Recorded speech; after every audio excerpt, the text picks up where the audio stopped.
Itu Kak.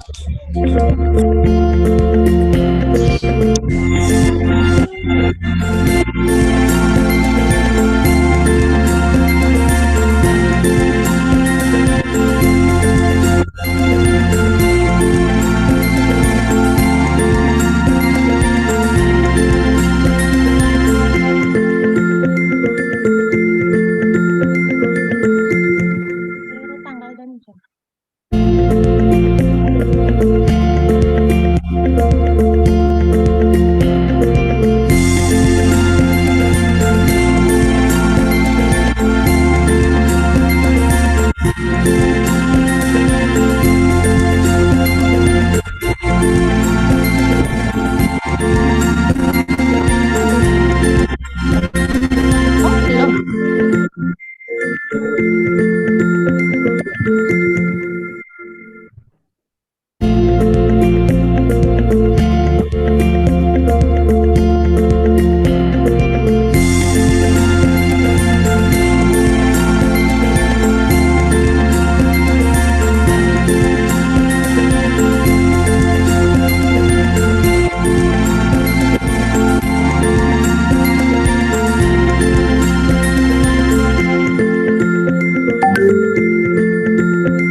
Oke, sebenarnya.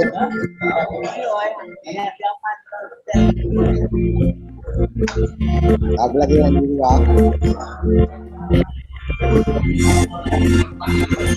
Oh.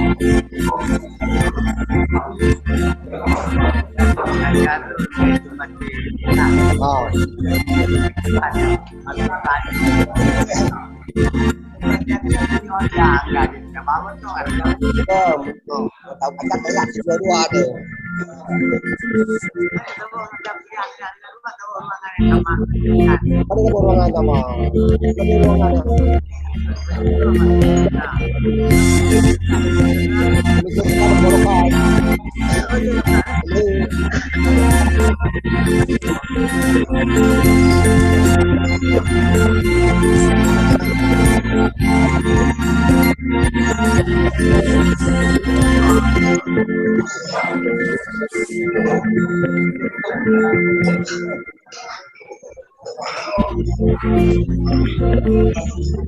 Dulu kali, tahu dia minat ketiga deh.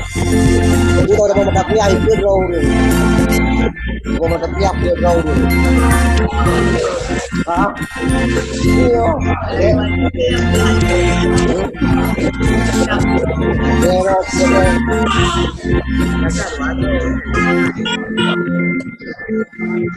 Jangan ada orang yang tak ikut dari itu di.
Pak Edi.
Nggak tahu. Semoga bisa.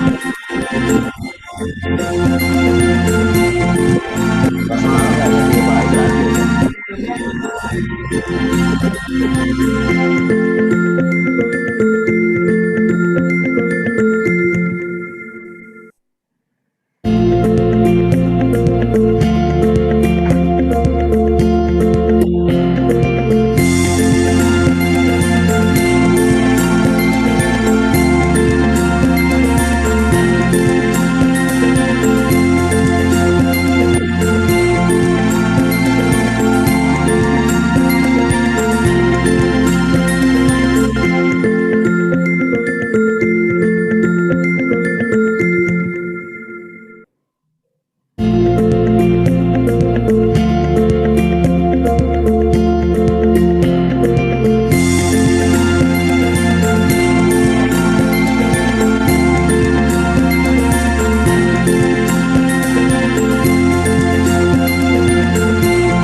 Oke, tes.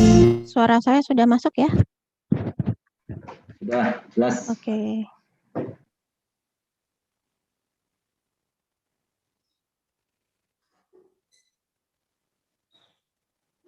Okay, ladies and gentlemen, kindly take your seat as the opening ceremony will commence shortly. So for all the participants, please be ready because we are going to start.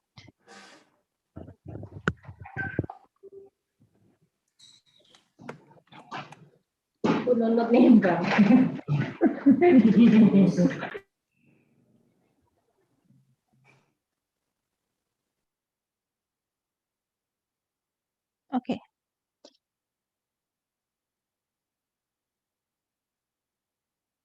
Baik. Bismillahirrahmanirrahim. Assalamualaikum warahmatullahi wabarakatuh. Waalaikumsalam warahmatullahi wabarakatuh. A very good morning, ladies and gentlemen. I'm Elok Damayanti and I'll be your master ceremony in this morning opening ceremony. May Allah subhanahu wa ta'ala bless us with his mercy and give us good health, protection, and happiness. Amin ya rabbal alamin. Ladies and gentlemen, honorable speakers and all participants, welcome to 6th Civil Engineering World Conference on Civil Engineering, Project Management, Digital Construction, E-Construction, Science, Applied Science, and Sustainability, Friday, February 26, 2020. Ladies and gentlemen, before we start this event, let us pray together for the success of this event. To Bapak Amrun Rosid, STMT, please to be able to recite prayer. For Bapak Amrun, please. Time is yours. Thank you, Miss Ella. Assalamualaikum warahmatullahi wabarakatuh. Ladies and gentlemen, Assalamualaikum warahmatullahi wabarakatuh. speaker, keynote speaker, and our respectable participant, let's open this conference with dua. We pray to Allah, may Allah help us to conduct this international conference well. We can get more benefit from this international conference. A'udzu billahi minasyaitonir rajim. Bismillahirrahmanirrahim. Alhamdulillahirabbil alamin. Salatu wassalamu ala asyrafil anbiya'i wal mursalin sayyidina Muhammad wa ala alihi wa sahbihi ajmain. Allahumma inna nas'aluka ridhaka wal jannah wa ma qarraba ilaiha min qawlin aw amal. Wa na'udzu bika min sakhatika wan nar wa ma qarraba ilaiha min qawlin aw amal. Allahumma inna nas'aluka ilman nafi'an wa rizqan thayyiban wa amalan mutaqabbalan. Allahumma sahhil lana umurana wa hassil maqasidana ya khaliqa qarana ifadna. Rabbana atina fid dunya hasanah wa fil akhirati hasanah wa qina adzabannar. Sallallahu ala sayyidina Muhammad wa ala alihi wa sahbihi wa baraka wa sallam. Alhamdulillahirabbil alamin. Thank you. Assalamualaikum warahmatullahi wabarakatuh. Waalaikumsalam warahmatullahi wabarakatuh. Thank you very much, Bapak Amrun, for reciting prayer.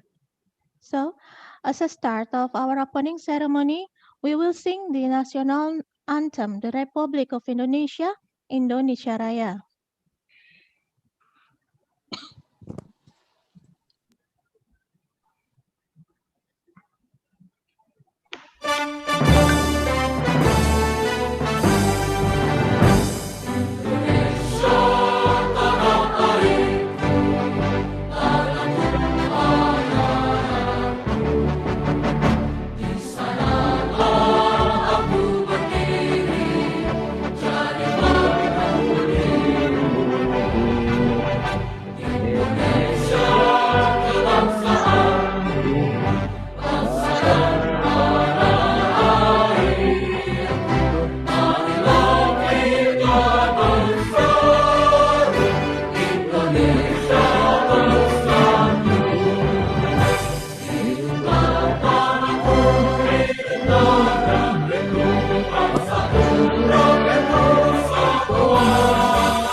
Thank you very much. Ladies and gentlemen, I would like to welcome our honorable speakers in our opening ceremony.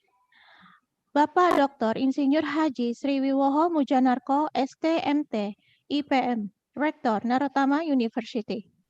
Bapak Dr. Kuspiadi, Dean, Faculty of Engineering Narotama University.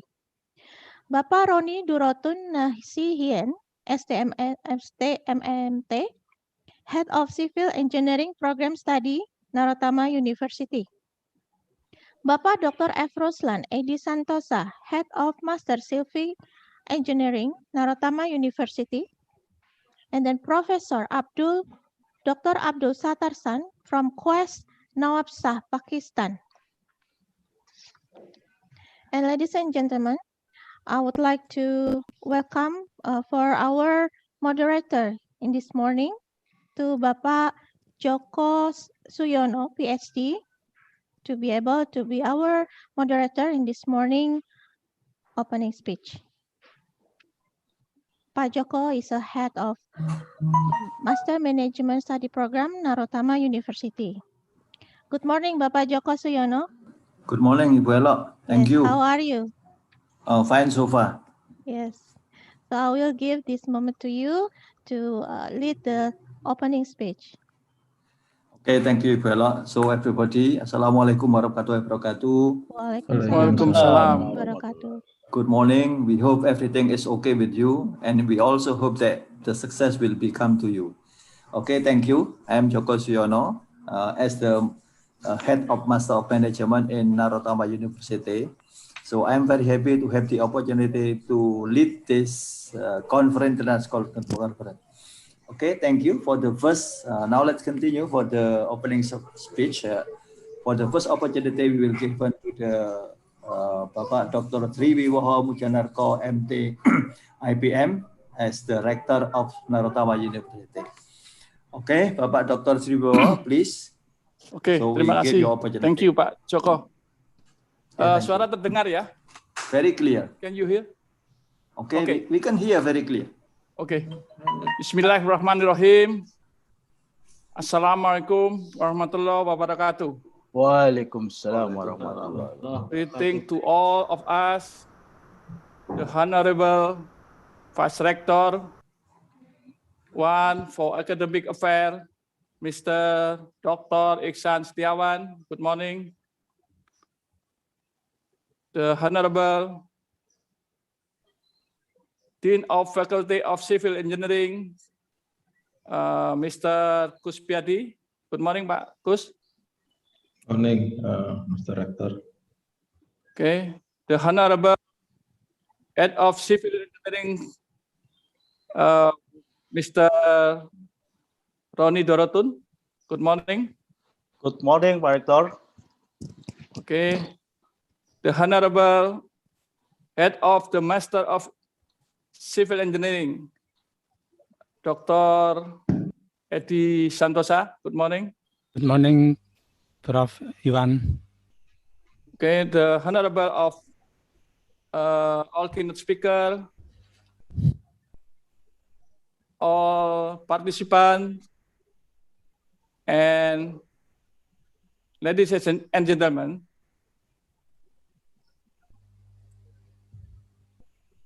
Mr. Amron, slide. Nothing?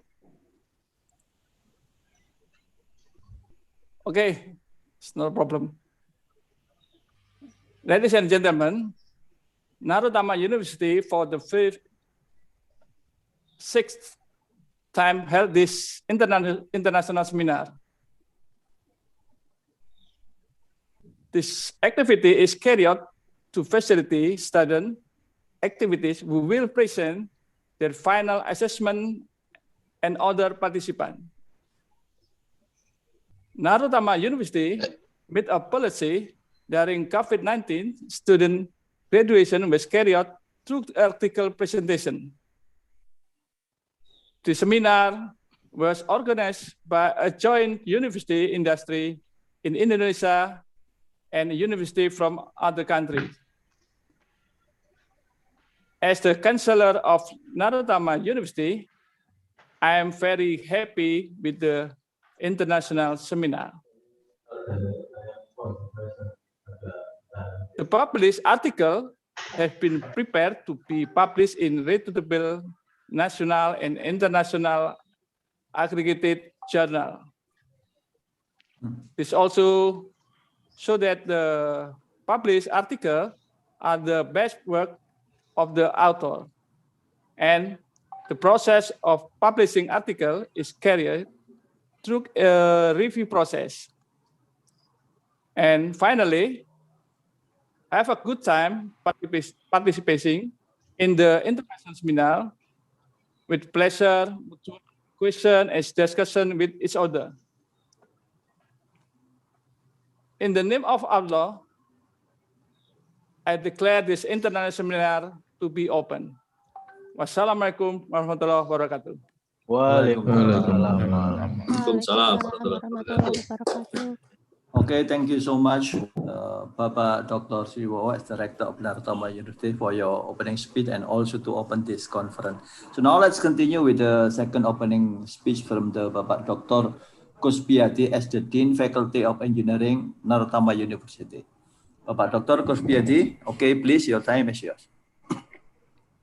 Okay, thank you, Pak Joko Suyono, for giving me chance to speak. The Honorable Rector of Narottama University, the Honorable Professor Dr. Abdul Sattar Sadquest, Nawab Shah, Pakistan, the Honorable Professor Dr. Asushi Koike Kobe, Japan, Kobe University, Japan, the Honorable Professor Dr. Ahmad Syed bin Sulaiman, Universitas Malaysia, Kelantan, the Honorable Dr. Ahmad Asrin Aduan, University Sultan Zainal Abidin, the Honorable Professor Dr. Salim Risa Samo, Vice Chancellor Quest Nawab Shah, Pakistan, the Honorable Professor Dr. Abdullah Sad, Vice Chancellor Quest Nawab Shah, Pakistan, the Honorable Dr. Sajat Ali Mangi, Medsasid Buto Campus, Pakistan, the Honorable all speaker, kolega and distinguished guests.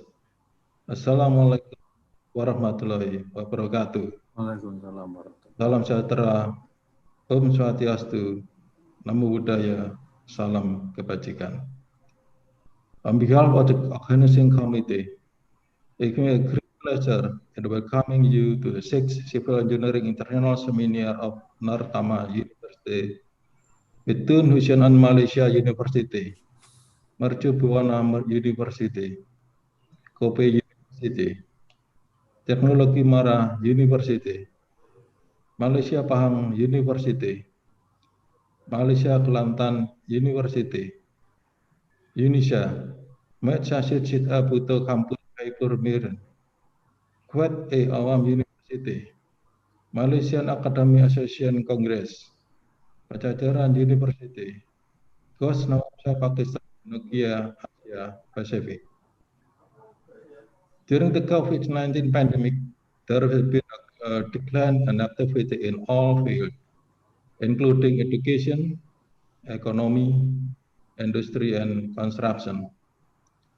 But as a lecturer and a researcher, the pandemic period is not an obstacle to keep working and innovating. Construction technology continues to evolve in line with the growth of multi-story building and infrastructure development around the world. Many of latest background that use digital technology software are increasingly being used to operate heavy equipment. However, in the future, the difficulties faced in the construction work will increase in line with the growing need to infrastructure and require faster completion. It is a challenge, but that means a fast in the future. We are certain that your passions, bringing together your expertise, vision, knowledge, and experience will help us consolidate our thoughts and practices and help us pave the way into the future. We certainly cannot accomplish that we are doing without your support.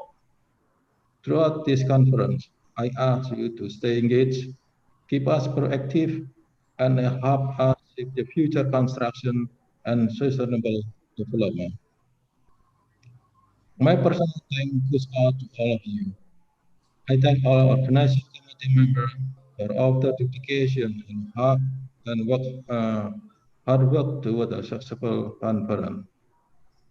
Finally, we also look forward to your support to make this Congress a success. Wassalamualaikum warahmatullahi wabarakatuh. Waalaikumsalam warahmatullahi wabarakatuh. Thank you so much, Pak Dr. Kuspriyadi, for your opening speech. Okay, thank you. Now, so we continue with the next opening speech from the Roni Durotun Nasin, SDMT, as the head of Bachelor Degree Civil Engineering Narottama University. Pak Roni, are you with us now? Yes. Okay. Okay, Pak Roni, I give the opportunity to you to give the opening speech in this conference. Okay, thank you. Okay, thank you. Thank you, Mr. Joko Suyono. Bismillahirrahmanirrahim. Assalamualaikum warahmatullahi wabarakatuh. Good morning, everyone. I will send my brief gratitude for all the guests, participants, and presenter, especially our Rector, Dr. Sri Woho Mujanarko, Vice Rector, Dr. Muhammad Iksan, and our Dean, Dr. Kuspriyadi, as well as the head of Postgraduate Program, Dr. Ruslan Edi Santosa. As the head of the Civil Engineering Department, Narotama University, I am pleased to welcome you to the 6th Civil Engineering World Conference on Management, Digital Construction, E-Construction, Science, Applied Science, and Sustainable. First of all, let us thank you to Allah for His Almighty for who bestowed on us conference here on valuable time. Even using virtual conference, we still can hold dissemination of idea and research results. Even during pandemic like today, 26 February up till tomorrow, 27, 2021. This conference is organized by committee team of Civil Engineering Program in Narotama University of Surabaya. This is joined to University Mercu Buana, UTHM, Kobe, UMK, Universitas Teknologi Mara, and Nokia.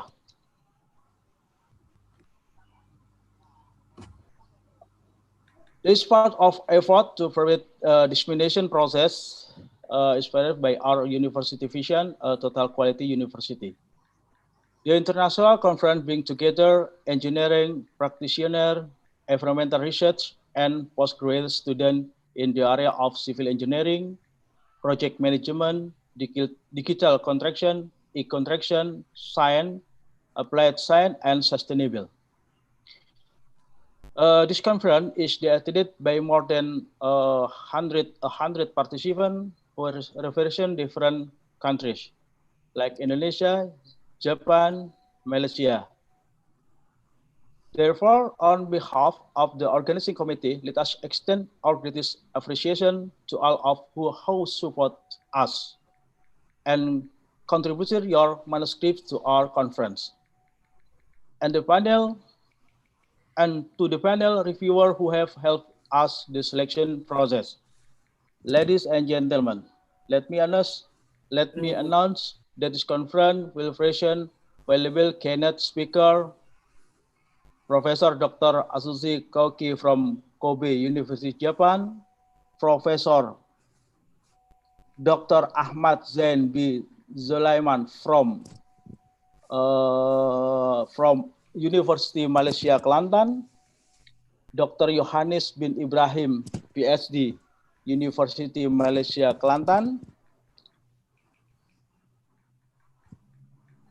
and Professor Dr. Shalim Raza Zamo, Vice Chancellor, Quiz Nawabshah, Pakistan, Professor Dr. Abdullah Sha'an, Pro Vice Chancellor, Quiz Nawabshah, Pakistan. This conference will not be possible if there were no encouragement and support with the fighters from many parties. The credit goes to the organizing committee so that we can make this event a reality. The lecture of Civil Engineering Department, Narotama University, and large. Our students of undergrad and postgraduate who have kindly been willing to assist as corporation officer, and all the organizing committee member for the hard work and never-ending collaboration to make this event come true. Finally, in the name of the civil engineering, we thank you for participation or conference. Have a nice and faithful conference. God bless you. Wassalamualaikum warahmatullahi wabarakatuh. Okay, thank you, Bapak Roni. Waalaikumsalam warahmatullahi wabarakatuh. So now let's continue with the next keynote speaker from Bapak Dr. Ruslan Edi as the head of Master Degree Civil Engineering at Narotama University. Hello, Bapak Dr. Edi, are you with us now? Hello, good morning, Pak Joko. Okay, good morning, Pak Edi. How are you so far? Fine, thanks. Fine, thanks. Okay, I gave you the opportunity to give the opening speech in this conference. Okay, please. Okay, thank you, Pak Joko Siono, for time for me. Good morning, selamat pagi, and best wishes for all. The Honorable keynote speaker, the Honorable Rector of Narutama University, Bapak Dr. Sri Wiwaho Mujanarko, the Honorable Vice Rector Narutama University, Bapak Iksan Setiawan, the Honorable Dean of Civil Engineering Narutama University, Bapak Dr. Kuspiadi, the Honorable Head of Undergraduate Civil Engineering Narutama University, Bapak Roni Dorotun Nasihin, the Honorable all undergraduates and postgraduate students and all participants. Good morning, selamat pagi, dan best wishes for you all. Thanks God that today we all given health, and hopefully we will given smooth activity on this day. As head of postgraduate of civil engineering, I would like to inform you that the current postgraduate civil engineering has opened new class for the new academic years 2021 and 2022. And I would like to inform you again, in the research quality ranking version of Sinta Ristekdikti in September 2020, postgraduate civil engineering is ranked 5th in state and private university of Indonesia and ranked the first in private university in Indonesia. Finally, congratulations on implementation of SIG Civil Engineering World Conference. Okay, thank you. Thank you, Pak Joko Siono. Okay, thank you. Okay, thank you, Pak Dr. Edi. So now let's continue with the opening speech from Professor Dr. Abdul Sattar from Quest Nawabshah, Pakistan. Prof. Abdul Sattar, are you with us now? Pak Joko, Bapak Abdul Sattar haven't joined with us this morning. Okay. Yeah, okay, thank you we for your can information. yes, we can continue to Bapak Kuspiadi. He has a presentation that he wants to share. Okay, Bapak Kuspiadi, I give you a second chance to make a presentation about your paper or something about your opening speech. Perhaps your opening speech is not enough yet, then we give you second opportunity to give your presentation. Okay, thank you, Pak Kuspiadi. Okay, thank you, Pak Joko Siono, for giving me chance again to present my article.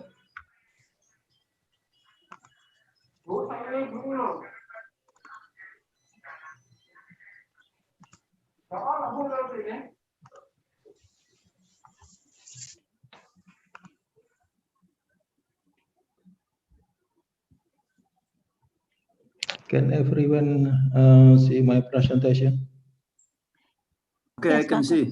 Okay, Very thank clear. you for the information. Okay, on this occasion, please allow me to deliver my presentation.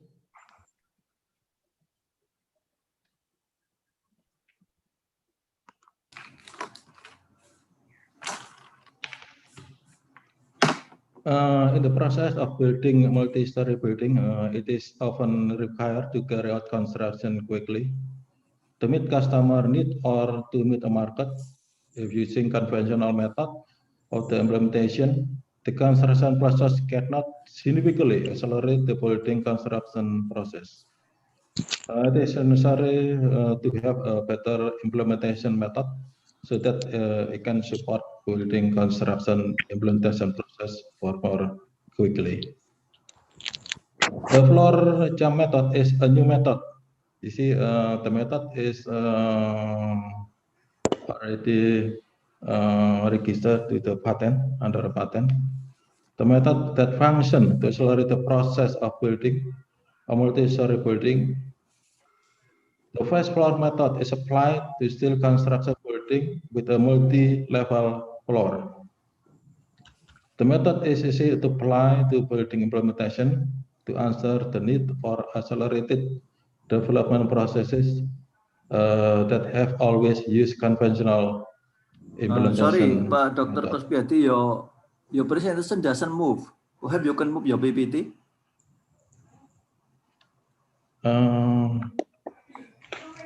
Can you see it?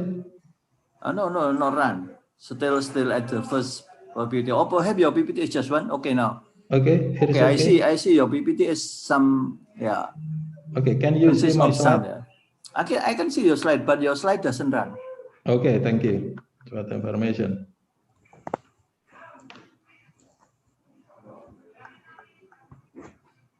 The next slide. Okay, next, okay. Okay, it's okay. Okay, Can you see it? you can show up. Okay, yeah. Okay, thank you. Floor jump sitting stages. If you see the stated, the floor jumping system stated, the first beginning of construction after foundation work has been completed. Then steel column installed for the first floor and the second floor is continued simultaneously. Second,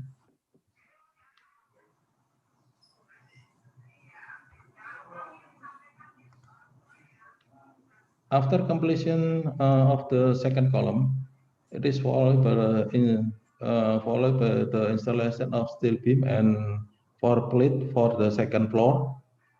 And third, after the completion of the second floor, the work continues to the next stage, namely the installation of steel beam and the first floor plates, and simultaneously installing steel column on the third and the fourth floor. The fourth, in the process of installing steel beam and the first floor plate, it is expected that it will be completed right when the steel column of the third and the fourth floor are installed. The next stage is process. The process repeat the stage at number 2. That is the jumping system stages. And I continue to the next slide. The visualization of floor jump stage, jumping stages.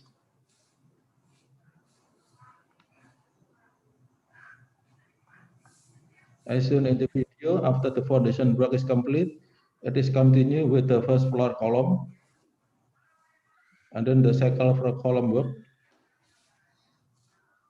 This is the first column is built, and then after this session, the second floor column work, and then followed by the second floor beam. The next stage is construction of beam column the first floor together with third floor and the fourth floor column, followed by the fourth floor beam. This is the floor jumping stages. You see that there is a jumping floor building when we use the floor jumping stages.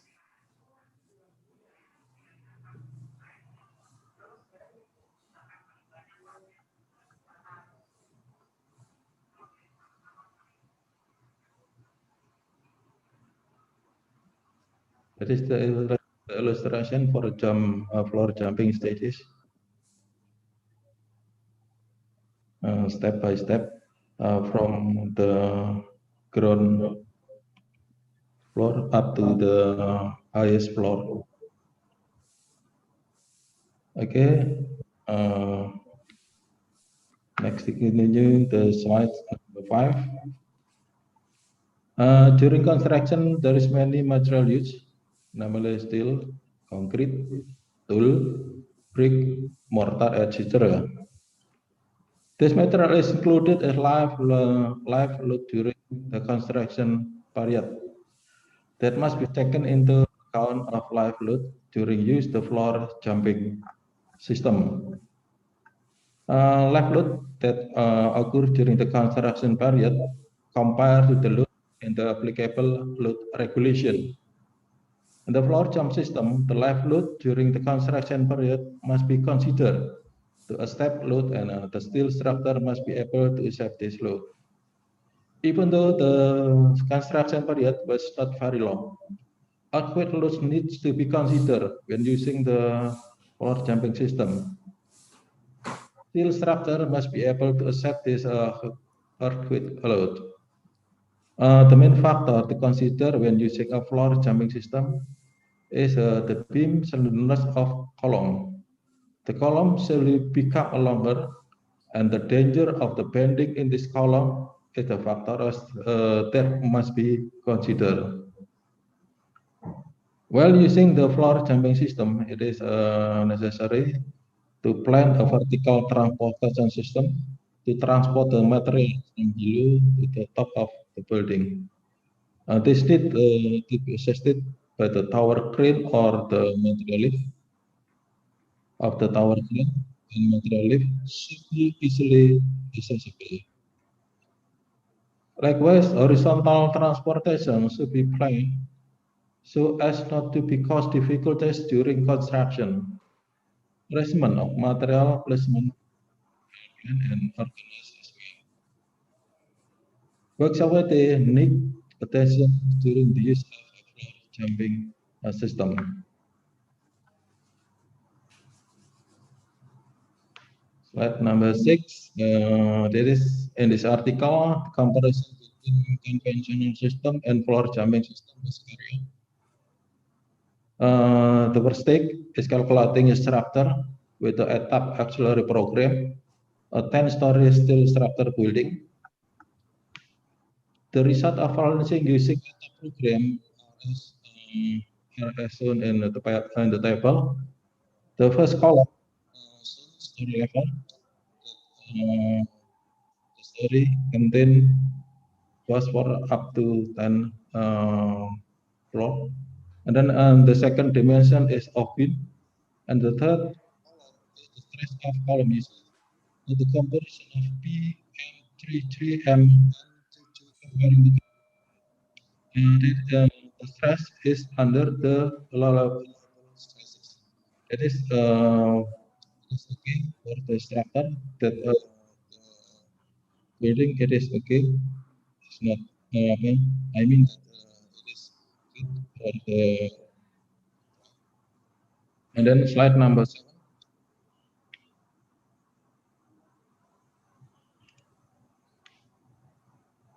In this stage, calculation are performed using a program when using the system. The load at the time construction a live load, the load and earthquake load. The result of the analysis are seen in the table. As seen and the stress that occur in this column is under the allowable stresses. That means the jumping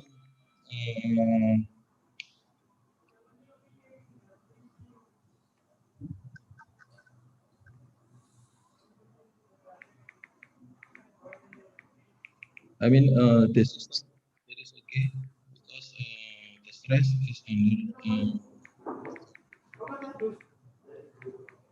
the 6 or the 8. That 8 in the slides explain the time process starting from the floor to the 10 floor. The time required for from 6 up to 8 days. From 8 to complete entire building was 74 68 days. You see that average is almost 6 to finish per floor. And then the 9 slide. On this slide, we explain the time required when the building uses a floor jump system. If 10-story steel building, it is divided into 6 stages as described in the stages section.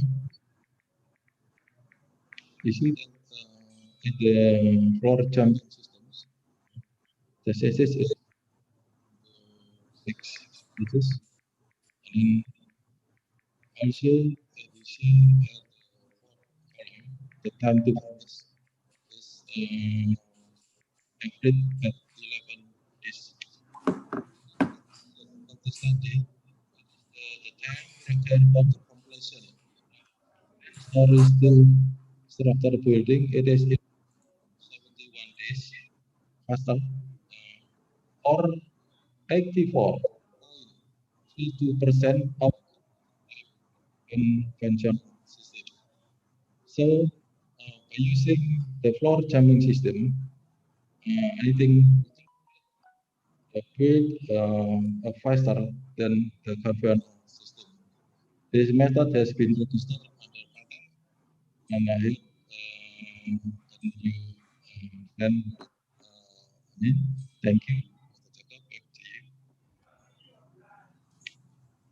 Thank you for Pak Dr. Kusbiadi. So this is your presentation, yeah. So this is your presentation talking about your research of your dissertation, perhaps? Oh, this is my new research. Yeah, my new research that's already registered under a patent. That's the second year. I think this is for your dissertation. No, not for your dissertation. No, this is not my dissertation. That is my new my new research. And you make it patent for this. So far, if could you explain about the novelty of your research here? The new one. What's the new one? Yes, I think it is the new one in the world. Yeah, there is no one uses this method before. Okay.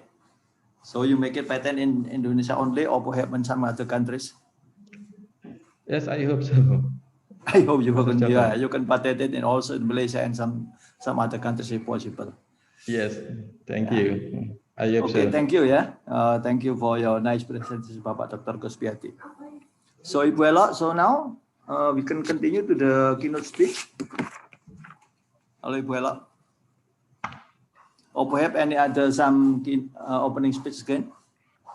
Ibu Elok. Hello, Ibu Elok.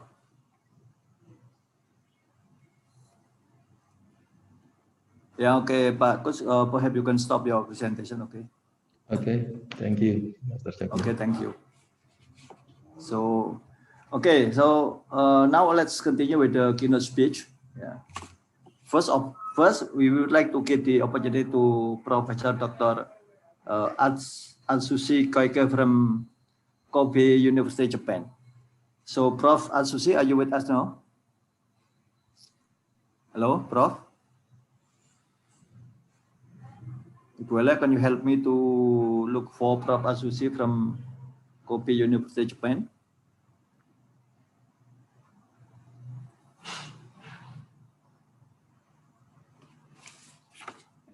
I cannot see Ibuela. I cannot hear Ibuela. Where is Ibuela? Yeah, what about Dr. Exan? So, can you see Professor Atsushi from Japan? Okay, Prof. Joko Siono, Professor from Kobe, Japan cannot join. Cannot join. I don't know what time now in Japan. Yeah. So we can continue for the next keynote, and we will give the other opportunity continue for the with next time for the e-certificate for keynote and opening speech. Waiting from Pak Amrun and Bu Elo. Okay, I cannot see Ibu Elo. Okay, Cak Amrun, yeah, you can show up about the certificate.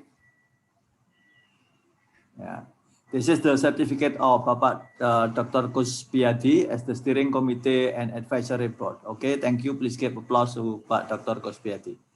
Thank you, Pak Joko, for giving me a letter. Okay, next, Cak Amrun.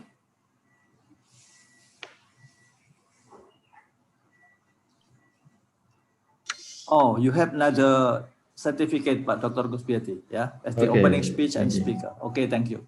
Okay, thank you, Dr. Joko. Any more?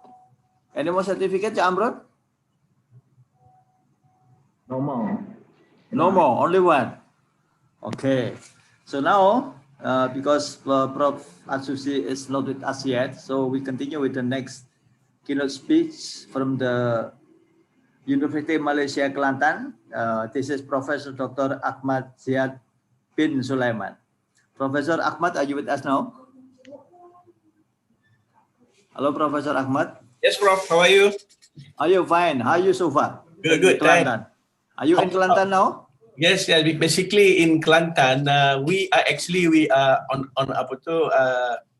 a holiday, the Friday holiday. Oh yeah, I see. In Malaysia, usually Friday in holiday, but now, okay. We hope you can present a good one. Yeah, because yeah, you have free time now. So I'm very happy to have you to join in this conference. So I give you time to make the presentation about 30 minutes. Okay, thank you, Prof. Dr. Ahmad, please. Can you see my slide? Okay, I can see clearly. Okay. All right. Is it the slide move? Is it the slide moving, Pak? Okay. All right. Okay, Bismillahirrahmanirrahim. Assalamualaikum warahmatullahi ta'ala wabarakatuh, and very good morning to everyone. First of all, I would like, on behalf the my Bapa Vice Chancellor and Deputy Vice Chancellor of the Research and Innovation and all the UMK community, I would like to thanks to the Secretariat, to the organizer, because of for this like a really good invitation for me to just to share some of the output from the research what I'm doing in the University in Malaysia.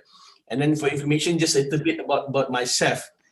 Basically, I'm working as a professor of biochemical engineering at the Faculty of Bioengineering and Technology of UMK, University Malaysia Kelantan. Previously, I was working at UMP, University Malaysia Pahang, as the associate professor at UMP in the Faculty of Chemical and Natural Resources Engineering. But now I'm moving to UMK. It's not far away. It's about 5 hours drive from Pahang to Kelantan. All right. And then at this moment, I'm lead the Research Management and Innovation Office as a senior director. And then I'm welcome all my friends from Indonesia, from all university in Indonesia, to do something like a matching project. Basically, we provide the matching grant scheme, right? The matching grant scheme, which is we can put some allocation from our side and some allocation from your side. Alhamdulillah, right now we have like a really good collaboration with the University in Indonesia. I still remember one of the project is between the Mercu Buana University, between the Faculty of Entrepreneurial and Financing at UMK. Okay, now we straight to the top. Inshallah, today I would like to share with all the participants more on the related on the stainless B, because of I know in Indonesia they have a lot of product, especially the raw product getting from the stainless honey based product. Stainless honey ni Pak, kalau dalam bahasanya kelulut, the kelulut. Alright. Jadi one of the topic that I really need to share this morning is the development of prototype sensor for stainless B honey adulteration detection. Okay, because right now people always talking about the fake honey.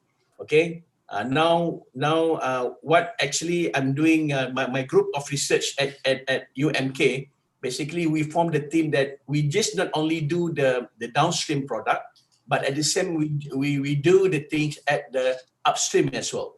I think the upstream, most of the people know about the upstream, about how you to harvest the honey, and then actually why you harvest and then do something like a really value added product from the honey itself. I have my own product. I try to produce what we call that the soft gel encapsulation honey, meaning that people can consume the honey, not just only bring the bottle and then they can consume through the soft gelatin encapsulated. And then we just not only put only the single honey, and then we mix it together with the olive oil and the black seed oil, meaning the three of them we combine in one capsule, and then we can ask the people, we can provide this really good product, basically in other words we call the sunnah product, that basically that's the food from the Rasulullah before. inshallah. And then when we, of course, all the three product is basically, you know, they have really benefit and really powerful of health benefit. And then when we combine, this is the requirement of research. You know, when we combine these three, the powerful material product that introduced by the Rasulullah before, maybe the things can be more powerful to our body, especially during the pandemic COVID-19. Basically, I'm really trust that, you know, because Allah Subhanahu wa Taala recorded an-nahlu ayah specifically for the honey, for the bees, meaning that the benefit from the product from the honey basically is benefit for the human health. I think maybe during the pandemic COVID, why we waiting for the vaccine to protect our body? Maybe we can use honey is part of our protection for our health. Okay, now we move to the slide, and then this is my farm, and then basically my research is actually I'm specifically doing more on the research on the stingless honey, not just only the upstream side, but I'm doing the up to the downstream part as well. Yeah, and then this is all my student, my PhD student. One of the right one, the first right one, she's doing on the biosensor, because right now people, they are talking about the fake, about the adulteration, about the original honey. Now people can use, because normally when we go to the shop, we are really not really confident about the honey that we buy from the shop. Yeah. Now when we have the biosensor, perhaps that, you know, this can overcome the problem issue, especially in the fake and adulteration honey. This is something like, you know, like the pregnancy test kit. Okay, meaning that those ladies, if they need to know at the early detection time, if they need to know either they have already pregnant or not, they just use the pregnancy kit. Okay, just take the urine and then put it into the kit, and then if the kit can give 2 lines, for example, and then you are pregnant. This is the same thing. What we developed in my university. Basically, we try to develop something like a kit. You know, the kit actually can you can buy the honey from any shop outside, and then you just drop the honey to the sensor, and then the honey will read the contents and everything, and then this actually can give a really good data, and then you can know at that time basically the honey is fake or original, or they have something like adulteration and so on. Okay, this is my farm in Malaysia, in Pahang. Okay, and then all my students, the lab is not in the university, the lab is in the jungle. Okay. All right. Okay. This is we did something like the physiochemical analysis. We take the huge sample. Okay, meaning that we put as a sample as a H1, H2, H3, H4, H5, and so on. And then we do something like, you know, the preliminary the detection and analysis. Of course, that's why people always asking, why the stingless honey always sour? Okay, this is based on the data, the analysis data that we do in the lab. If you can see here, the pH level is always below than 3 or maybe below than 4. This is evidence that the honey is sour. And then the miracle things about the stingless honey, when you go after you open the pole, okay, the pole is the part of the bee feel the honey, okay, and then after you open or you squeeze, okay, the skin of the hole, when you suck, okay, when you harvest directly at the first time, you can feel that the honey is so sweet. Okay, when the interaction happen between the environment, of course, the factor of environment, the factor of temperature, the factor of the oxidation and so on. After the oxidation happen, and then they go back to their fitrah. We go back to the nature, meaning that the nature of the honey, they give like a really good vitamin C to our body, meaning that is the sour side. Prof. Joko, please remind me if the time is nearly to over. Yeah. Okay. Okay. All right. I think this is the preliminary data that we use this data. We use this data as the baseline data. Okay, before we go for the biosensor development, biosensor implementation. Yeah. Okay, this is actually the summary of sugar profile. Of course, in the honey content, they have the really rich of sugar. They have too many type of sugar there. They have a glucose, fructose, sucrose, whatever kind of sugar. That's why when you talk about the honey, when you talk about the stingless honey, people can easily do the fake things. People can do the adulteration things. You know, it's not easy. You take the sugar and then you burn the sugar up to the caramelized level, and then you take the apple vinegar, and then you mix together. And then you can produce, you know, the fake, and then you can produce the adulteration honey during that time. But of course, because in the honey, original honey, Allah subhanahu wa ta'ala is already put everything there.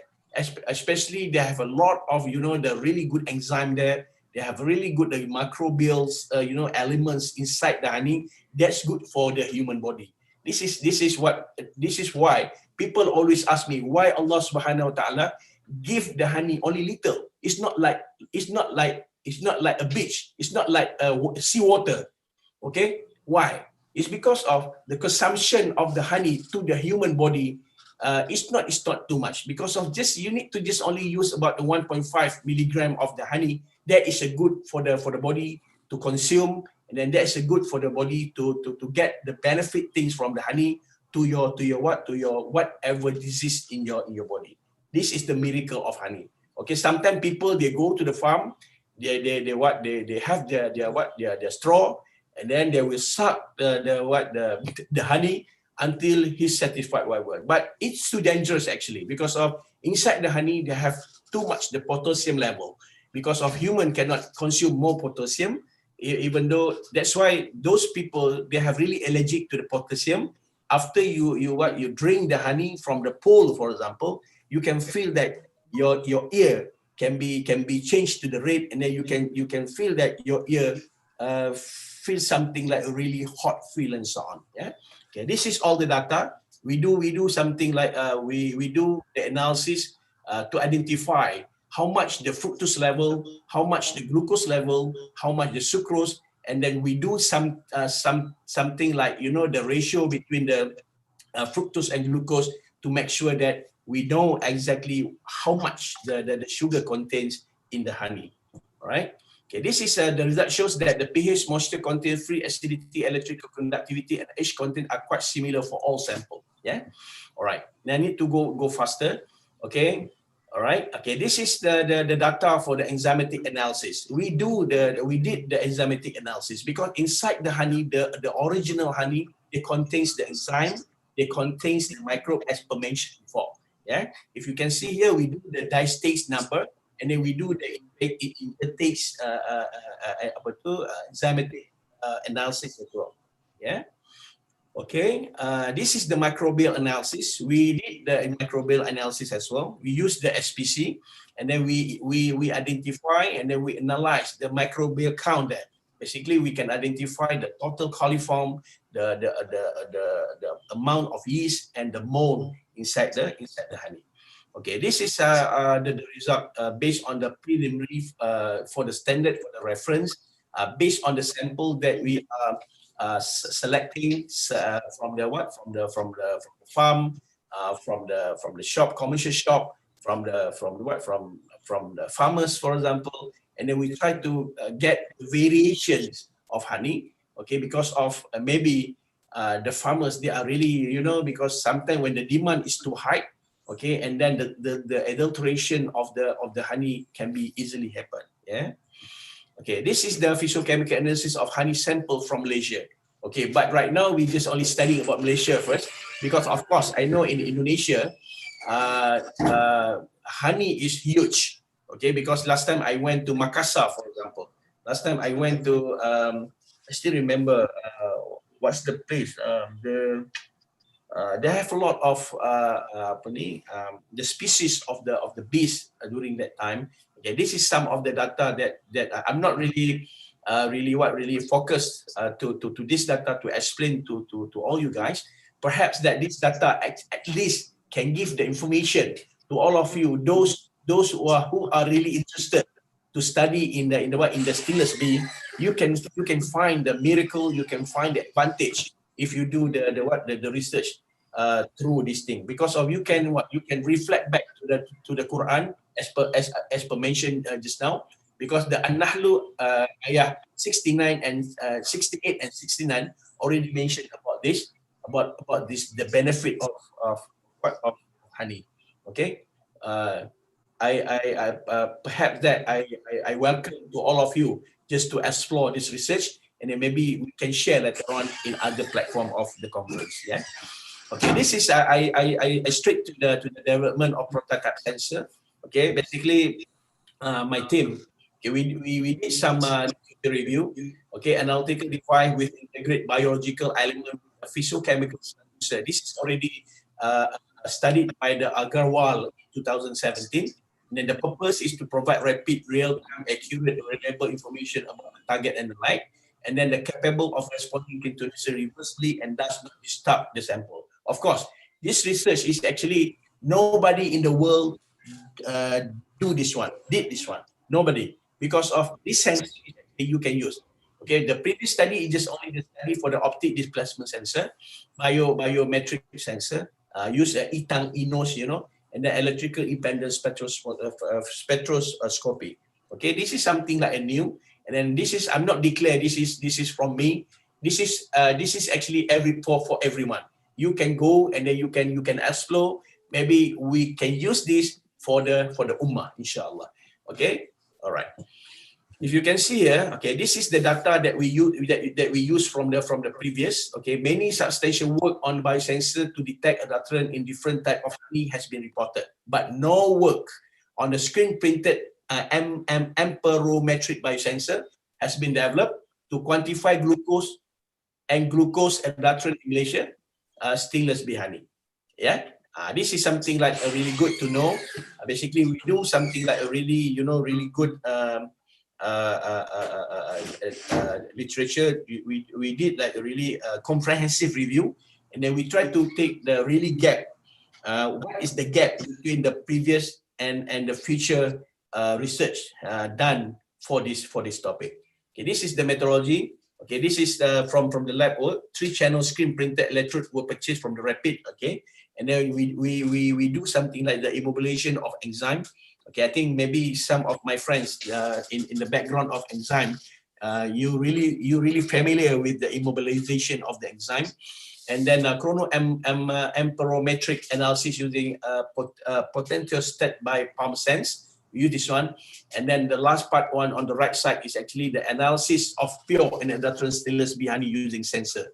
Okay, basically this is not yet in the commercialized, kit, because we still do something like the adjustment, the maintenance of the sensor itself. Okay, this is the result. If you can see, we do for the physicochemical analysis, and then we do for the enzymatic analysis. If you can see from the result, okay, and then the result is actually can read the same thing as we do from the previous slide just now, from the standard of the data. Yeah, this is the enzymatic analysis.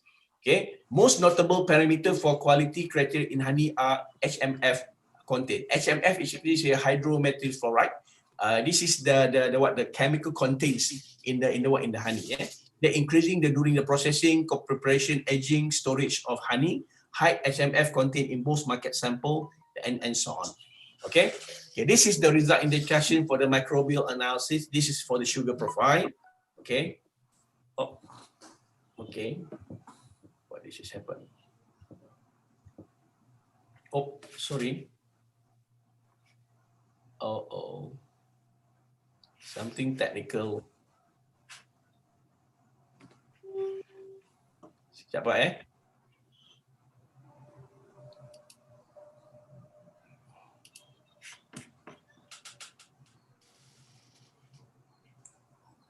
I think can you see the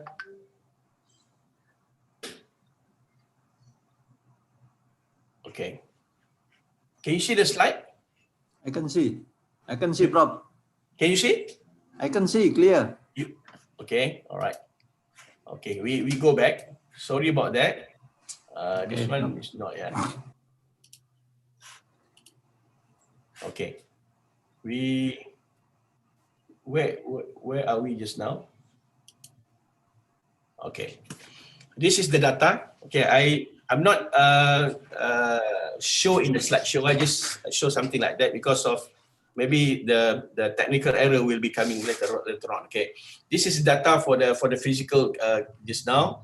Okay, we do the FTIR analysis. Okay, for the sugar profile. All right, if you can see the pure honey sample H1 and H2 just now exhibited similar absorption bands in region 4,500 per centimeter.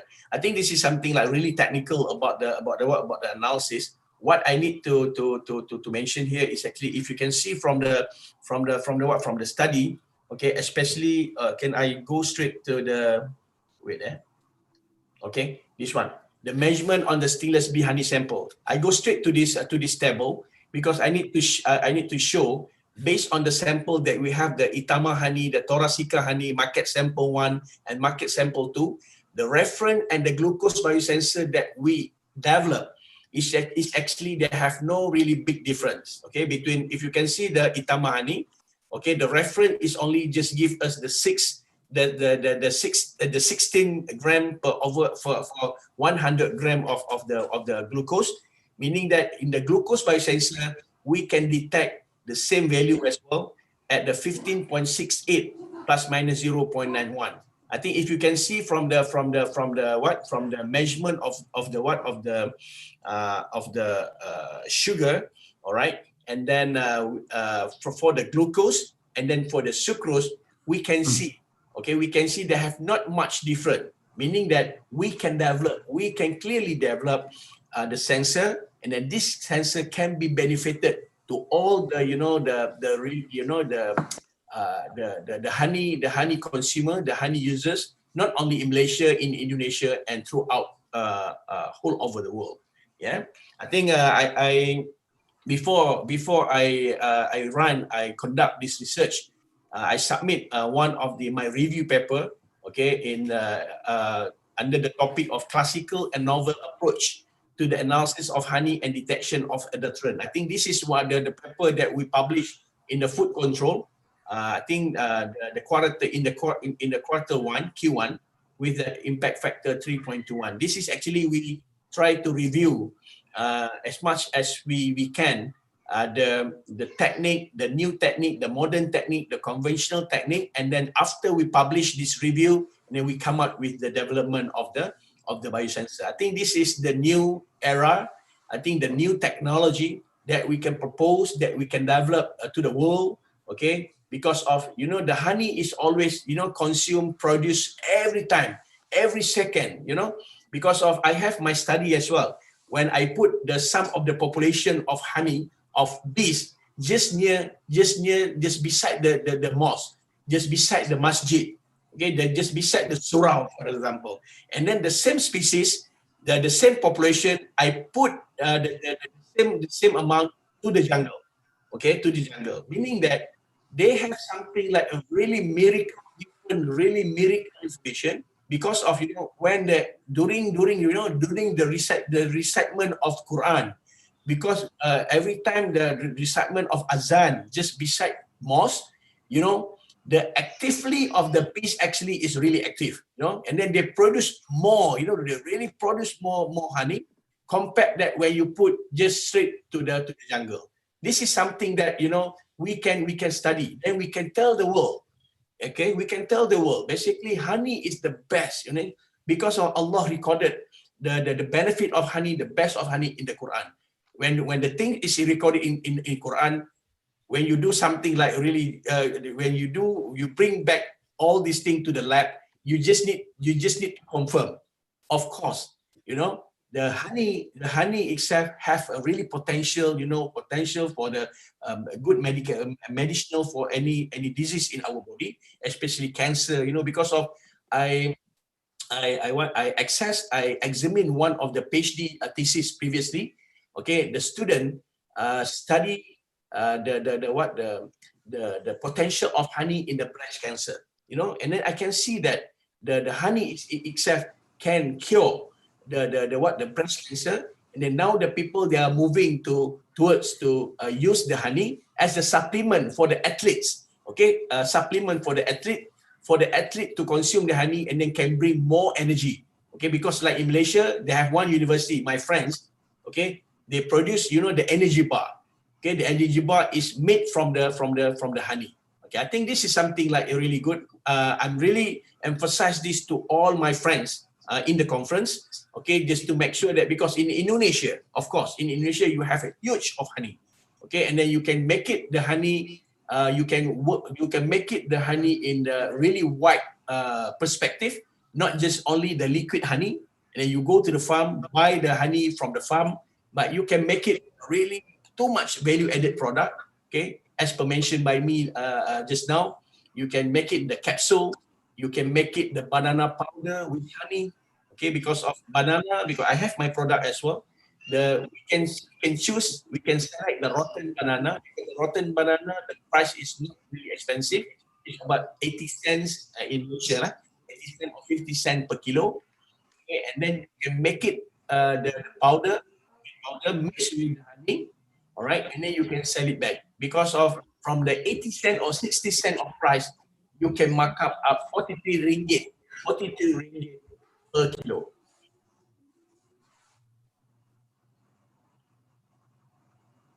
Have something like a double boss here.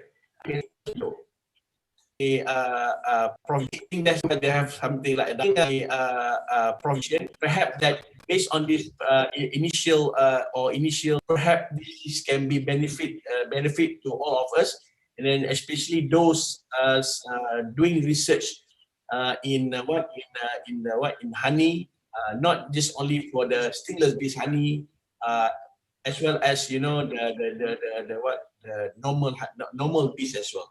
Thank you very much. Thanks again to the Secretariat for inviting me. Inshallah, in another platform, we can share another outcome. And then all my friends, keep safe. And then perhaps that the COVID will be gone by this year. Assalamualaikum warahmatullahi wabarakatuh.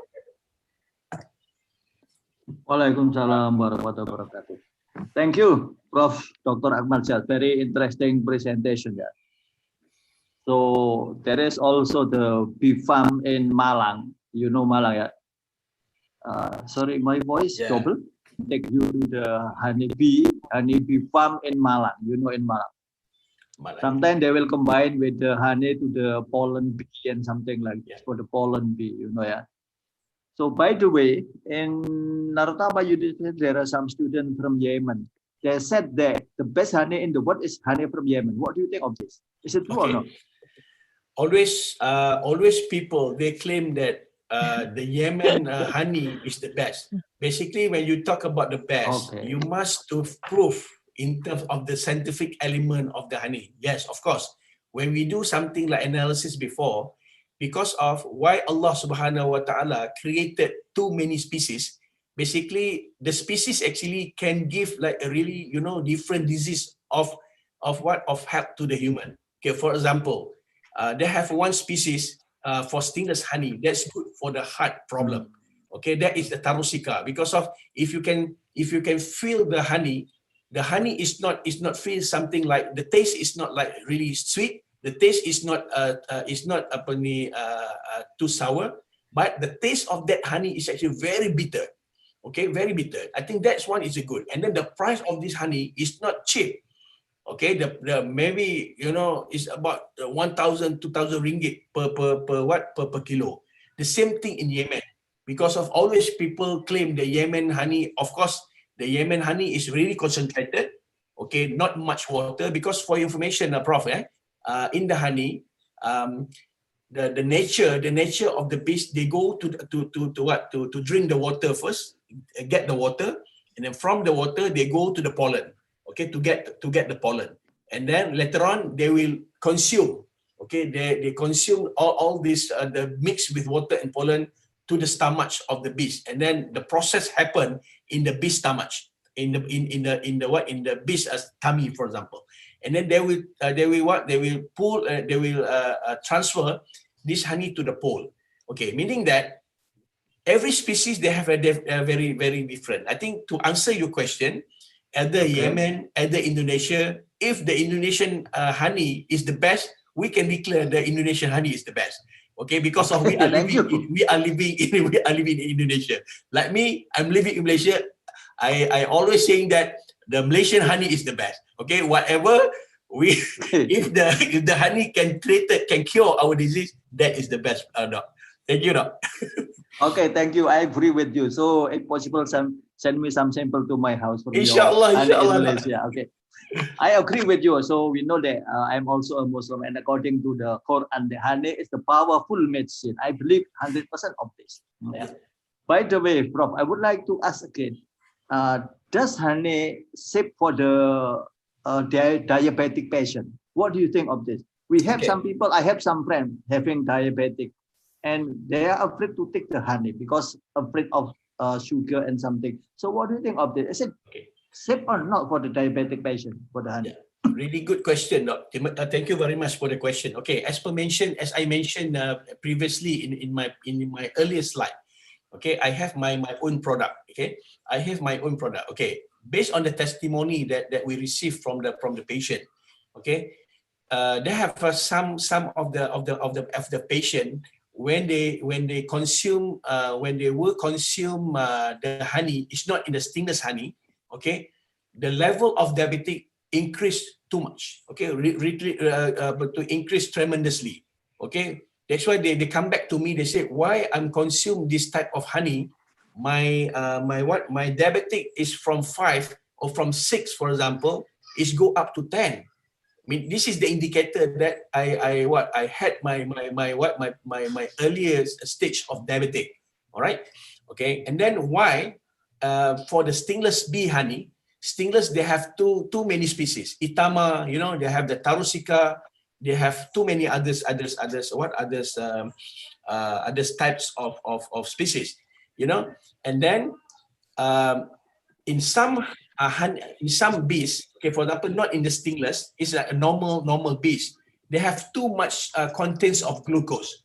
This glucose is not good to our body, because our body basically need just to only use the glucose for our energy, for example. Okay, the excess glucose that consumed to our body is basically can convert it, and then by the time we will have the diabetic problem. Okay, for the stingless honey, okay, most of the honey contains sucrose and fructose. Sucrose is good for our insulin. That's why those taken what we call that, the stingless bee honey, normally they can reduce the diabetic level. Okay, like my brother always the diabetic level 11 to 12. Okay, without meal every morning. But when they consume the honey, the stingless honey every day, okay, now they maintain the diabetic level at 5.56. You know, this is the miracle thing. I think based on your question, Joko, I think we need to know either as per mentioned now in our analysis, in my study as well, we can see that those honey contain more glucose is not good for the diabetic patient. But like those honey contain less glucose but contain more sucrose, for example, that is the best food that can be consumed by the diabetic patient. Thank you very much. Okay, so I agree with you there. So according to you, for the stingless honey, it is very safe for the diabetic patient. But the problem, how to know that the honey is stingless honey, because sometimes, yeah, you know that the seller doesn't mention it is the stingless honey. Sometimes they also promote the honey is very safe like this. So what is your recommendation, bro? Okay, Doc. Very, very, very interesting question as well. Okay, that's why, Doc. For example, those people really had the diabetic at the at the critical level. Okay, for me, don't buy the honey outside. That's why in my study, okay, because of at UMK, for information, Prof. Joko, UMK University Malaysia of Kelantan is one of the university focused on the entrepreneurial program. Entrepreneurial is our trust. The only university, public university, focused on the entrepreneurial. Yeah. Okay. Jadi, for information, one of the activities that we conduct at this university, we do something like agro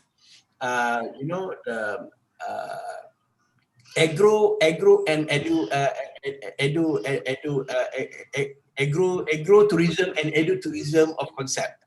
Okay, meaning that those patients had the diabetic at the critical level, they need to go to the farm, okay, straight away, and then harvest by themselves. Okay, this is I teach my student. Now my student in the bio industry student, they after they graduated, they're not working as a technologist.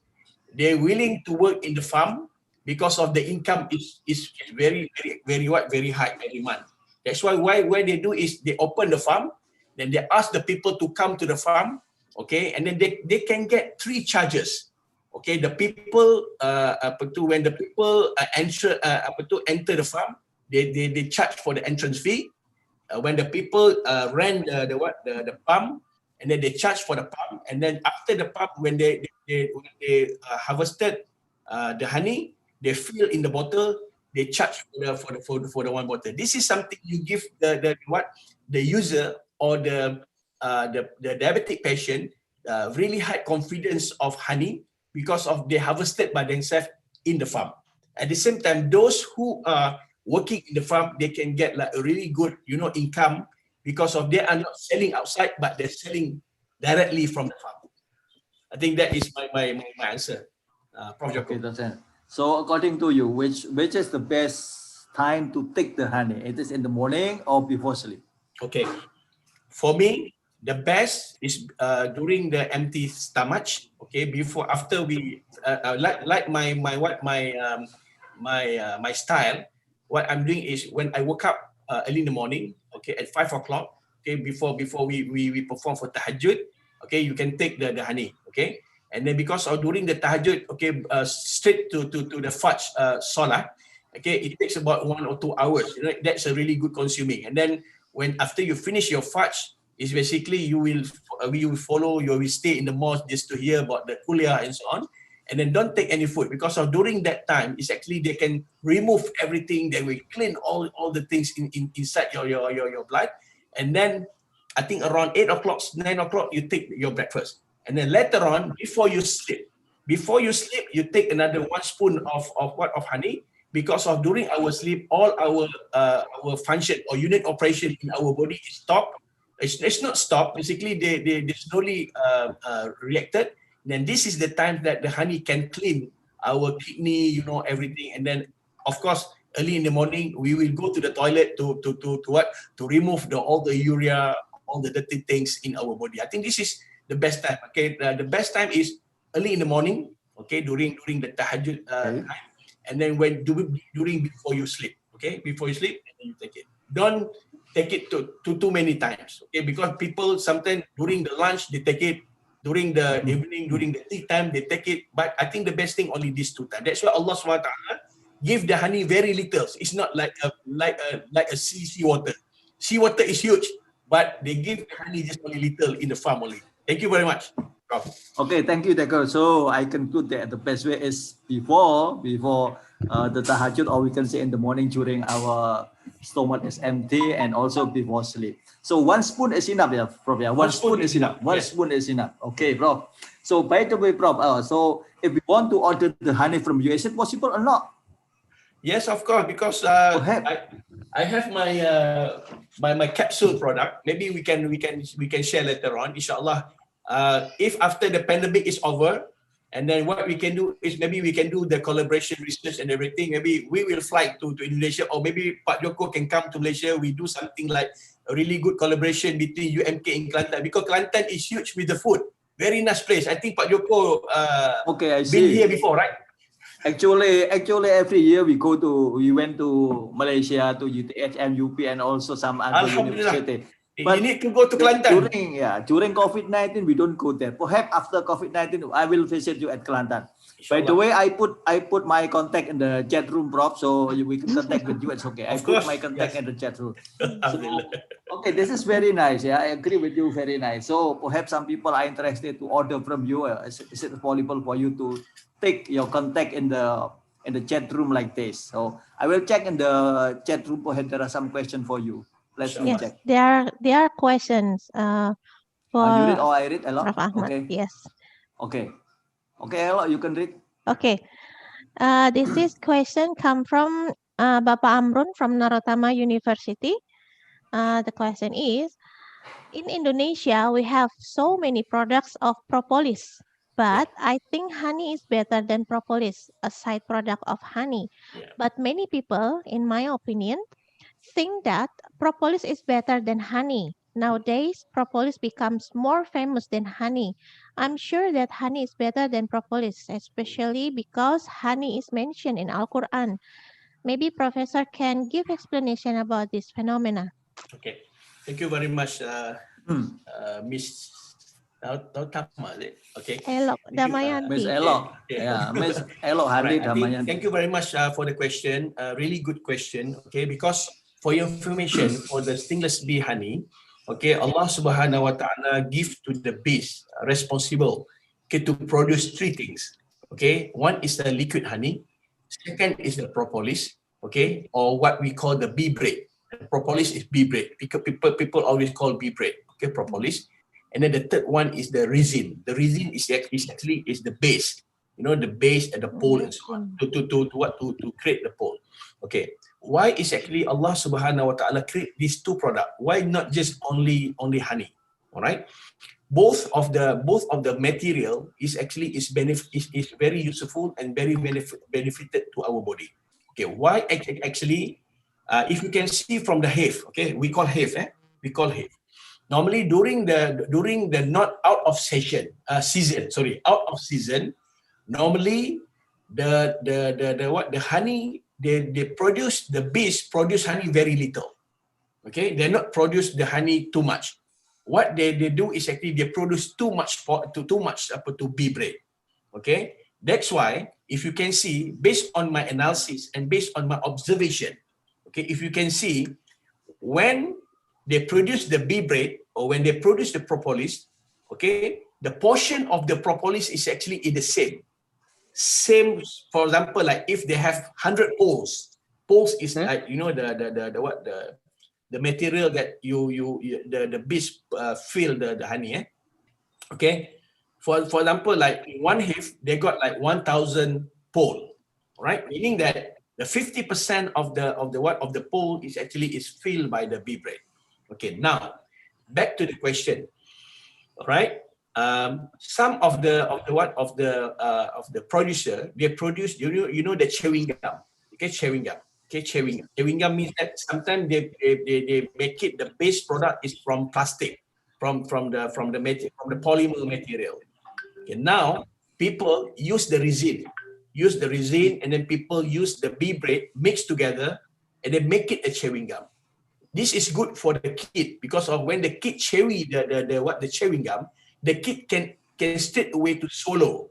Okay, swallow the chewing gum rather than you swallow the previous one, that the material is what is made by the polymer. The polymer is not good. That's why after we chewy the chewing gum, after we extract all the sugar from the chewing gum from the sweet itself, and then we will throw, you know, the polymer, you know, the plastic polymers to the rubbish bin. But for this one, it's good for the kid when they swallow.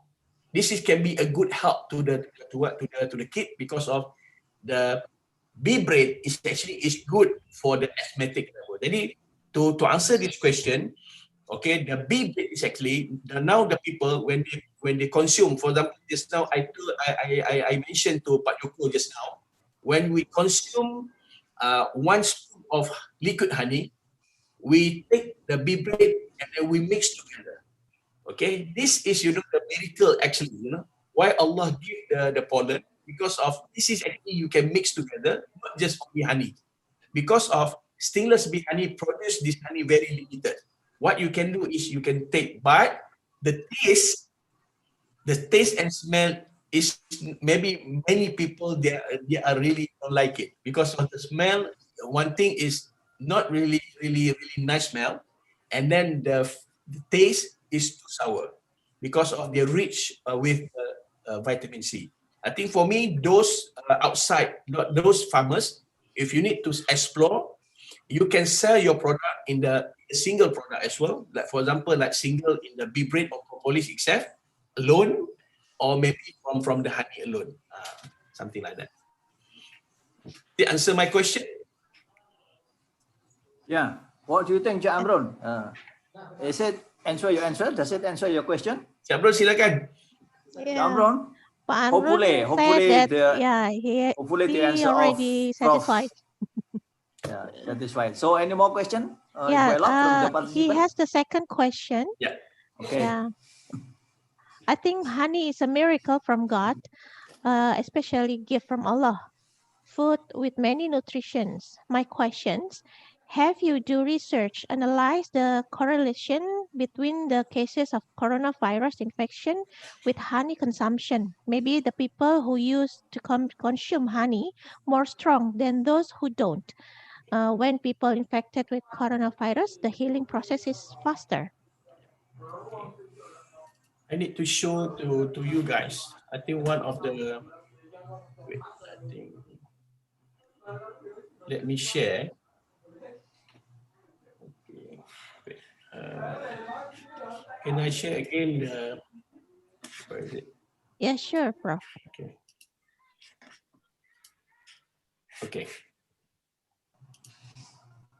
Okay. This is my farm that I implement the agritourism and the concept before. Many people coming to get the real honey and so on. Yeah.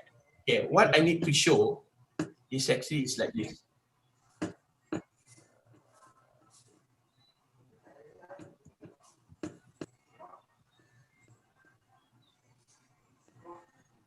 Okay. This is, the miracle things about the honey. Okay.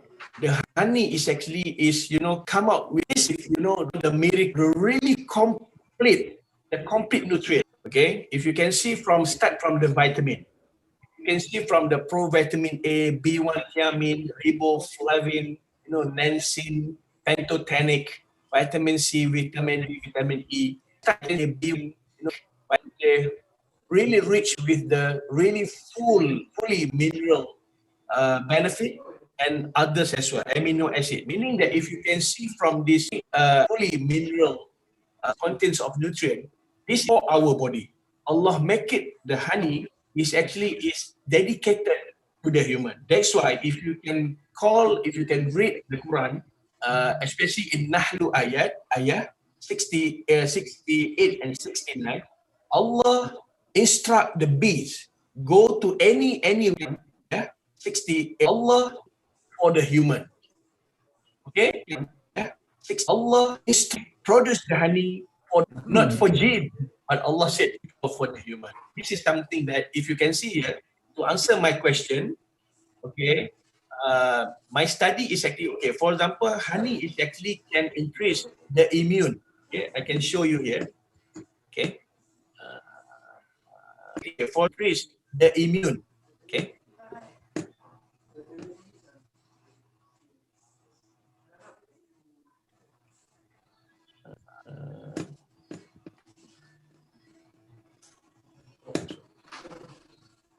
Sekejap saya mau tunjuk satu saja.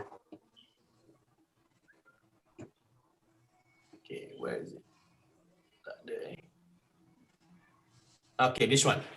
If you can see here, This is the therapeutic healings potency of honey. If you can see here, they can increase the level of immune system. Okay. When they increase the immune system, because of the COVID-19 is actually when your immune level is low. Okay, the virus can easily attack your body. Okay, when we consume, that's why during this pandemic COVID, I think I do not know how many bottles honey that I always consume starting from last year, just to protect yourself until we waiting our vaccine. Alhamdulillah, Allah SWT give us like a really good, because of maybe when the virus nearly to attack you, because of we have already all the list of the contents just now, like the full of content. Maybe this can be like our earlier protection to our body. Don't miss it. Starting from now, if you are not consume the honey previously, you need to consume. You need to use this honey from today, inshallah.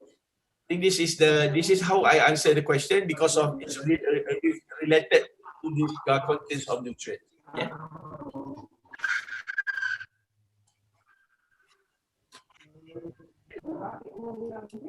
Okay. Yes. Okay, thank you, Prof. Hopefully your answer can satisfy the question from Jam.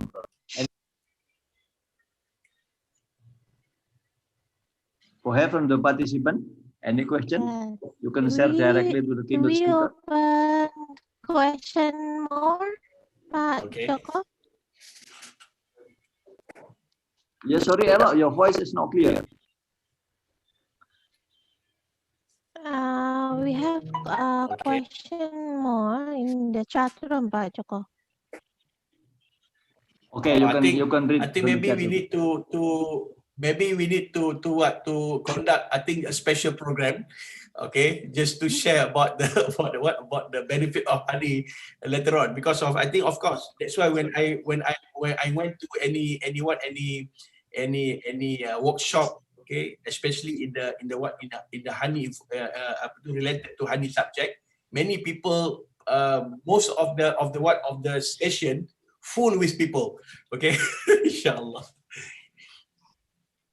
Okay, Prof, there are one more question in the chat room from the Irma Yuliani. Yeah. Okay. The question is, honey is very good. So what do you think about moringa or daun kelor? So you know daun kelor. Daun kelor sometimes it is a kind of vegetable in Indonesia. I don't know if it's available or not in Malaysia. So you know moringa. Moringa, I know the moringa. Yeah. Okay. What do you think? Compare with the moringa. What do you think of moringa? Is it also good or not? Compare with the honey.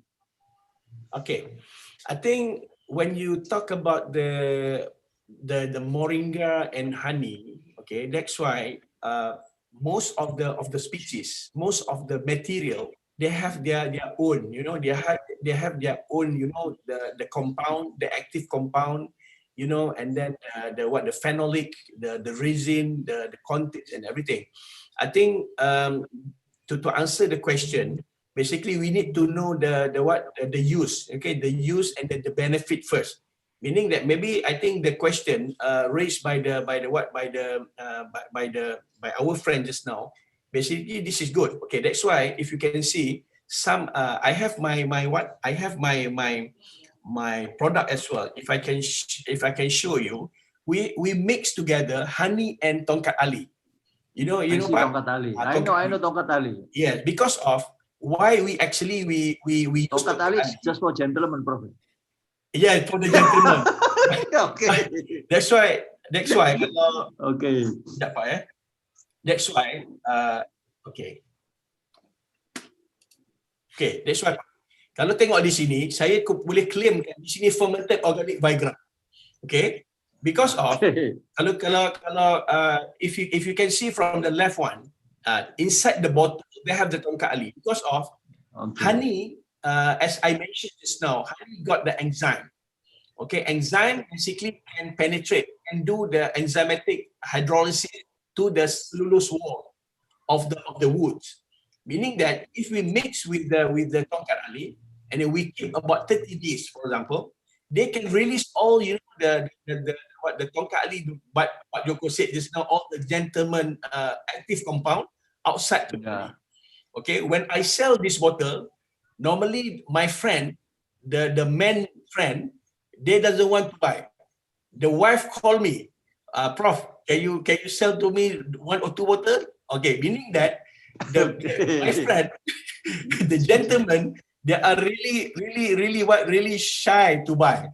Okay, because of they know the benefit, because the wife know the benefit as well. Sorry to talk about that. This is the real. Okay, the real when I'm joining this. Okay, this is part this is for the tongkat ali. That's why I to answer this question. Okay, we can mix. Okay, that's why Allah said madu, honey is actually is already have the really benefit and benefit health and so on. But when we put tongkat ali is another good good active herbs as well. Okay, that's why as I mentioned just now, this is pisang, the banana. This banana when you mix with the kelulut, and then you can make it the powder. This powder you can make it. Sometimes those people like really had diabetic, really critical diabetic, because of the contents of sugar in the banana is so high. Maybe when the mix with the sucrose, you can produce, you know, the mixed banana like this, and then you can make it the banana shake. You can make it a cake, confectionery. Okay, through this. That's why if you can see from my lab, this is the banana. We make it the thing. We do the powder, and then we sell it. Okay, this is some of the product lah. Yeah. Thank you very much. Yeah, thank you, Prof. Yeah, tongkat ali is very famous also. In Indonesia, it is called. Is it called with the pasak bumi in Indonesia? Pasak bumi ya Pak. Itu. Yeah, pasak bumi in Indonesia, but the name, is it the same? Yeah. Lalai gajah Pak ya? Yeah. Gajah Pak ya? Yeah, okay. So by the way, Prof, what do you think of pasak bumi? Is it also safe for the patient of high blood pressure? Yeah. Most of the herbal material basically is safe. Okay, but we need to identify the dosage. That's why, like I mentioned just now about the honey. You cannot consume the honey into much doses, because of when you consume too much, and then they will give like really bad things to your body, because our body, we have the heart is actually to convert the toxin to the useful or to the good things because heart is actually they will toxin useful or to your body, and then they will affect to our life and so on. Thank you. Yeah, very good. So we have honey and also pasak bumi or tongkat ali. I believe after this conference, some people will contact you. Inshallah. Yes, please. So no problem. Ibu Elo, I will contact you. Happy I will say like. Can I put my any more question, Ibu Elo? Put my email here. Yes. Sure. No more question? No question. Put your contact in the chat room, yeah. Wait, Prof. Jihad still put the okay. Also phone number. Contact. Okay. I think maybe I can give you guys my phone number. I will share the certificate, Pak Joko. Wait a moment. I will take a picture. Yeah. Okay. Yeah. Prof. Yeah. So thank you for your nice presentation. And so for everybody, please give a very huge applause to Prof. Ahmad Jihad. Okay, applause please.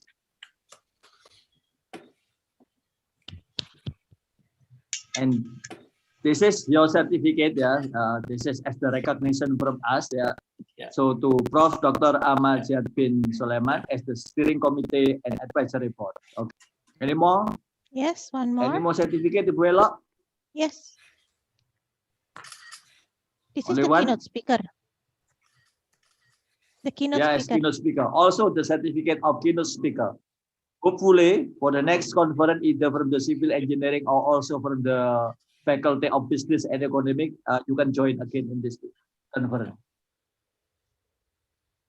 Okay, thank you for Dr. Ahmad Syah. Thank you very much. Thank you very much, Pak Joko, organizing, and then perhaps we can see again in the next platform. Assalamualaikum. Okay, thank you. Waalaikumsalam. So another keynote speaker. So I will call to which one? Dr. Yohanes bin Ibrahim, PhD, from also from University Malaysia Kelantan. Is it the friend of Professor Dr. Ahmad Syah? Go ahead. Dr. Yohanes bin Ibrahim, are you with us now? Yes, Prof. Yes. Yes. Okay, Dr. Ibrahim, how are you so far? Are you so far? Yeah, I'm you good. also in Kelantan? Also in Kelantan now? Yeah. In Kelantan also. Sorry, the same with Pak Prof. Joko. Syah. So you are now in holiday. Echo. Yeah, It sorry. sounds like double. Double, I yeah, heard something kind like of echo from my. Yes. Perhaps there is connection problem. Yeah, sorry for this inconvenience. So I believe that the same with Prof. Ahmad Syah. Is it clear now? Hello, Dr. Henry, can you hear my voice? Yes, I can hear very clear. Yeah. Prof. Okay, about 30 minutes. Okay.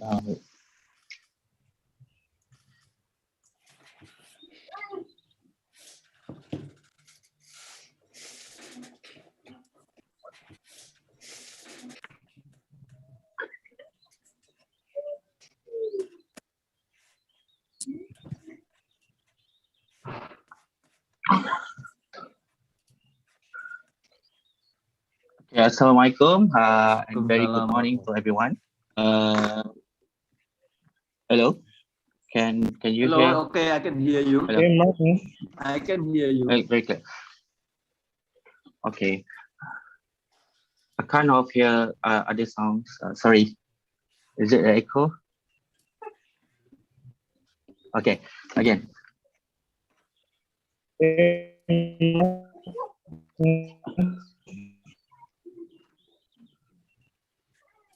Sorry, hello. Hello, yeah, Pak Joko? okay. Waalaikumsalam. Okay, I kind of hear double voice. How to solve the problem? Let me try.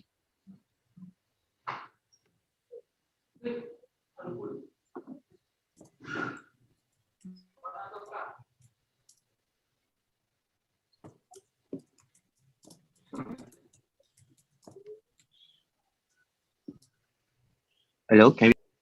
Okay, I can hear you, and I can see your presentation. Oh, okay. All right. Again, hi and very good morning to everyone. Thank you for good morning. Thank you to the secretaries for inviting me to be a part of this very interesting conference. Allow me to introduce myself. My name is Ibrahim. I'm from University Malaysia Kelantan. And then my background is fine arts, theory and practice, specialization in public space. Okay, sorry again. I kind of hear delay sound of my voice.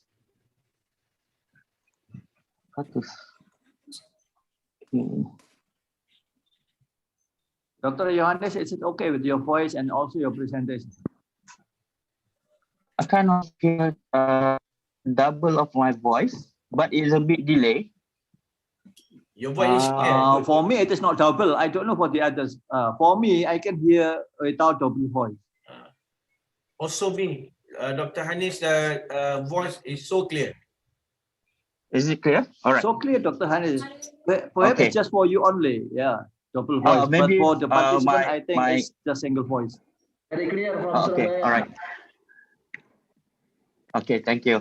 Okay, I just continue. So for today's session, my topic evolved around the pandemic and how artists respond to the similar pandemics that has been recorded in human history. I'm sorry, maybe my topic is a bit different compared to previous presenter. Usually, based on my background as a fine artist. So, okay, during the pandemics, for example, COVID-19, as the community grapple with this invisible enemy, artists has often tried to make sense of the random destruction brought by the plague, or in this sense, pandemic. Mostly they try to interpret the horror that the witness has changed radically over time. But what has remained constant in the artist's desire to capture the essence of the pandemic through this artwork, they have recast the plague as something not quite amorphous, not acknowledgeable, or terrifying. And then Black Death, for example, that Black Death plague during 14th century killed almost 200 million people. Artwork created during this time of plague reminded even the most powerful person that their life has fragile, temporary, and provisional. In many painting, there is an emphasis on a suddenness that the image of dance macabre are repeated, where everyone is encouraged to personifications of death, to the dance, to the grave. This is also extensive use of the hourglass to warn believer that they had only limited time to get their affair and soul in order before the plague might cut them off without warning. This is like a mystical or a black magic that which is that they try to portray something mythology, what we call is problem or the powerful force that caused the problem to the society. And then we can see the painting by Peter Bruegel's The Triumph of Death. The medieval Black Death was one of the most devastating pandemic in human history. The result, the deaths of estimated 200 million, as I said before, in Europe. At the time of the Black Death, themes such as the skeleton, death, the dance of death were common in culture and especially in art. This painting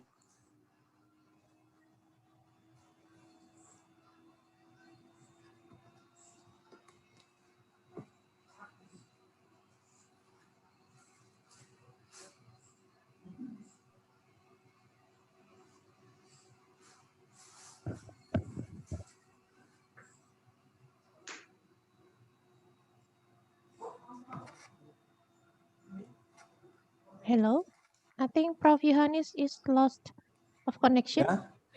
Dr. Johannes, do you hear me?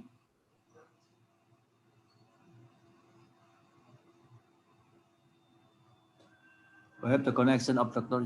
Johannes is not good. Perhaps. So, okay, we wait about 5 minutes.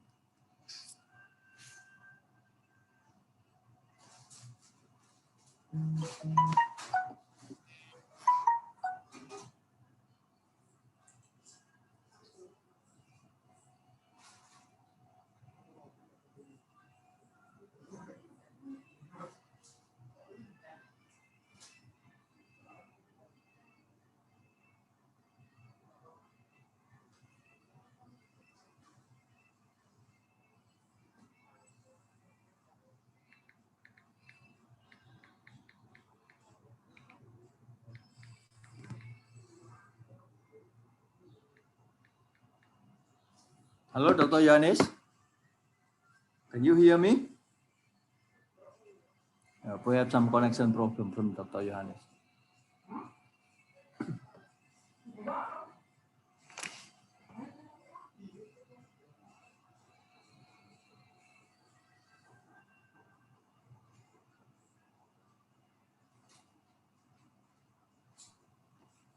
Yeah, I contact Pak Iksan. Maybe Pak Iksan can contact Prof. Johannes. Okay, please try as well. Yes.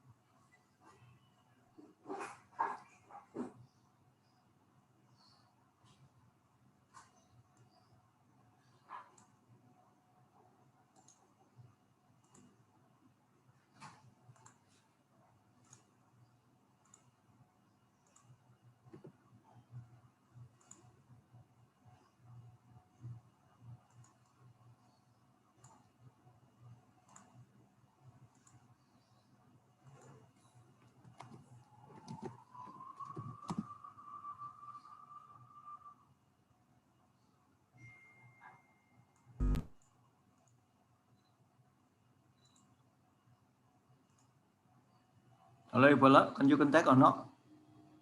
If Dr. Yani still have a problem with the connection, we will continue with the next Yes, keynote Pak speaker. Isan still try, Pak Joko.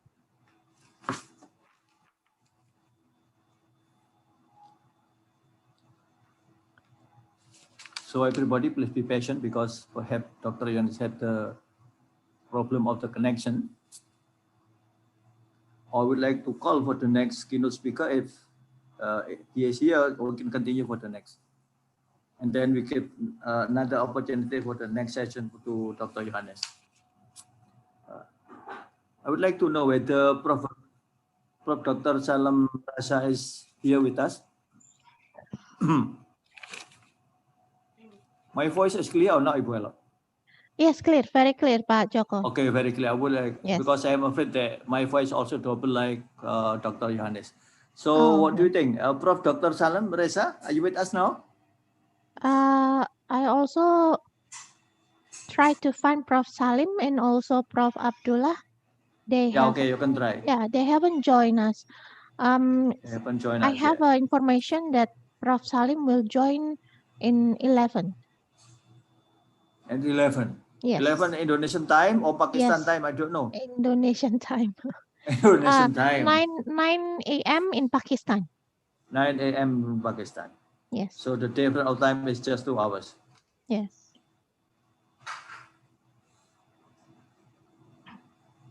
So now, Dr. Sajjad also with us or not? Not yet. From Pakistan, not yet. Pak Joko, I'm trying to contact Dr. Johannes, but Okay. No response. I think the problem is line. Okay. Yeah, the problem is talking about the connection. Yeah. Okay, thank you, Yeah, Dr. connection. Aslisan. Okay, So maybe. Dr. Alisan also in the list of the presentation? Yes. No. No. So who is the next developer? Yeah, Prof. Salim and then Professor Abdul San. They are together from Pakistan. Yeah, they wait for 11 o'clock. So maybe I can share screen to announce for the parallel session. Maybe for the student from Narotama University can get information about the room. Will be divided. Okay.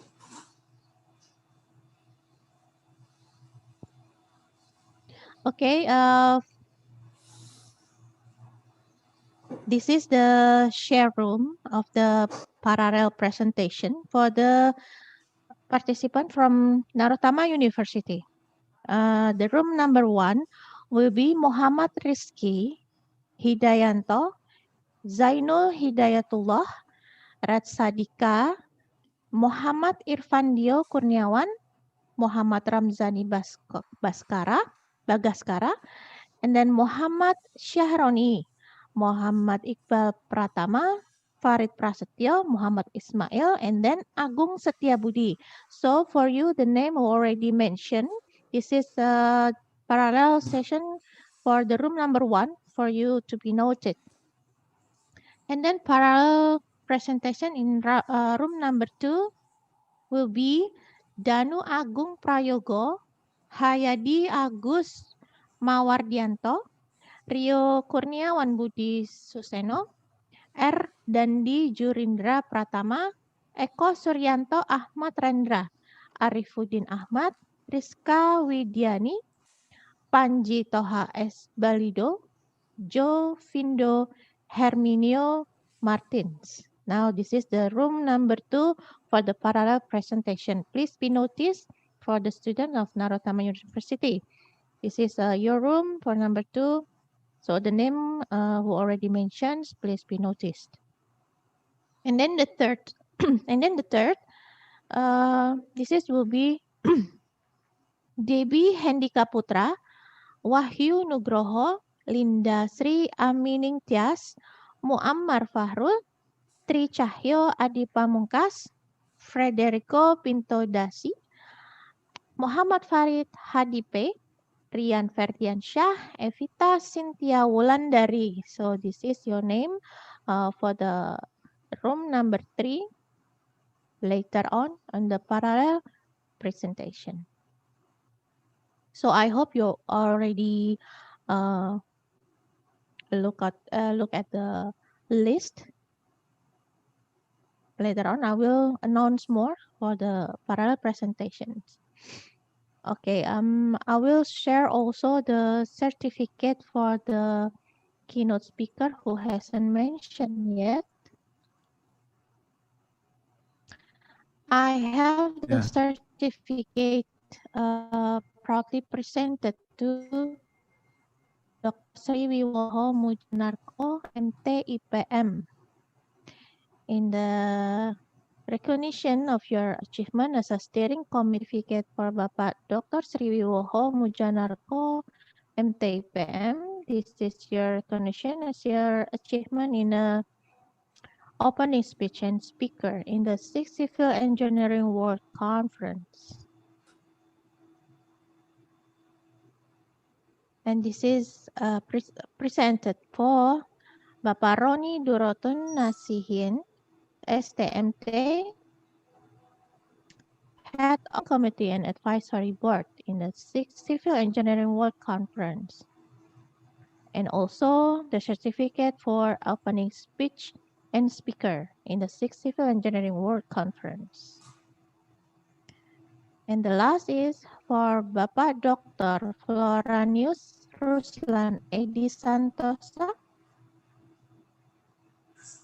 Head of Master Civil Engineering Narotama, and also the certificate in your recognition of your achievement as opening speech and speaker. And you're also would like to thank all the speakers for the opening ceremony this morning. So I think I already shared all the certificate for this opening ceremony, Pak Joko. And then also just now I share the presentation parallel for the room, maybe for the student who will notice which room that they will enter. So now while waiting the keynote speaker, perhaps the parallel session can be conducted now. I don't know. So who will handle the parallel session will be handled by Freddy Kurniawan and the moderator Rizal. So we wait until 11 or something.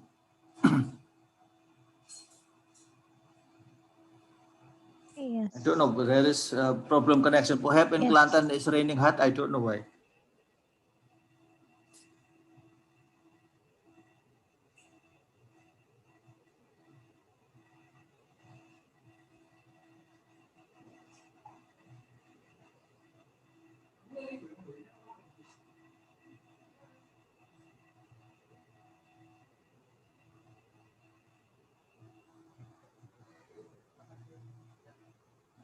Yes, I still don't have any news from Bapak Iksan whether Professor Yohanes is already done or not. Maybe so you can add to the committee. So what do we do now? Alizan?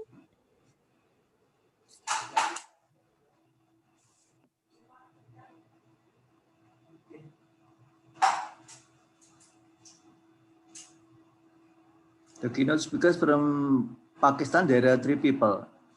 And they not joined yet? Hello? Not yet joined. For the all 3 people. Yes, they haven't joined yet. Assalamualaikum. Dr. Sajjad Mangi from Pakistan. Oh, yeah. Waalaikumsalam. Okay, Dr. Sajjad Ali. Yeah, so how are you so far? Alhamdulillah. Thank you very much. It's congratulations to all of you to organizing such a beautiful conference. Yes, thank you. Okay, thank you, Dr. Ali. So what time now in Pakistan? Still 9 a.m.? Yeah, here 8:30. 8:30. Okay, because for the previous keynote speaker has the problem with the connection, perhaps I can give you the opportunity to make the presentation. Is it okay? It's okay, no problem. Doctor? No problem. Okay, Dr. Sajjad Ali. So you can make presentation. Thank you.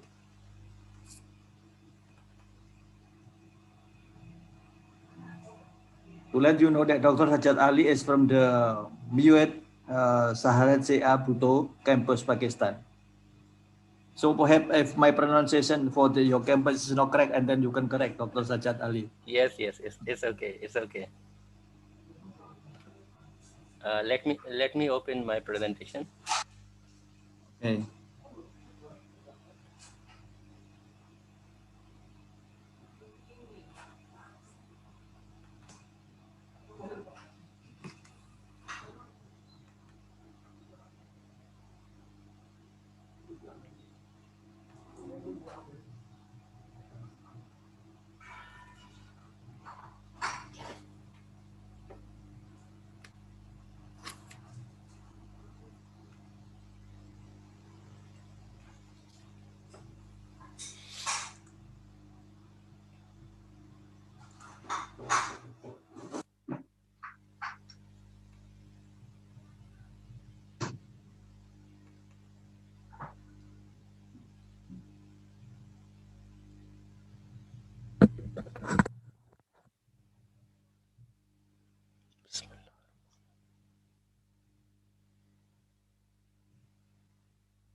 Is it visible?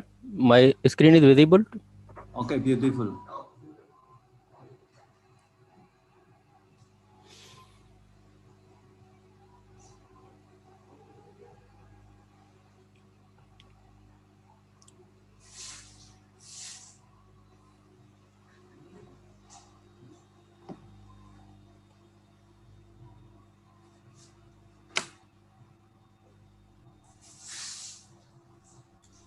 Okay, may I start? Okay, you can start now. So the name of university is Mehran University of Engineering and Technology. Okay, it is clear. Thank you. Yeah. Bismillahirrahmanirrahim. I, Dr. Sajjad Ali, working as an assistant professor at the Department of Civil Engineering, Mehran University of Engineering and Technology, Shaykh Zulfikar Ali Bhutto campus, Khairpur, Miras. Today, I would like to present my keynote speak on recycling of ceramic tile marble,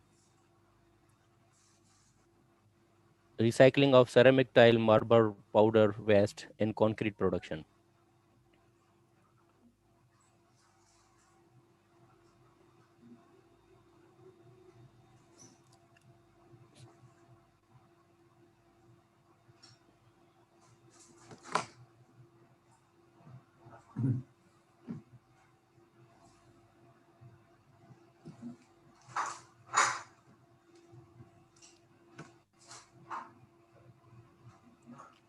So regarding the recycling waste produced from the construction industry, or substitution of the materials are techniques that can be followed to fulfill the purpose of limiting the use of constituents natural materials of concrete.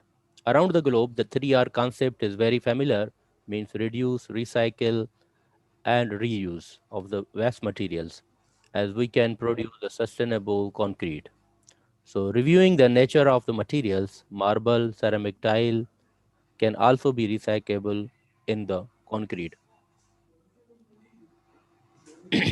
They are strong, solid waste having the compact unit structure, should serve the purpose of recycling. And the advantage is related to the recycling of these two materials gives the good results and can preserve the energy pollution of the waste, reduce the pollution of waste which were produced through these two materials, and economical favorable and investment for the future. One of the world's largest yield of the natural stones include the marble, which is 50% of the total yield of the natural stone around the globe. So Pakistan, especially Khyber Pakhtunkhwa province, Khyber Pakhtunkhwa possesses the huge marble reservoirs. Around 20 to 30% of marble block converts into the powder. This waste on interaction with the soil affect the soil properties, alters it negatively by making the land burden. Apart from the waste marble, ceramic tile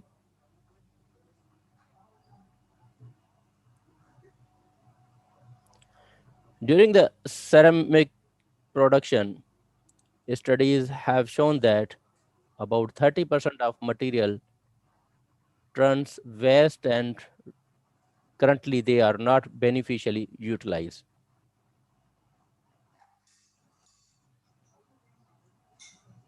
And I'm audible?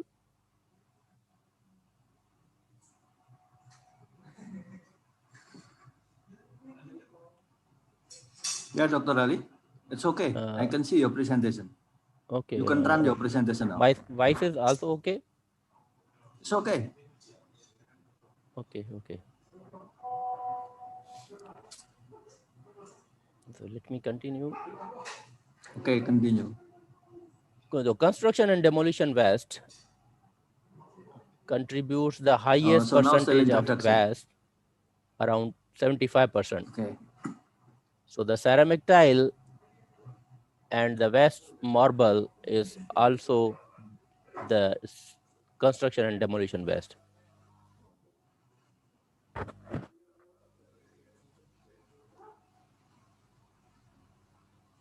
So you can see here in this picture, while the collection of the local construction, local industry of Pakistan. These are the few literatures which is available on the individual utilization of waste material. But in this study, we used to combine both materials, waste, tile waste as well as marble waste. So there are few studies were reported from Pakistan, India, United Kingdom, South Africa, India, Nigeria.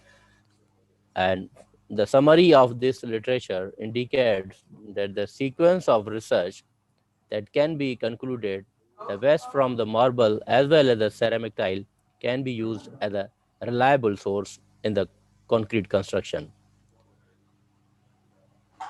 They actually behave a little identical to the main constituent of the concrete, such as cement, aggregates, which kind of encourage researchers to explore more about them.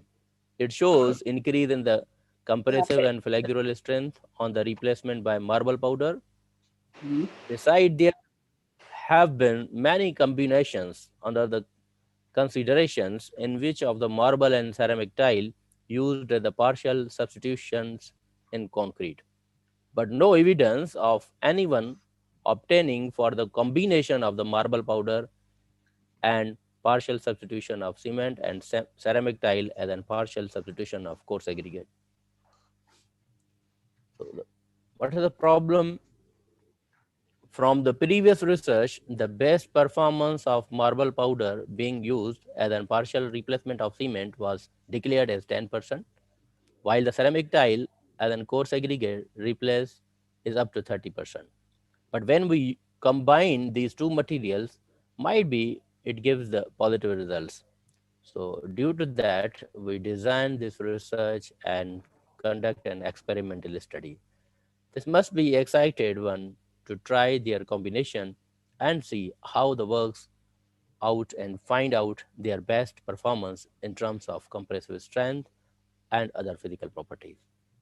These were the object of our study, to evaluate the physical properties of materials such as specific gravity, water absorption, bulk density, seawater lysis. And the second object of our study is to determine the workability and compressive strength with and without waste materials. So materials were used in this study: cement, fine aggregate, coarse aggregate, marble powder, ceramic tile as a coarse aggregate, and the water. So these are the pictures of lab work while preparation of the ceramic tiles as an coarse aggregate. You can see in the pictures the sieving, which were 4.75. We use the material which retained on the 4.75 material. And the equipments and the specimens used, the cylinders, we use the cylinders 150 mm by 300, concrete mixer, slump cone, wet balance, hammer, electric vibrator, sieve assembly, ovens, compressive testing machine. So these are the few pictures of the experimental study. This is actually the research methodology flowchart.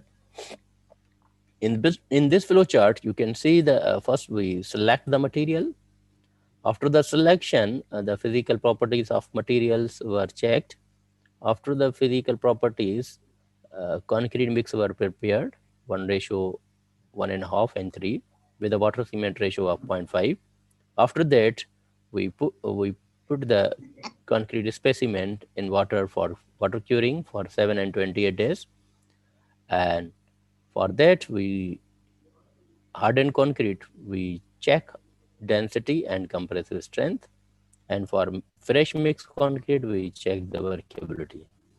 And based on this, results, analysis, and the conclusion. So here in this methodology, in total, we have prepared around 24 specimens, 12 for 7 days and 12 for 28 days. So here you can see C1, C2, and C3 and C4. These are the sample codes. C1 represents the control mix, and C2 represents the 10% ceramic tile, and C3 represents the 20% ceramic tile, and C4 represents the 30% ceramic tile.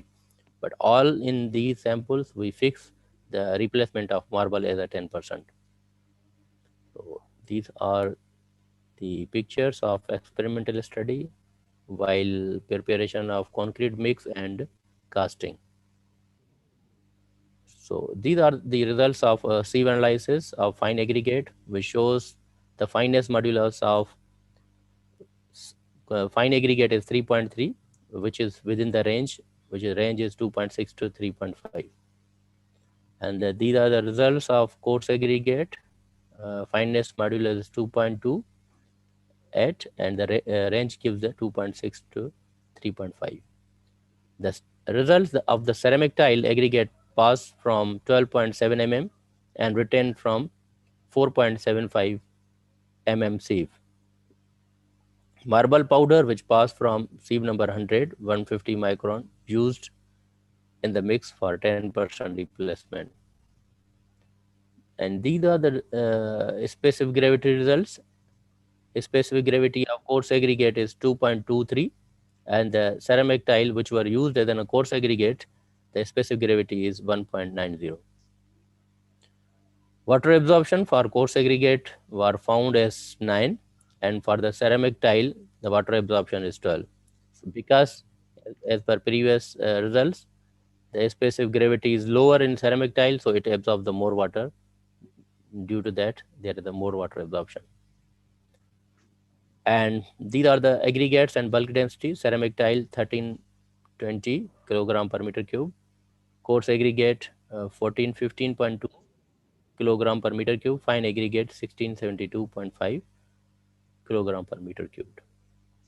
So these are the results of workability of fresh mixed concrete. So control mixed concrete gives the 60 mm. When we add the marble powder and ceramic tile, the workability were noticed declined or reduced. So when we add the 10 plus 10 combination, the 50%, 50 mm slump was noticed. And when we use the 10 plus 20 combination, 40 mm slump was noticed. And when we use the combination 10 plus 30, the 30% slump value was noticed. So these are the results in a graphical form. You can see when we add the marble powder and ceramic tile, the workability were reduced due to the more water absorption. These are the densities. When we add the waste material, the density is slightly decreased. These are some pictures.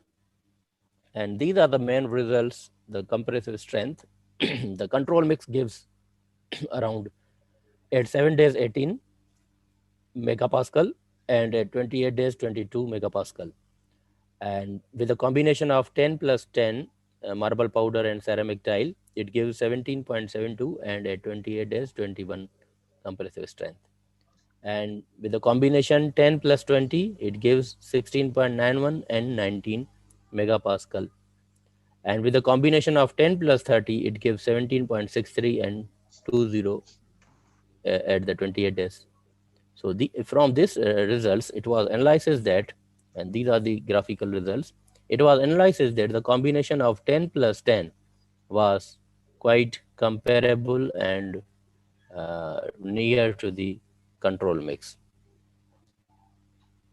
So these are a few pictures while testing. So now the conclusion. In this study, the effect of using marble powder and ceramic tile waste on the properties of concrete were studied. It can be concluded that the compressive strength of concrete with replacement is approximately same as that of conventional concrete, 93% with the proportion of 10 plus 10. The workability of concrete with replacement improves with the increasing ratio of replacement, but the compressive strength decreases. Partially substitute concrete at the ratio of 10 plus 10, substitution performance is better than other replacements. The water absorption as well as the specific gravity values of ceramic tile are lower than the conventional coarse aggregates. So these are few recommendations. This study recommended the combined use of marble powder waste and ceramic tile waste in concrete. Based on the experiment result, it was found that 10 plus 10 replacement has been recommended as an optimum. These are the few references. And thank you very much. Thank you, Dr. Ali. So very interesting presentation talking about the ceramic tile and also about the waste of ceramic. So by the way, this is research and then you have published in journal or not? Yes, it is. We have already published in Indonesian journal. Indonesian Neutron. journal. Yeah, Neutron. Okay, journal. so very interesting. So by the way, in the Pakistan, talking about the ceramic waste, is it a problem for the environment in Pakistan for the waste of the ceramic tile? Yes, because you can see here in this picture, the heaps of ceramic tile were just disposed in the agricultural lands. So it is give the pollution to the agricultural land. Okay. So due to that, we can utilize this in a concrete to make a sustainable concrete and reduce the waste material. This is tile waste after manufacturing in the production or outside after using in the building. It depends both. One is tile waste we collect from the construction and demolition waste site, and marble powder from the tile industries. So the marble powder is still in the industry, in the factory, still in the factory. But for the for the what you call it, for the tile waste after usually after in the factory, so outside the factory. I don't see that. I don't see that the machine you use and produce or and reduce again is very simple. Do you use also crushing machine? Because I'm familiar with the crushing machine in the Indonesia. Yeah, So compressive in this strength case, machine. we use This crushing one machine also for to make the sub size as we want. No, no. We just very compression simple. machine for concrete. For this, we use the hammering. Okay, just hammering. The help No of need- hammer, because we need the bigger size. We will replace this ceramic tile as a coarse aggregate. Okay, so in order to make the sub size, no need to use the crushing machine. Yeah, no need. Yeah, because When we use the crushing machine, then it gives us a little bit like a powder. Okay, thank you. So, okay, thank you. Perhaps some other participants, they have some question, or perhaps from my friend, because my friend here, there are some civil engineers. Yeah, Pak Iksan, Dr. Iksan, and other from civil engineering. Yes, we have question in the chat room. Okay, you can read in the chat room. This is question.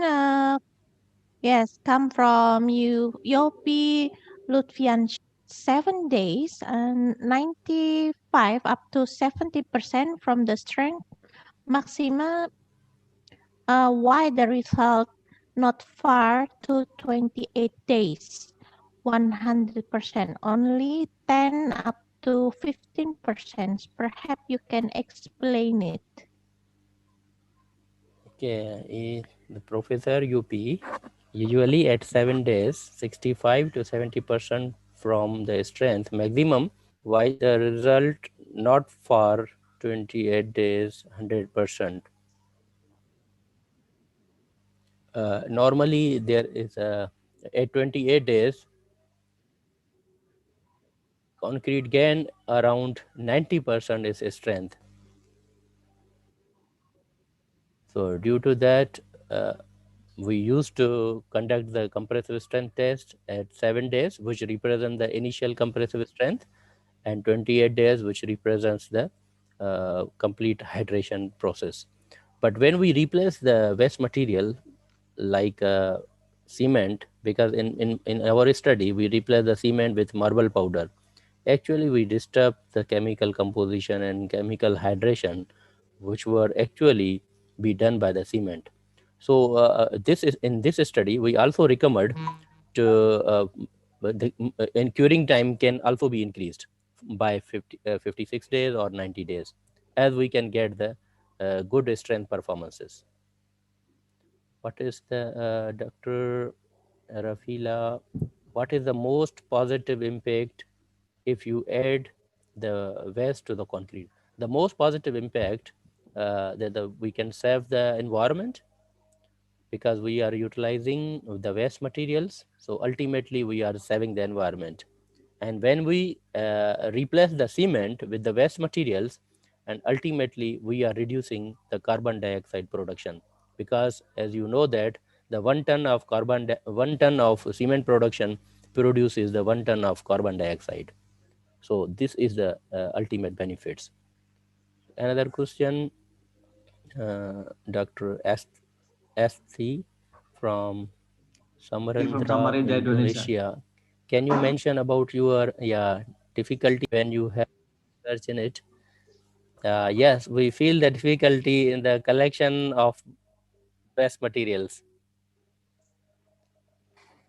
When we because it's very difficult to collect the waste material and transport in the lab, then prepare it.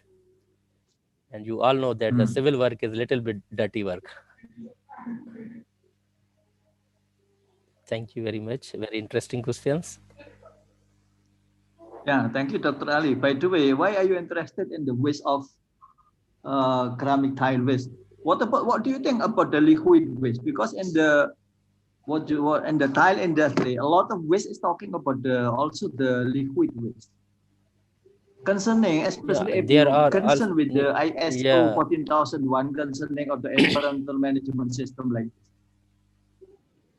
Yeah, you are right, Prof. But as far waste. as I am trying to develop sustainable concrete by utilizing the waste materials in concrete. Okay.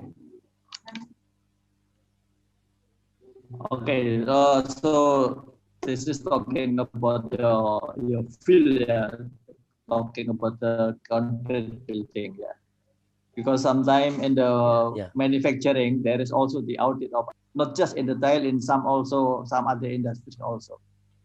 Okay, thank you, Ibu Elo. Any more? But Dr. Ali. Thank you very much. Ibu Elo, any more questions? Yes, thank you. No, we don't have any more questions. So I think we can continue. Okay, if there is no more questions, everybody please give a huge applause to Dr. Ali, please. Thank you. Thank you, Dr. Ali. Yes. I will share thank the you. So, certificate. Share the certificate. This is Dr. Ali for your recognition as the certificate as the steering committee and advisory board. Hopefully, the certificate will be usable in your country. Because it is signed by some very famous people in the world. Thank you. Any more? As also as the keynote speaker, Dr. Ali. Again and again, thank you so much. Hopefully for the next conference you can join again. Okay, thank you. Assalamualaikum warahmatullahi wabarakatuh. Thank you very much, Dr. Sajat. Waalaikumsalam. Waalaikumsalam warahmatullahi wabarakatuh. Thank you. Okay, yes, thank you. Pak So Joko, we now can continue we can to continue for Professor the Yohanes. Dr. Yanis, because perhaps previously Dr. Yanis has a problem with the connection. Hello, Dr. Yanis, are you ready now? Is Dr. Yanis with us now? Hello. Hello. Hi. Hello, Hi. Dr. Yanis.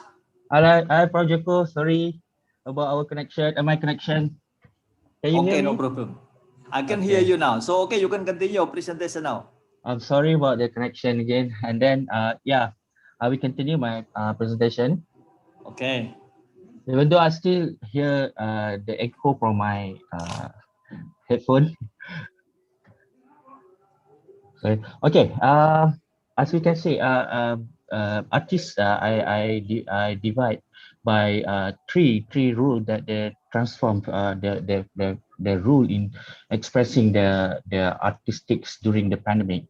So as we the first period during the Black Death in 14th century that killed 200 million people. Artists try to portray the biblical image of pandemic. So we can see from the Peter Bruegel, the Elder Triumph of Death, which is the image he tried to portray the effects that such as using this skeleton as a symbol, and then everything's in the that sense of mood expression. For example, even in this painting depict the people of all social background, from peasant, soldier, and to the noble, as well as king and cardinal. The deaths take them indiscriminately. So artists during this time, they try to try to indiscriminate those status structure during that period. So we can see another mural by Giacomo Baudelaire. In this painting, Triumph of Death, it tried to represent a crowned skeleton queen swinging a scroll in both her hands. She has two fellow skeletons at her side, killing people with a bow and ancient archer. And then around a group of powerful but these desperate people are offering valuable and begging for mercy. Death is not interested in their mundane wealth, however. She only won their life. And then beneath her feet is the marble coffin where the corpse of an emperor and a pope lie surrounded by the poisoned animal as a symbol of a fast and merciful death. Pak Joko, still can hear? Just now, hello? Pak Joko? Yes, we can hear you. Oh, okay. Because clear. just now I'm talking until the thank you alone. No, you can continue. It's okay. Unaware of disconnected. Sorry. Okay, again. Continue. Don't worry, I will let you know if there is some problem. Okay, thank you, Proyeko. Okay, the next painting we tried to discuss here is the citizen of Tournai, Belgium, burying the deaths during the Blood Deaths in 1347 and until 1352. In this picture, artists tried to portray the what the 15 mourner, the 15 mourner with the very individual expression, showing the different kind of mourning that feeling that they try to convey genuine sorrow and even more genuine fear in this picture. Artists try to to try to start to portray expression of a current people who still live and then witness the horrific situation, the horrific pandemic. And then one of the quite similar to our current pandemic image is the etching by Paulus First of Nuremberg, the Dr. Schneeberg von Rome. In this etching artwork, artists try to portray the protective costume used by the doctor during that period, especially in France and Italy. The image, the mask show have a too small nose hole and was a type of early respirator which had sweet and strong smelling substance. Usually they're using lavender. They're putting inside the nose to prevent, to keep away from the bad smell, which is they consider that bad smells is carry the disease. And then but the latter study proof disapprove this finding. Okay, the second spirit of the most recorded pandemic in human history is a Spanish flu plague. It's occurred during 1918 and 1919, which is killed almost 100 million people all over the world. And then in this perspective, they try to, artists try to become more self-reflections. They become more personal into their own experience of that particular moment. For example, we can see Igor Chile. He tried to draw his mentor, Gustav Klimt, on his deathbed. In this painting was he draw before he himself caught by the disease himself. And then the next very sad feeling of a painting painted by Igor Chile is the family. He tried to portray his own family, which is this painting is unfinished. He tried to portray himself with his wife Edith and their unborn child. In his last letter, he described his concern of her writing. Dear Mother Chile, Edith got the Spanish flu 8 days ago and has pneumonia. She is 6 months pregnant. The disease is very serious and life-threatening. I am preparing myself for the worst. Edith, the wife, died of the Spanish flu in her 6th month of her pregnancy. And then Egon himself died after 3 days after Edith died. So from here, we can consider artists try to share their horrific experience through the visual, and then they try to record their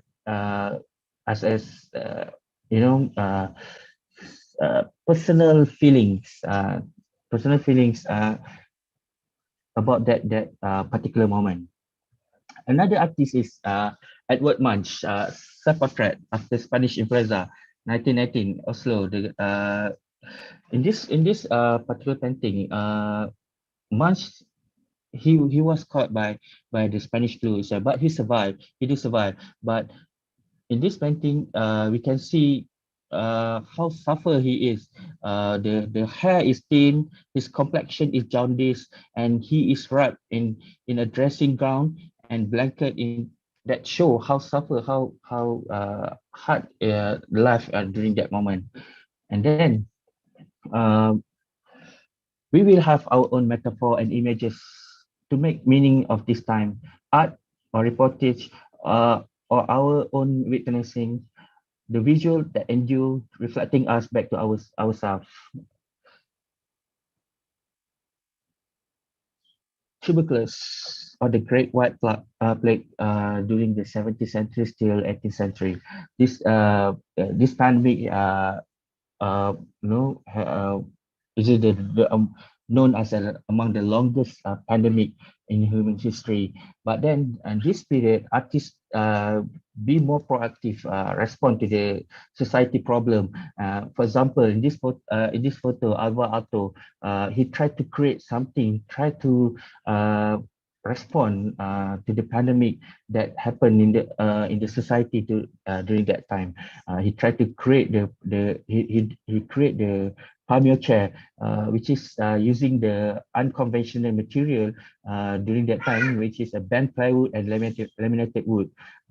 This furniture try to give something sort of warming experience and more human to the patient. And then the chair is be designed to let the patients easy to breathe during having the illness. And then again, artists can hold back from expressing their feeling and then witness something around them. In this photo, Claude Monet tried to portray his partner, his spouse, Camille Monet on her bed. He tried to capture the last moment of time that they've been together by playing their partner suffering and transferring the moment into the surface, into the canvas, for example. There are few artists also try to portray the last moment of their partners during that time. Rembrandt, for example, in 1964, interior with Saskia in bed, his spouse, his partner. Saskia is died from the Spanish flu disease. And then again, another disease that arise the artist's response to the pandemic is a HIV/AIDS pandemic in 1980s. During that time, the medicine or the drug use is not yet as easy as we have today to counter the disease. And then artists try to attract public participation, public awareness about how difficult, how important how difficult the pandemic is. And then in this work, Cat Herring, Ignorance, Fear, and he tried to portray the figure gesture of see nothing, hear nothing, and say nothing. Is try to show how the fail of public proper acknowledge and respect of the pandemic. So he even died from HIV in 1990. Another artist respond to the disease is David Wojnarowicz. Wojnarowicz is one of the best known for his work for most haunting artistic responses to the AIDS crisis in 1980. In this photo montage, you see a herd of buffalo falling off the cliff and of their deaths. Okay, all right. And then he tried to provoke the powerful feeling of doom and hopeless, making the work quite extremely conflict and marginalization that characterized the HIV and AIDS during that time. He even died of HIV in 1992. Okay, the last one is our current pandemic.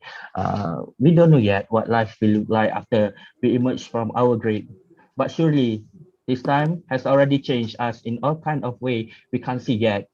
COVID-19 is anything but distant and selective. None of us really have a luxury of opting out and just not thinking about it. The 2020 pandemic will change the way we see art forever.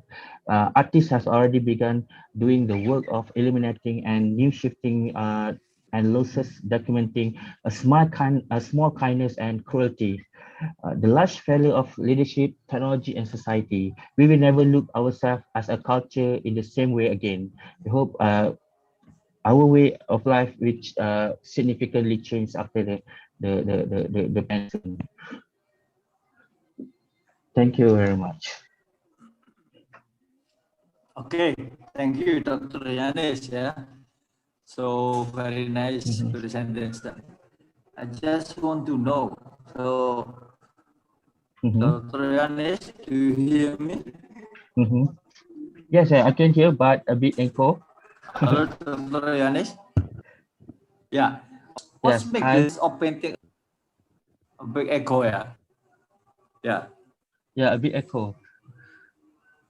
A big echo. Yeah. So now what about now? Okay, now it's okay. Now it's okay. Okay, I'm Kamu people. I don't know much about the art. But I would like to know what's make the art of painting very expensive. Pardon? Art and painting very expensive. Yeah, what make it expensive? Okay, first we have to look at the artist who produced the artwork itself, how he involved with the history of art itself, how he's respond to the society issues, and then obviously how artists deliver his his thought, his philosophy into the painting, and then this is make artworks different from one to another. The value of artworks so different from one to another.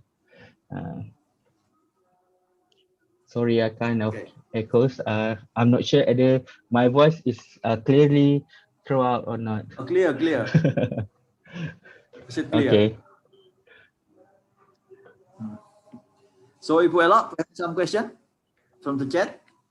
Yes, I have one question from Dr. ST from the University of 17 Agustus 45 Samarinda, Indonesia. Can you compare the similarity and the differently between Spanish influenza versus COVID-19? Okay. So what do you think, Dr. Yohanes? Are you expert in this? Okay. Okay, I'm not expert in pandemic, but I do study a bit about the pandemic. The difference between this current situation compared to the Spanish flu period. Nowadays, artists respond a bit more like a tuberculosis period. So artists try to be proactive. Artists try to respond and then try to solve the society problem instead of previously during the Spanish influenza. This is from artist perspective, yeah. Artist just concerned about expressing his feeling during that period, but the current times during the COVID-19, artists more proactive. They try to portray every single event happen around them. They use a lot of different instrument, mechanism, technology, try to connect with the artists around the world. This is what makes the difference between current situations and then the previous pandemic of Spanish influenza. During the Spanish influenza, artists more personalized, and then they try to reflect their own thought at the particular moment. But now artists become more connective using the different technologies and then they try to share their thought with uh, crowds around the world, artist crowd. Sorry. Yeah. Okay. Thank you, Dr. Yanis. So your presentation is very good. So everybody, please give applause to Dr. Yanis. Thank you. Yes, I will share the certificate, Joko. Okay, you can share. This is your certificate, Dr. Yanis, as the keynote speaker. Yeah. Okay. Thank you, Dr. Yanis. Thank you, Prof. Joko. Yeah. Okay. Sorry about technology problem. My connection. And also another certificate as the steering committee and advisory board. Okay, again and again, thank you so much, Dr. Yanis. Yes. All right, thank you. Okay, Pak Joko, we can continue to Prof. Salim because our time is very limited. Okay, We Prof. will Salim, have a are you break with us now? Yes, our Okay, how are you, Prof. Salim? I'm listening. Can you hear me? Okay, I can hear you. So, okay, you can make presentation now. Before we pray. Hold, please, hold. Just.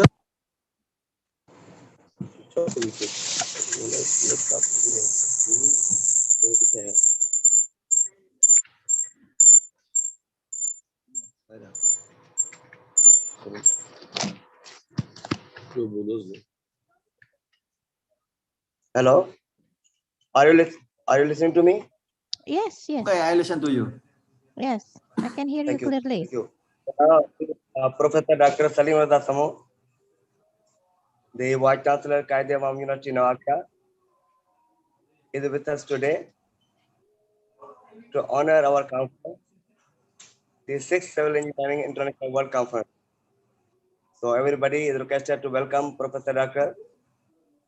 Salim Radasamo, Vice Chancellor, Kaide Awam University, Nawabshah, Sindh, Sorry, Pakistan. Prof. Dr. Salim, do you use PPT presentation or just oral presentation? Oh, I see. Medical. Okay. Assalamualaikum. Very good morning. Good morning. Good I'm morning. really thankful for inviting me. Yes. I think there is a sound or connectivity problem. Okay, no problem with the sound. Your voice is clear. Yes, but now we can hear you. Okay, my. Yes, but now we. So first of all, okay, first of all, Yes, we can hear you, Prof. Salim. yes. Let's start our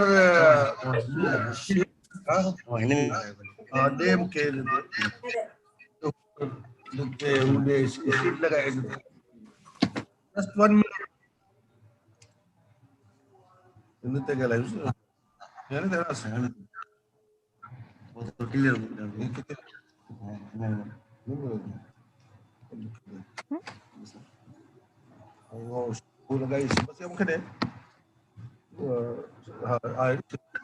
Presentation.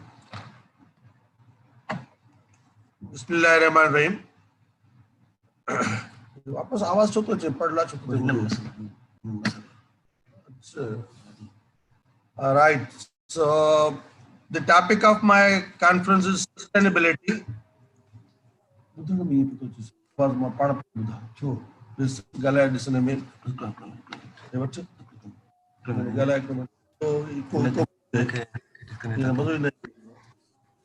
One minute, please.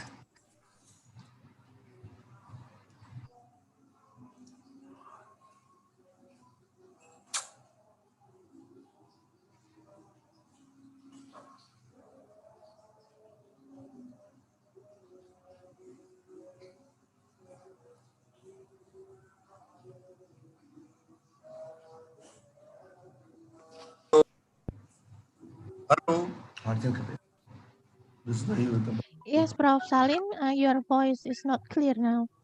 Do you have a problem? 1 minute, please.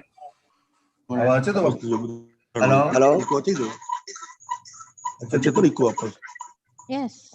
Why is it okay? But echo chege. We are joining again, please. I think there is a problem in connection. We are just a minute, please.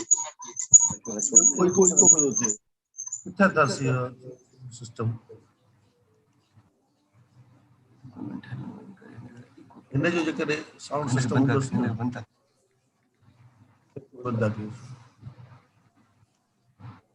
हाँ तो जो हमने mobile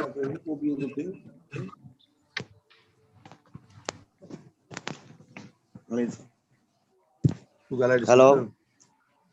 Are you listening to me clear now? Yes. Welcome, Okay, Salam. now it's Yes, clear. we Now can it's hear clear. Now you. it's clear. Thank you. Thank you. Thank you for inconvenience. Okay, once again. I could check on TV. अच्छा ये according to okay. यहाँ लेके तैयार किया. इन्हें change किया दे. इतना. हाँ.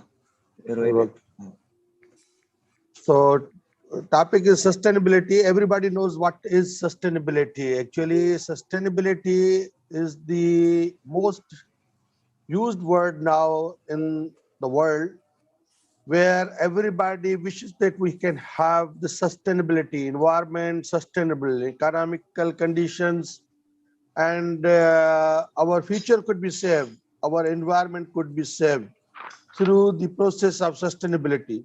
Sustainability means we are going to use our resources very effectively and efficiently.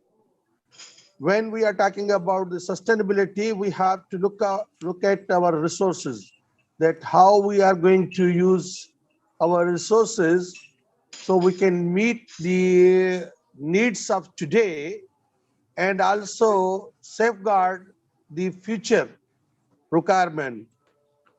When actually I am the energy person, professor of energy. When we teach energy conservation, means energy conservation is mostly said that we have to save the energy. Actually, saving up energy is not that we cannot use the energy. We have to use energy, but very effectively, very efficiently. At this stage, when whole the world is facing environmental problems, environmental consequences because of the energy wastage, energy utilization in every walk of life, in every sector, we need to use the energy. We cannot say that we may not use energy.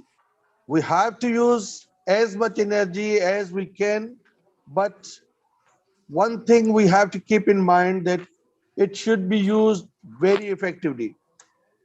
That is the sustainability, that we can use the energy, not only the energy, but all resources very effectively in order to meet the requirement of today's and tomorrow's. We cannot use the all resources today and forget about the tomorrow. We have to keep in mind about the tomorrow, about the future of our young generation. When we are talking about the sustainability, we have to use the energy, but when we say effectively, means we are not going to pollute our environment. We have to take into consideration our environment. Our environment, we have to protect our environment. That is very important. And now we can see the definition of the sustainability. It means the concept of sustainability is a composed of three pillars: economic, social, environment. We have to see that if we are going to use effectively, means we are going to improve the condition of the economical condition of our country. We depend, every countries depend on their economical conditions.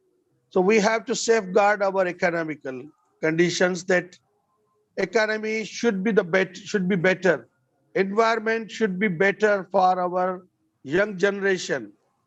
We are living in good conditions, it's okay. But what about the tomorrow? What about the future generation? Whether our children can survive in future, in tomorrow's conditions, if we are not going to use our resources very effectively. We have to use our resources with very good planning, and we have to provide the good social conditions. These, I'm going to skip some of the screens or slides. Actually, 3 pillars means economic development. This is issues that prove most problematic, and most people disagree on political ideology, what is and is not economically sound, and how it will affect the business and by extension jobs, employment.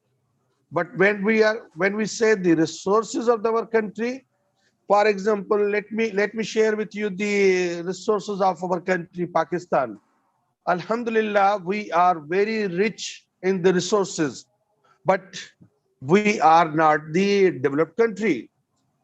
We are not the means many people don't have the access to the electricity. Many people, very good ratio, very good number of the people have no access to the clean water. There is unemployment in our country. But on the other side, if we look at the resources, we have many resources. For example, renewable energy and non-renewable resources. As far as renewable energy is concerned, we have solar energy, we have biomass, we have wind energy, very good corridor in Pakistan, because we have seaside in our southern part of the country, and we have the very good wind corridor. If we are going to use the wind energy only in our country, it provides the electricity, means 5 times more than 100,000 megawatt electricity can be generated. Only one resource, that is the wind energy. Similarly, if we are going to use the solar energy, the only sun is enough for our country to provide all energy needs. If we are going to use the biomass, we have huge biomass in our country. Very good quantity of the biomass, whether it is a agri biomass or non-agri biomass, we have very good number of the biomass. If it could be utilized very effectively, we can meet the energy demands of our country. But somehow, for some reasons, I don't want to go into detail of those reasons, it needs, let me make it clear that it needs very good planning actually, that and the priority of the government, planning of the government, and it depends on the every person who's living in the country, that whether they are going to contribute. See, it is common that for the payment of energy, everybody pays. If I'm going to use energy or resources inefficiently, not only myself, but all others will be affected, and they are going to bear the burden of inefficiently utilization of resources. So we can develop the economical condition of our country with the sustainability. Sustainability, as I already said, that we can use our resources, we can meet the demands of our energy demands, mostly of our country, of today's demand, but we cannot compromise the tomorrow. We cannot compromise the future. We have to safeguard the future, but in parallel, we have to have the good condition of today's. It is very necessary that right now, we should utilize the resources and get maximum benefit. Besides that, we have to have that energy or that resource for our tomorrow, for our future. So economic development is very necessary. It is a pillar of the sustainability. When we have a very good planning of the sustainability, then we can have the economic development. Similarly, it is very closely related with the social development. For example, if we have the excess of the energy, if we have no breakdown, no shutdown of the electricity, then we can have the many more industries and factories in our country. Because of the lack of energy supply or the problem in the energy supply, in our countries, many factories are closed, many industries are closed, because there's no continuous supply of the energy to them. So if there is a good planning and efficient utilization of resources and utilization of the renewable resources, Alhamdulillah, I was talking about the renewable energy. Beside that, the fossil fuels, particularly the coal. We have the third large reserve of the coal in our country, which is called the third coal, and it alone can meet the energy demands of our country. At present, the energy demand of our country is around 25,000 megawatt. But this only coal of the third location, it is only the solar, only biomass, only wind can provide 5 times the requirement of our energy demands of today. So if we are going to use efficiently, it means we are going to have the social development. And if it is social development, means our people, our people of the country, those who are living in our country, if they are happy, if they are happy, then our country will be prosperous. So it is very necessary that we should provide the social development with the application of sustainability.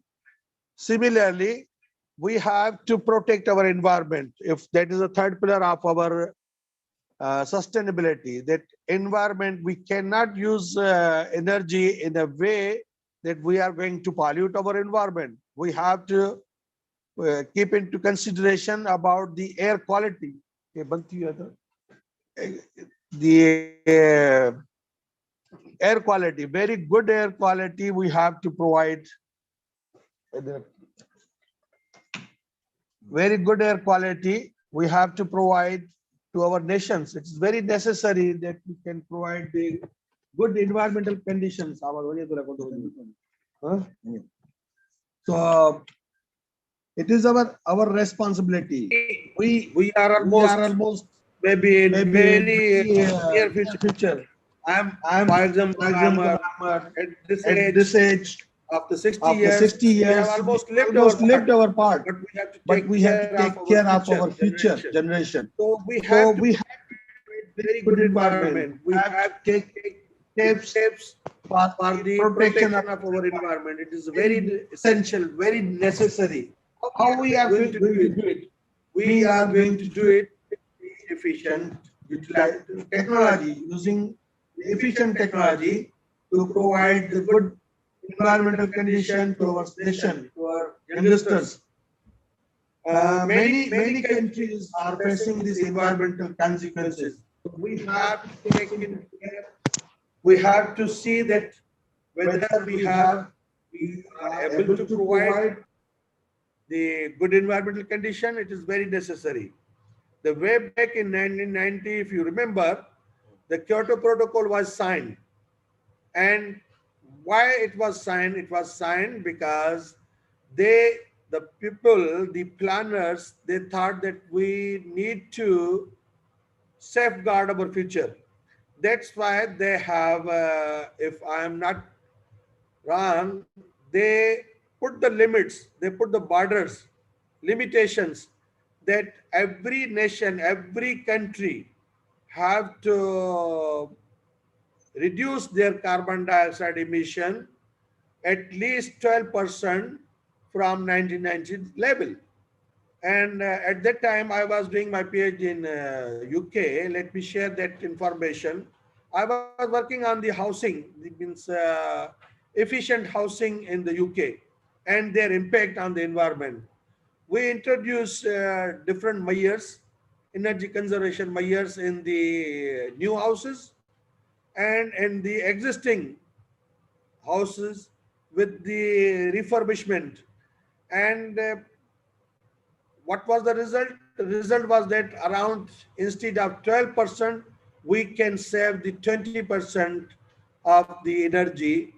And if we are going to save the 20% of the energy, it means we are not going to release the carbon dioxide and other greenhouse gases in the air, in the environment. So in that way, we can protect our environment. So the sustainability also depend on this, the environmental protection. So the social development, the economical development, and environmental protection is very necessary for the sustainability. Everybody knows what are the primary goals of the sustainability. I think I have discussed in much more detail. Everybody is facing the challenge of the climate change. In every country, almost, we are facing the climate change. We have different climatic conditions. We have the untimely rains, which causes the floods in our country. And if I will jump to the conclusion that we need to help our young people to save our environment, to provide them very good social development, social conditions we have to provide them. And we have to make the better economic for our future generation. So at the end, I will say that sustainability is very necessary for every country of the world. We are living in the global village, so we have to think about it. Everybody's responsibility to use energy efficiently, to save our environment, to provide good job markets with the sustainability utilization of energy and resources. Thank you very much. If there is any question, I'll be happy to respond. Thank you, Prof. Dr. Abdul Sattar. It is very nice presentation. We are talking about the SDG. So my voice is clear? Yes, Well, very clear, Pak Joko. talking about This is Professor Salim, not Professor Sattar. Oh, Professor Salim. Sorry, Yes. sorry, Using Prof. Salim. Yeah, Sattar, because the name, yeah. Yeah. Then it's okay. Yeah, you I don't explain. mind. You explain talking about the Sustainable Development Goal. Actually, SDGs consists of the 17 goals, but you explain about the energy for all. Is it the first priority in Pakistan that the SDGs number 7, talking about the energy for all, is the first priority in Pakistan?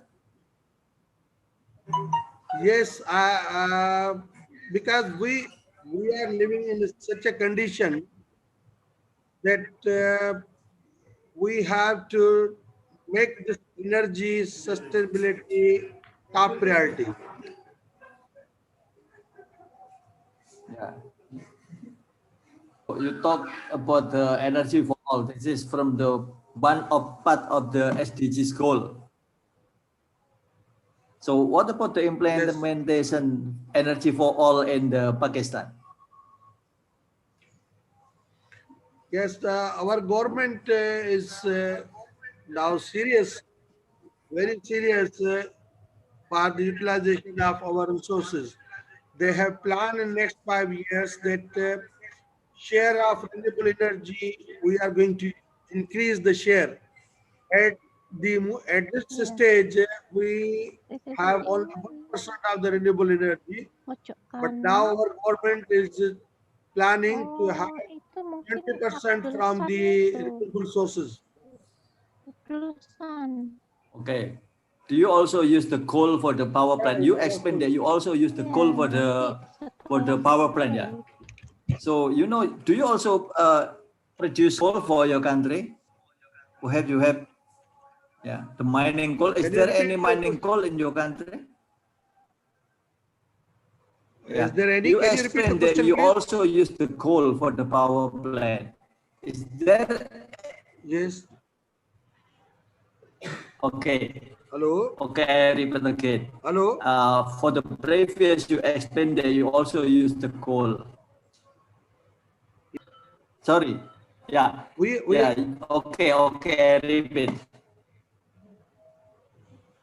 Yeah. Okay. Repeat. Yes. You explained that you also use the coal. I would like to know whether you have coal mining. You have coal mining. For the calorie, how much is the calorie of the coal mining in your country? Yes, we have This coal mines, but at very small scale. And this third coal we are utilizing for the power production. It is a open field, open mine coal. It's not underground mine. We have the open excavation of the coal.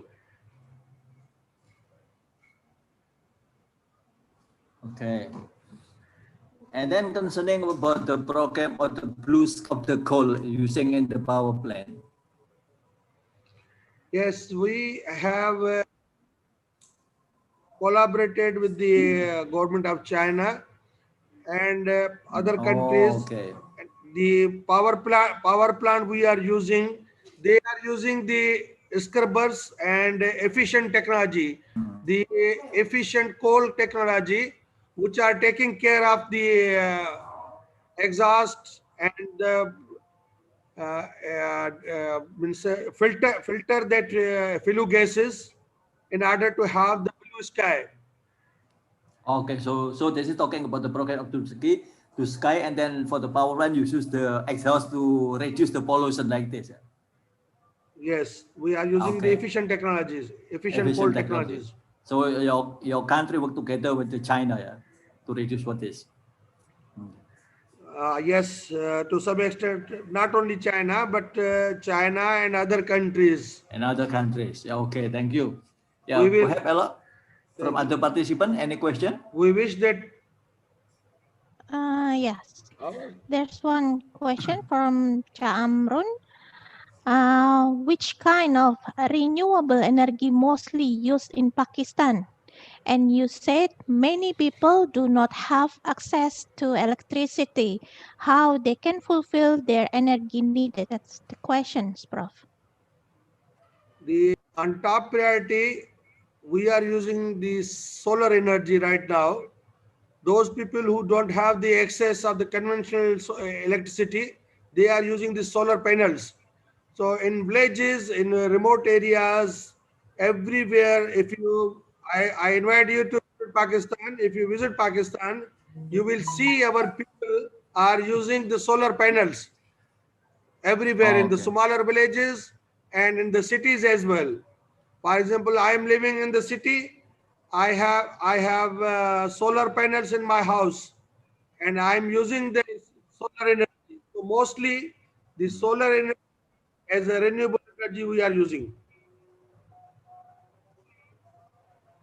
Yes, thank you very much, Professor. Welcome. Joko? Welcome. Yes, it's time for us to have a break. Okay, yeah, thank you, Prof. So thank you for inviting nice me. presentation. So everybody, please give applause. We'll meet in person, inshallah. Okay. Thank you. So, the certificate, Elo? Yes. Now we have a Professor Dr. Abdullah Khan. This is for your Prof. This is certificate for you. Thank you. It's the recognition from us. Any more? Any more certificate, Thank Ibu you. Elok? Also as the keynote speaker. Yeah. Again and again, thank you, yeah, Prof. Thank you. Yeah. Welcome, welcome. So now, welcome. because now in Indonesia it's time for Friday praying, so we will break until what time, Elok? Until 1 p.m. After COVID, we will meet in person, inshallah, here in Pakistan or in Indonesia. Inshallah. Okay. Inshallah. Okay. So now everybody, Inshallah, we are praying for Friday praying, so we break until 1 p.m. You Friday join prayer, again but in this please room again. for 1 p.m. Any more announcement, Ibu Elok? Yes.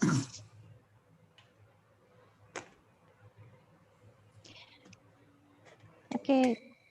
Thank you very much, but Professor Abdullah will join us after break. So in Pakistan Okay. time, 11 p.m. Yeah. Sorry, 11 a.m. AM. 11 a.m. Professor Abdullah Hassan will be join with us. Yes.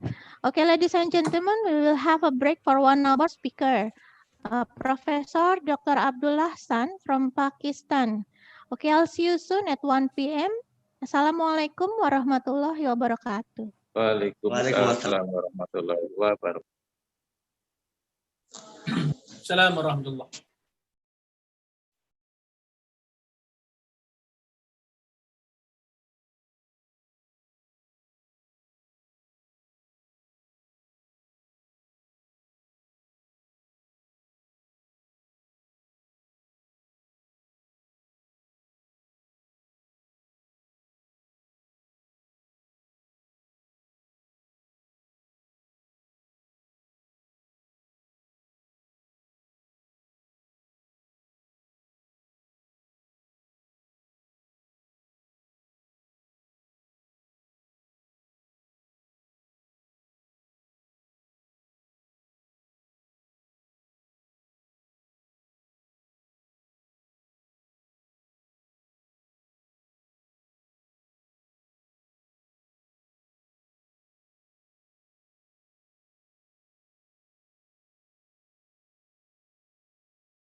Pak Joko sudah ada ya?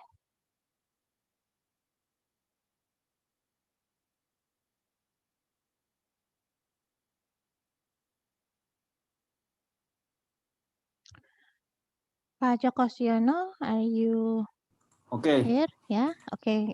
Can we start for the next keynote speaker? Yeah. Before that, I will open this after Next break. keynote speaker, Professor Yes. Abdullah San. Yes. Yeah, okay. For the next keynote speaker is Professor Dr. Abdullah San. Is Professor Yeah, I Abdullah with will us? open first, Pak Joko. Okay, you can open. Okay. Ladies and gentlemen, Assalamualaikum warahmatullahi wabarakatuh. Welcome back. Yes, welcome back to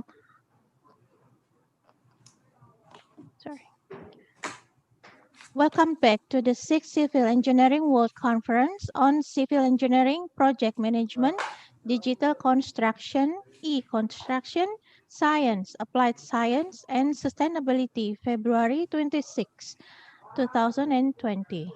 Ladies and gentlemen, after this, we will continue for the keynote speaker for Professor Dr.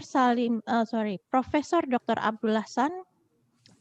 He is the Pro Vice Chancellor from Quest Nawabshah, Pakistan.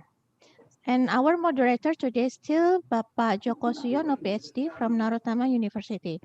So for Bapak Joko Siono, please welcome. Okay, thank you. Yeah. Oh, good afternoon, everybody. Assalamualaikum warahmatullahi wabarakatuh.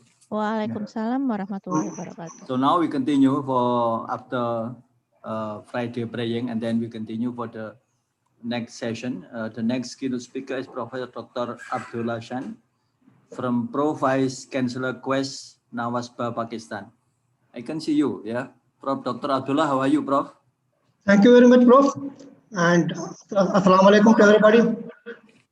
Okay, so I gave you the opportunity to make presentation about 30 minutes. Okay, thank you, please. Thank you.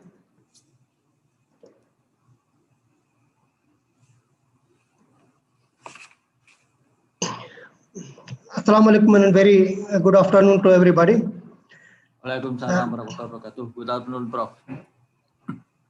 So this is Professor Dr. Abdullah San.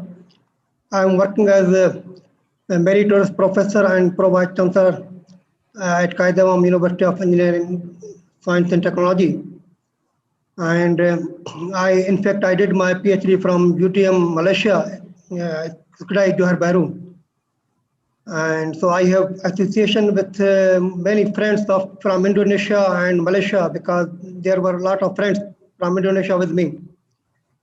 So you can speak Malayu. I know, but I forgot, but I can understand.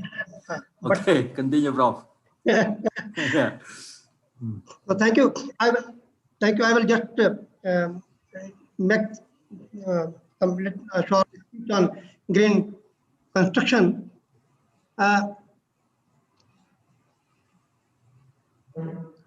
In fact, everybody knows nowadays it is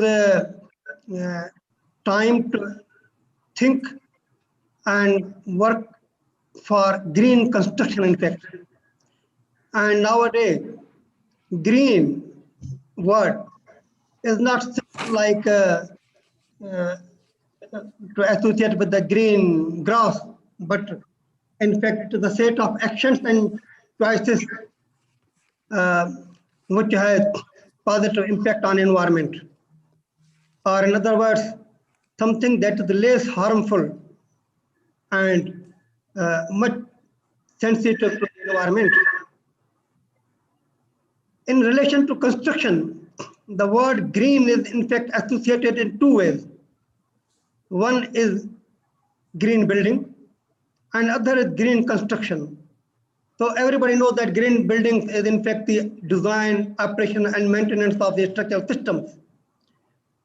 And then the green construction, that is majorly associated with the construction of structural systems itself in an environmentally friendly way. It means that by utilization of minimum possible natural resources, by reducing the waste. It means that by utilizing maximum possible waste in the construction, and also by reducing the negative environmental impact. That should be the target in green construction. Green construction majorly focus on the approaches which are importantly the reduction of consumption of energy and reduction in emission of CO2. That is possible only if we use more environmental friendly building materials. So being an engineer, being researchers, we have to look around that which are possible environmental friendly materials which we may opt to do involve in construction. That is the important thing. Another important thing that maximum possible use of waste material. Lot of waste materials is being in fact generated from industries, from the construction, from the demolish of structural systems, etc. Lot of waste is all around in the world, in every country. So we have to think about the possible utilization of that materials as aggregate and maybe some sort of these polyolenic materials. And also we have to consider the option which is very much there to reduce the waste, generation of the waste by using the option of the modular construction. Now when we talk about the reduction of the consumption of energy and reduction in the emission of CO2, it means we have to minimize the production of cement. That should be the main target, because we know that the lot of energy is consumed in the production of the cement. And everybody knows that the solid particles, they are heated up to 450 degrees centigrade. And even in some industries, the temperature is from 1600 degrees centigrade to 1900 degrees centigrade. So if we minimize the production of cement, definitely that consumption of energy will be reduced to that extent. And also we know that lot of issue is there that is associated with the production of the cement, emission of CO2. According to 2016 report, in fact 2.2 billion ton of CO2, that is equivalent to 8% of the global total, is generated, which is definitely the global issue. And which being an engineer, being civil engineers, being the researchers associated with the civil engineering, we have to think out and we have to look at what are the other possible options that we can use in place of the cement, so that the production of cement may be minimized to maximum level. So options are there. We have to look for the possible cement replacement material. We have to look for supplementary cementitious material. That is, in fact, the substitute we have to look for. And that is really very important. We have to be, because researchers have the such eyes that he may look around and he may dig out the possible options that these materials can be used as the cementing material. These materials have the glowing properties that can be in fact sorted out. This is the simple list of the common cement replacement materials which are nowadays being used around the world. But this is not a limited in fact option. To me, these are not only the options of the cement replacement material. I give you the example, because if we look at the metacolon, we convert the colon to the metacolon, we convert different materials to the metacolon. There is a huge in fact options. There are the variety of options. If we look around, we can convert the number of the materials into the metacolon. But thing is that we have to dig out. And we have to look around for the natural local materials. I give you one example. This is the example which I did myself in Pakistan. that I went around in the one city which is named as Thatha. It is in Sindh province of Pakistan. That was a village which was very far away from the major town, Thatha, in a hilly area. I went there in the marriage gathering, and when I stayed there, I saw that people there, they were doing the boring for the water in the ground. And the material which they were using to seal the soil for the boring, that was not betonite, because normally we use the betonite to seal the surrounding soil when we do the boring. But that was not betonite. I asked them that which material this is. They said this is the material, lot of hills all around this village, and this material we simply took from that. And we use that material to plaster our houses, and also we use for this purpose. Then I thought that if this can work as a betonite, then it means that this has some gluing properties. If we work on that, we do some calcination, then we may have the chances to use this to replace the cement. Then on return from that village, I took some material from that area after digging out, and I bring that to my laboratory in civil engineering department. And preliminary, I worked on that. Then I saw that this can be a research project, in fact. Then I prepared a research project, and that research project I submitted in Higher Education Commission. That material which I used, that local natural material, that was locally named by the people as Sood. Sood was the local name of that material. That was not the clay, that was not 100% mud, but that was not in fact the hard stone, not rocks, but it was some material, something in between. So people locally, they call it as Sood. So that local natural material I brought in, and then I submitted that in the HEC,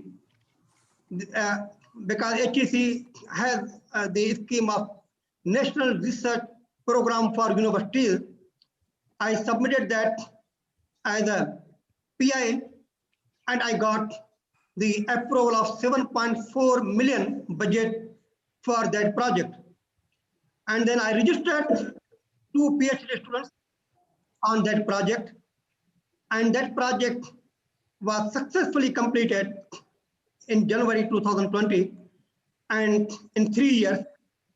One of my PhD, he completed that, he submitted that PhD degree, and he completed all, and he is awarded the degree.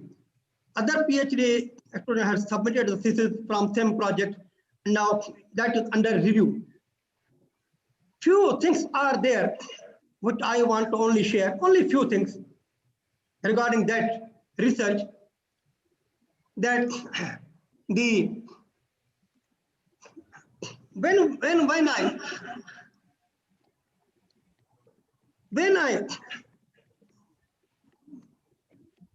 when we in the first phase develop, because first phase was to develop that material, that natural material Sood, to the metacolon. For that purpose, calcination was done at the different temperatures and the different durations in terms of the hours, starting from 400 degrees centigrade and with the variation of the hours. Ultimately, we got that this material has the more pozzolanic property when we are going to calcinate it at 800 degrees centigrade at the duration of 400 degrees centigrade. Then, because you all know that according to ASTM, P618.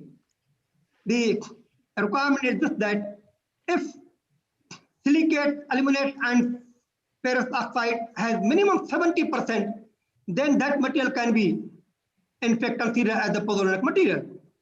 We got that from, we got 89.9% CiO2 and Air2 plus O3 plus ferrous oxide. Minimum is 70%, we got more than that. Then it means that it was proved that this material can be used to replace the cement. Then on the basis of the strength activity index, also it was validated. Also on the basis of effect of alkali silica reaction, it was validated. All that, after all that validation, we in fact designed that, we added that into the concrete, starting from the different proportions, with suppose the 5% addition, 1% addition, 7% addition, 10% addition, and replacement of the cement. So the cement was replaced with the metacoolant, which was locally developed. So different mixes we prepared, and then because that was a very extensive study, but only a few things are here which I am going to present because of the shortage of the time, because I have only a few minutes. So suppose in one mix 5%, in another mix 10%, 15%, 20%, 25%. Then on the basis of the compressive strength, on the basis of ultra pulse velocity test, on the basis of water penetration test, on the basis of corrosion potential test, on the basis of carbon depth test, on the basis of sulfate length change test, on the basis of alkali silica reaction, on all the basis of the result, and also on the basis of workability, it was found that 15% replacement of cement is successful with all the required properties in the concrete.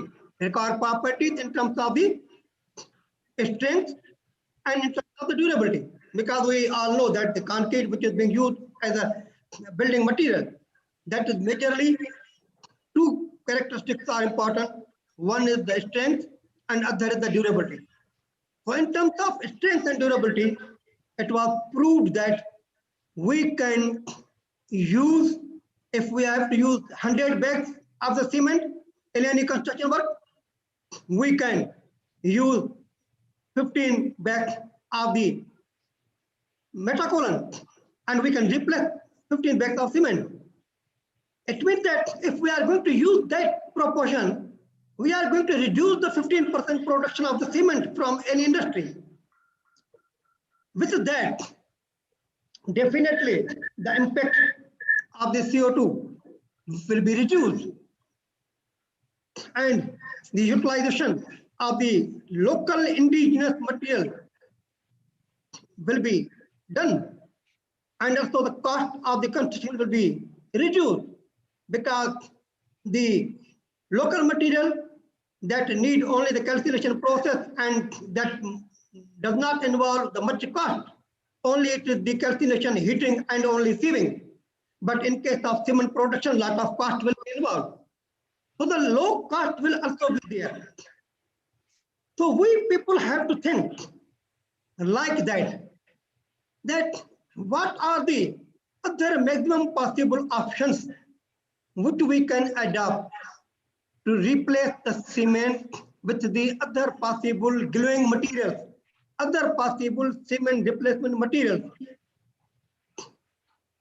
So we have submitted our recommendation to Government of Pakistan, and we have submitted our recommendation to the HEC that this research must be implemented, and production unit may be installed in that vicinity to produce some metacoolant with our formula.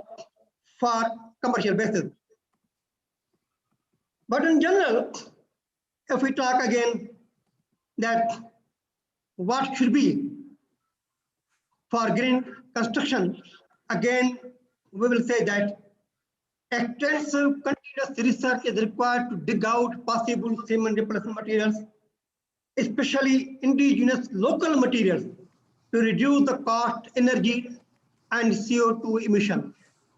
And other important thing, maximum possible use of waste material as aggregate replacement to solve landfill issue and other environmental issues. And other option which is also there for green construction, we may go for extended use of geopolymer cement to reduce cost, energy, and CO2 emission. So thank you very much. With that, I will end my speech. Thank you. Thank you, Prof. So this is, yeah, very nice presentation talking about the green construction. So, well, my voice is clear? Yes, very clear, Pak Joko. Because here it is something like double. So, Prof, I would like to know, this is the regulation in the Pakistan talking about the green building.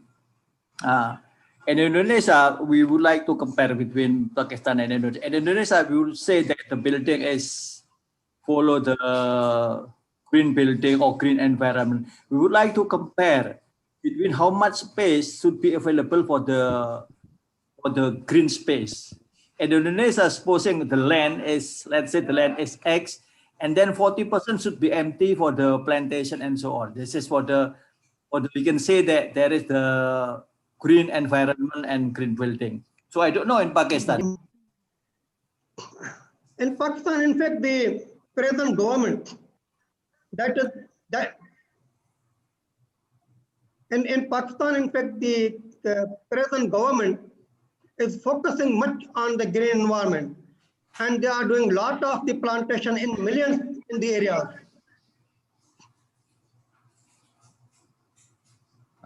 Okay, so Indonesia, this is handled by the Ministry of Environment and Forestry. So if we want to build a factory, example, we want to build a building or factory, let's say the space is, let's say 10,000 square meter, and then 40%, it's mean 4,000 meters should be empty space for plantation. This is something like the criteria in Indonesia. I don't know in Pakistan. Is there any criteria, specific criteria? I think it is not fixed in fact, but government is on that. Okay, so okay, concerning with the ISO 14,001 is concerning. Yeah. Related with the environmental management. Is it also implemented well in this green building? Yeah. And then what about talking about the race? Yeah, the race approach when making building. Yeah. But in fact, yeah, Prof.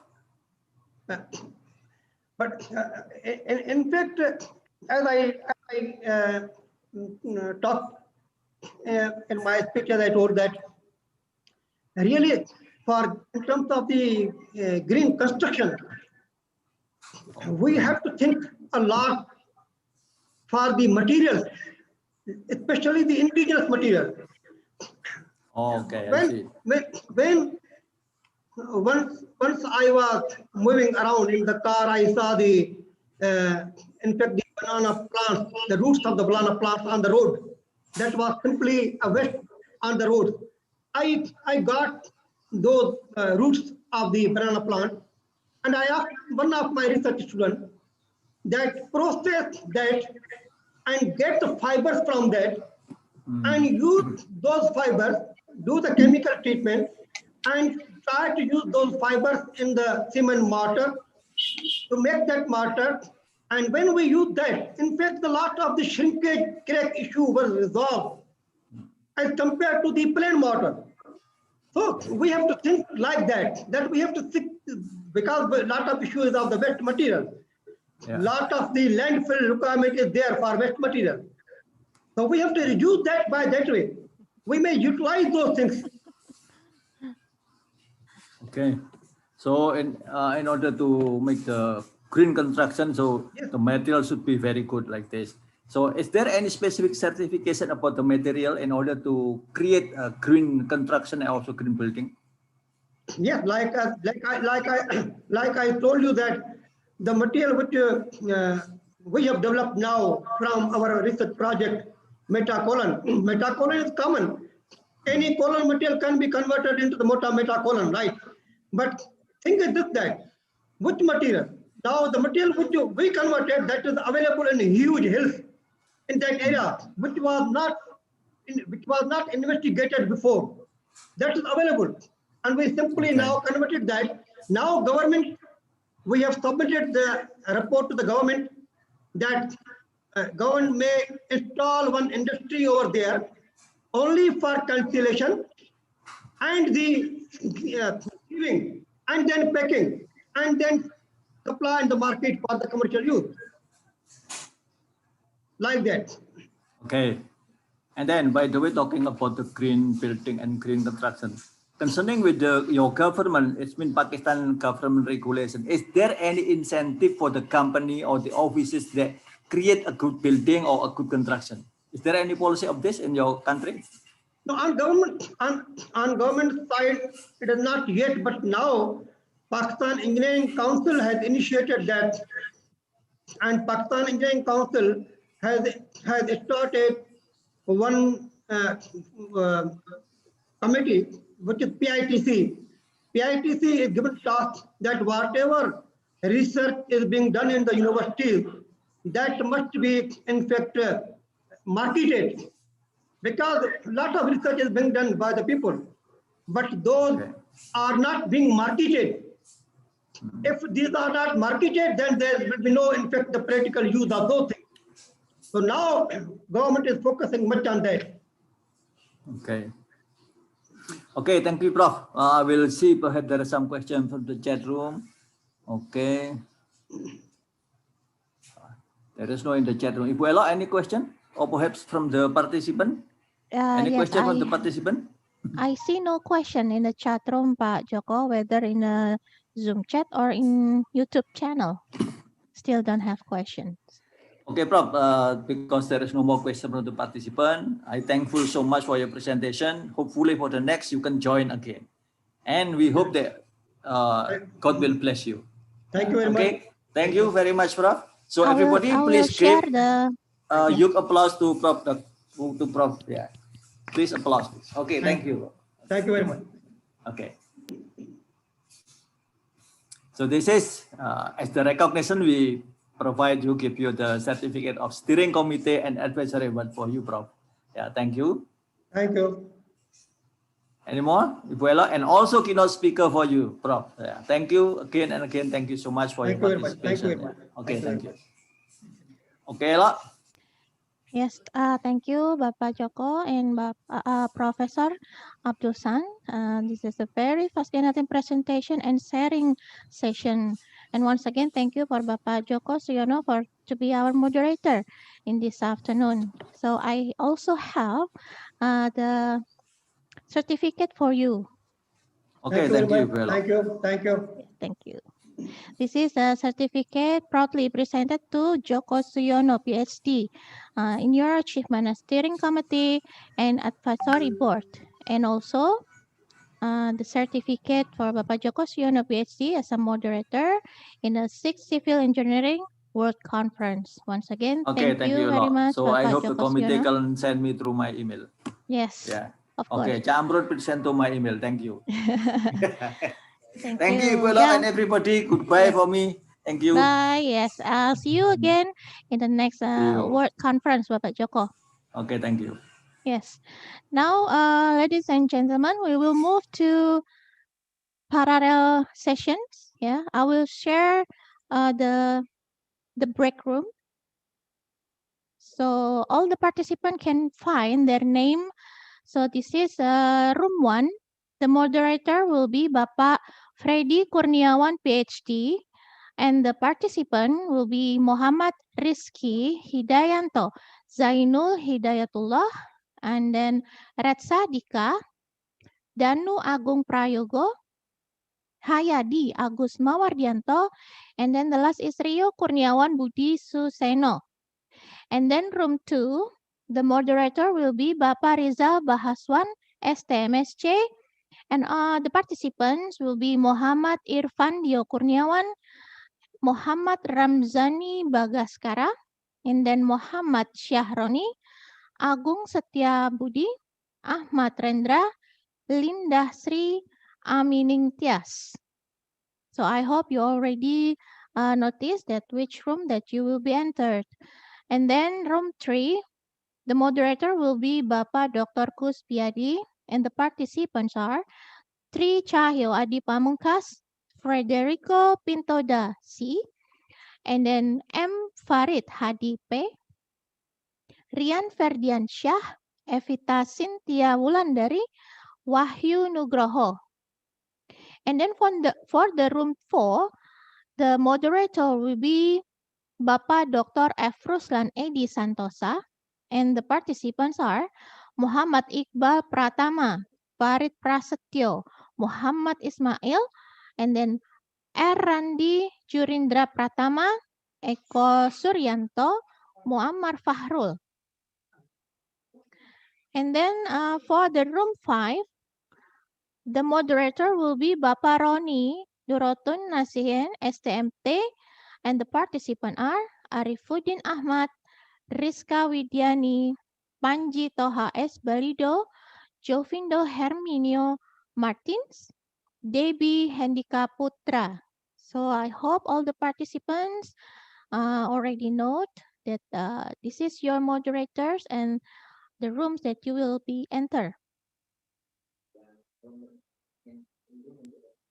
Okay, and the main room will be room number 5. So if you are in the room number 5, you can stay right here in the main room. So everybody, if you already find the notice that you have to move,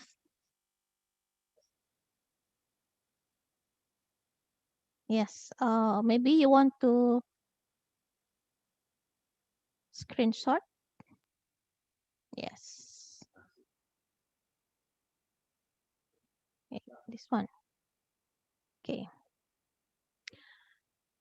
So maybe you who just joined, you can find your name, which room that you will be entered. And for the moderator, you can find the name of the moderator. If you find the difficulty, please chat in the chat room, ask question for the committee.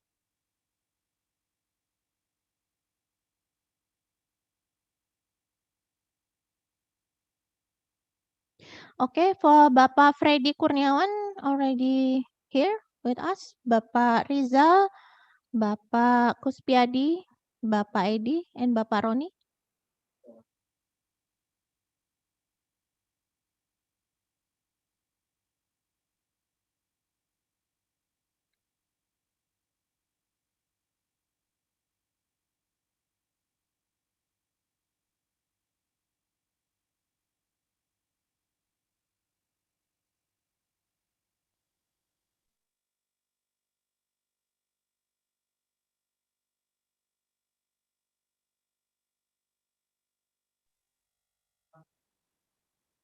Pak Freddy, are you here?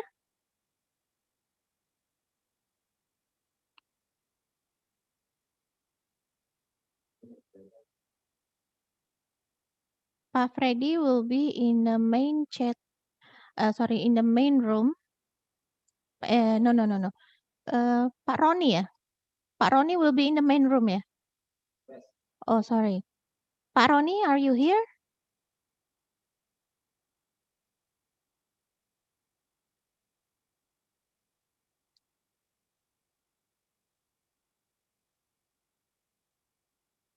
Nggak ada, Pak Roni nggak ada.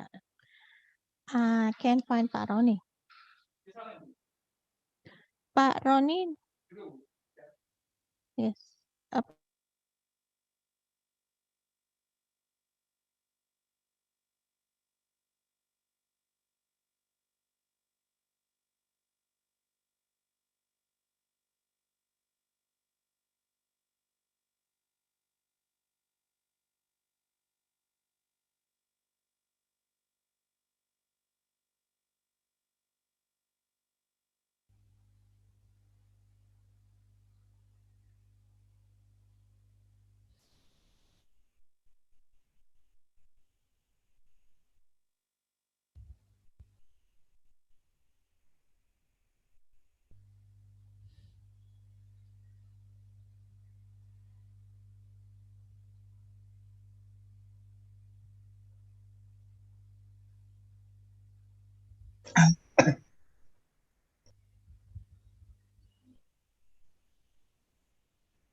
Well, how do we move to other room?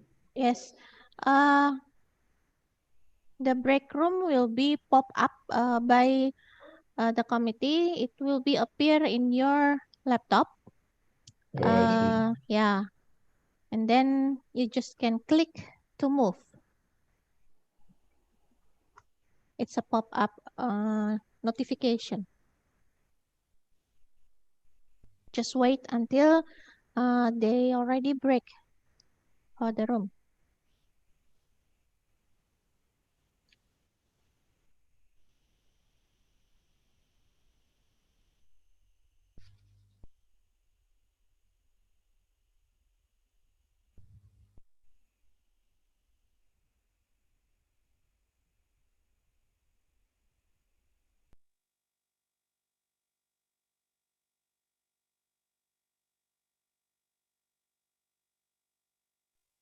Okay, huh?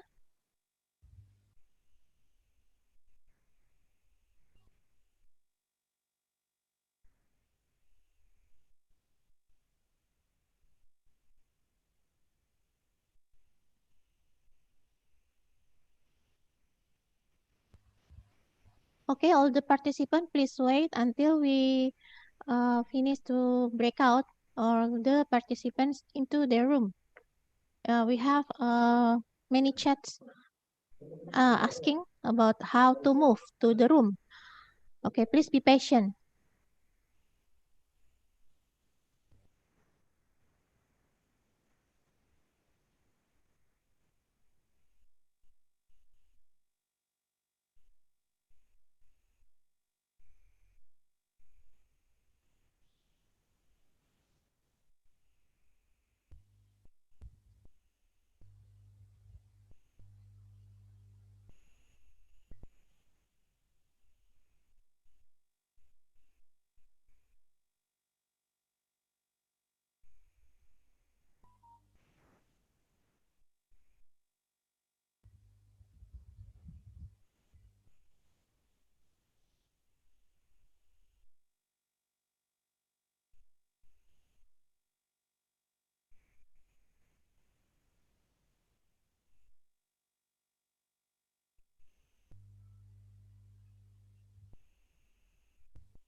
So, okay, I think we already moved all the participants to the room. So I will check in this room 5, the main room, will be Bapak Roni, Doroton Nasih, and STMT as a moderator.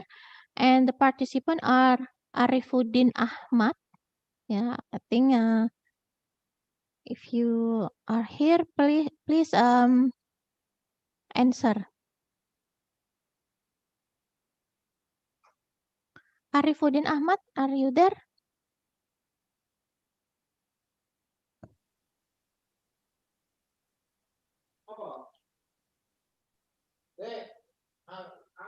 Kita sudah beda ruangan, dia tak mendengar sekarang.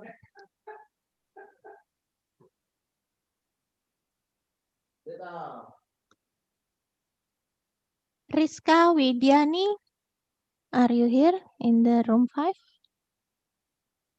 Rizka already here. And then Panji Toha. Panji Toha.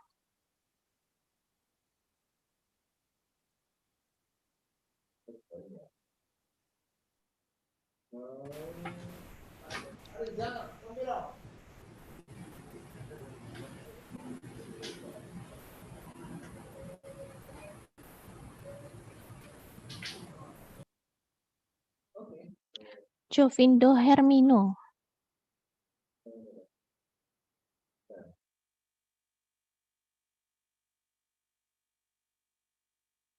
There's no Jovindo Hermino here in this room.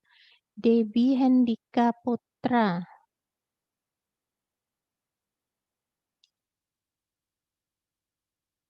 Debbie is here. Yes, miss, I am here, but I don't know Okay. how to move to No, room 5. you are still in here in the main room because room 5 is the main room. Oh, thank you very much for the Okay. information. Yes. Okay, please wait for Bapak Roni to join.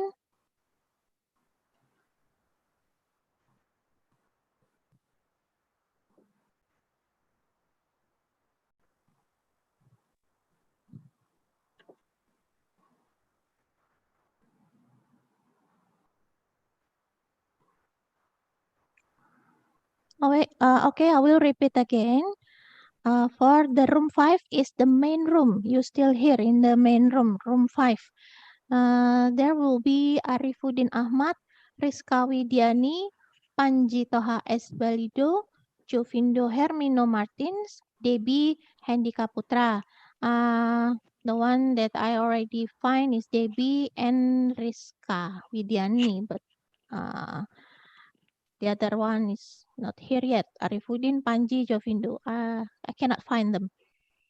Okay, please wait ya until Pak Roni or the committee will soon join in this room.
bisa keluar.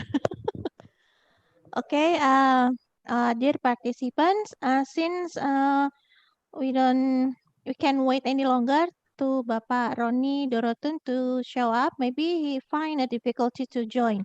So I will replace for him as a moderator. So please, here we have Arifuddin Ahmad, Rizka Widiani, and Debbie Hendika Putra who already joined with us, yeah? So for Arifuddin Ahmad, have you ready to make a presentation? Arifuddin Ahmad.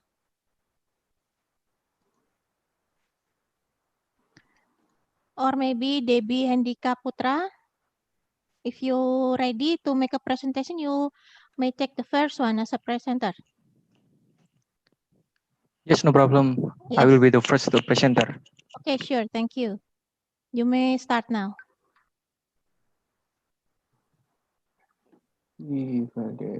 Can you share screen? Okay, Miss. Wait for a while. Okay.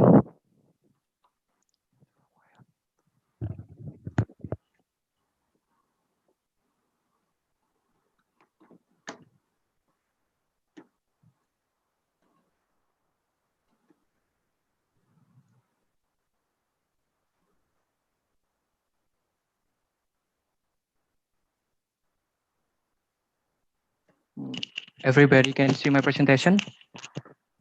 Yes, can see. Oh yes. May I begin the presentation, Miss? Or waiting Sure. someone again? No. Sure. Yeah, you can. Okay. You may start now. Okay. Assalamualaikum warahmatullahi wabarakatuh.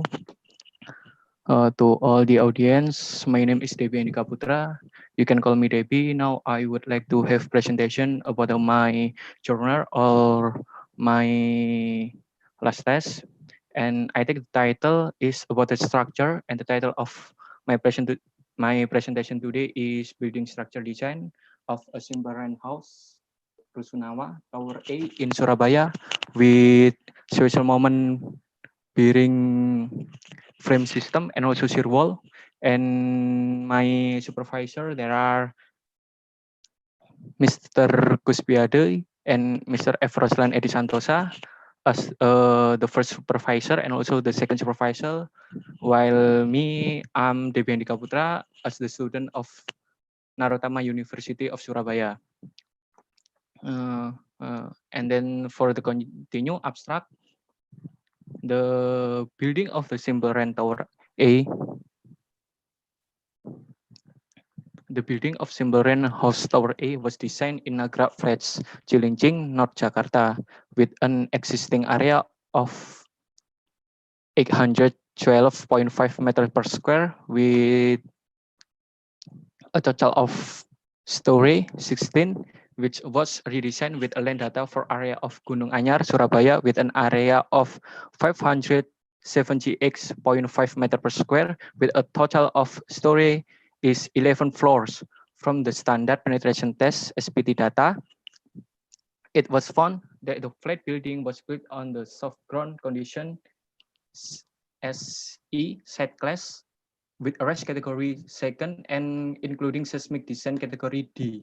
The calculation of the flat building structure uses a dual system structure, namely with a special moment bearing frame system and shear wall, which refers to nation standard Indonesia 03, 17, 26, 2012, and Indonesian nation standard 17, 26, 2019.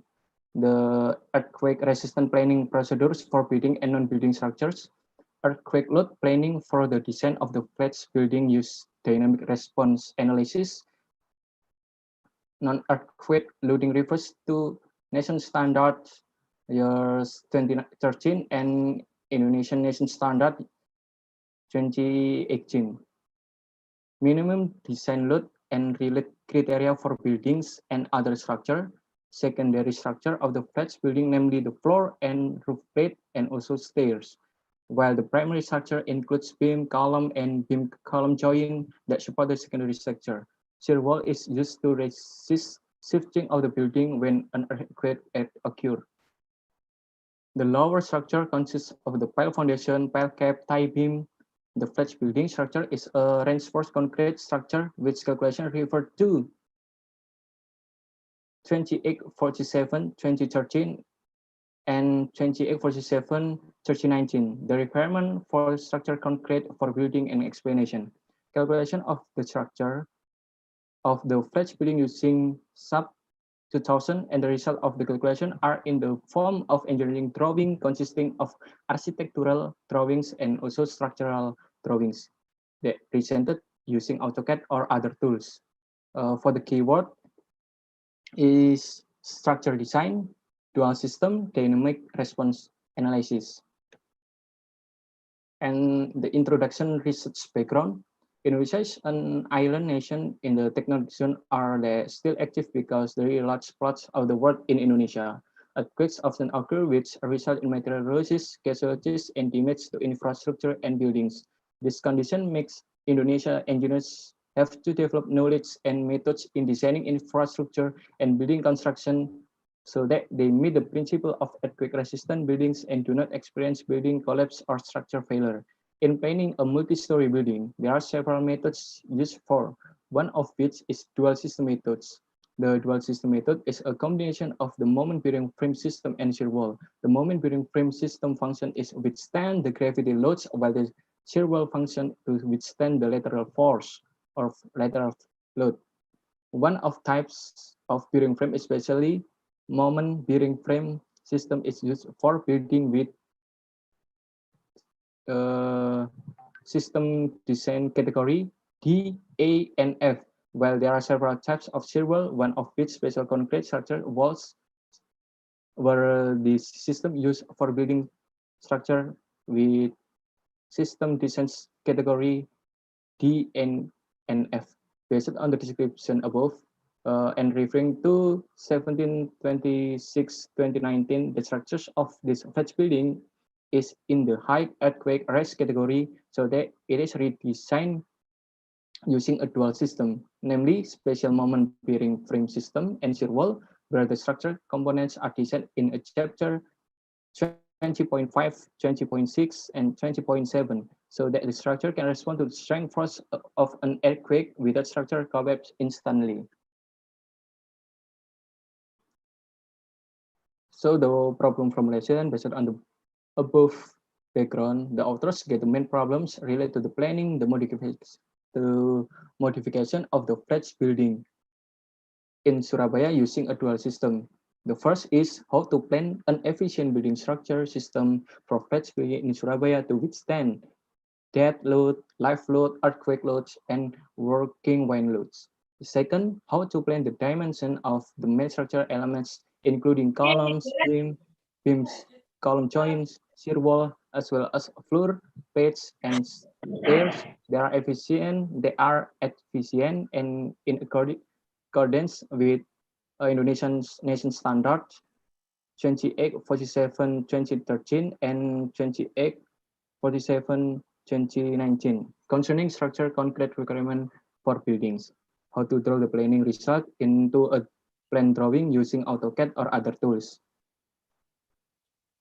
And literature review using 1726-2012 for the earthquake. Then after that, for the rule of concrete reinforcement is using 2847-2019.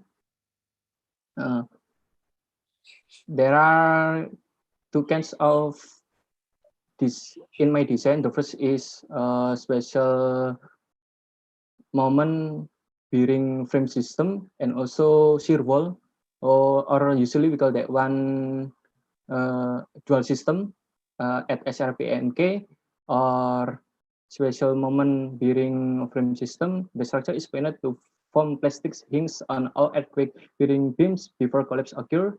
The special moment bearing frame system has tighter detailing on beams, columns, and beam columns joint in order to achieve the expected structural condition. So that to qualify the ductility, it can be used in buildings that have system system design category D, A, and F. Building structure with shear wall is one of the seismic problem-solving concept in a building structures. Shear wall are a subsystem of a building structure that the function to withstand the shear loads due to the effect of the earthquake bands, which collapse due to the bending moment not force, with the occurs of plastic hinges on the legs, where the yield moment value can experience a limited increase due to the stress shift. Thus, shear wall can be defined as a substructure that helps the main structure to withstand a large shear force due to the effect of an earthquake, which is explained in such a way that it can collapse due to the occurrence of plastic hinges on its legs and not due to the shear force. And this is my method research. Before we design the structure, we have to collect the data, and I will explain about the flowchart. The flowchart here start from data collection and literature study. In this case, I look for the information and also the data from my friend, and my friend was working in Adikarya company. I asked the information of flat design, and also I got the start from drawing, architecture drawing, and also structure drawing. And for the second, we have to modification and determination of design criteria. Actually, my data I got is from Jakarta. So this building actually was built in Jakarta, in Nagra, North Jakarta. But I remake or I modification that the structure as if was designed in Surabaya, especially in Gunung Anyar. And also I asked with my friend about the soil data as standard penetration test, and also then after that I go to the preliminary design. This preliminary design, I make the composition of the structure start from the large of the building, the total of the storage, and also the dimension of the beam, column, and also the shear wall and core wall. I remake all, and also the foundation. Then after that, I go to the structure modeling. For structure modeling, I use the software SAP 2000, or maybe if there are many software that we can use to calculate the structure, like ETABS.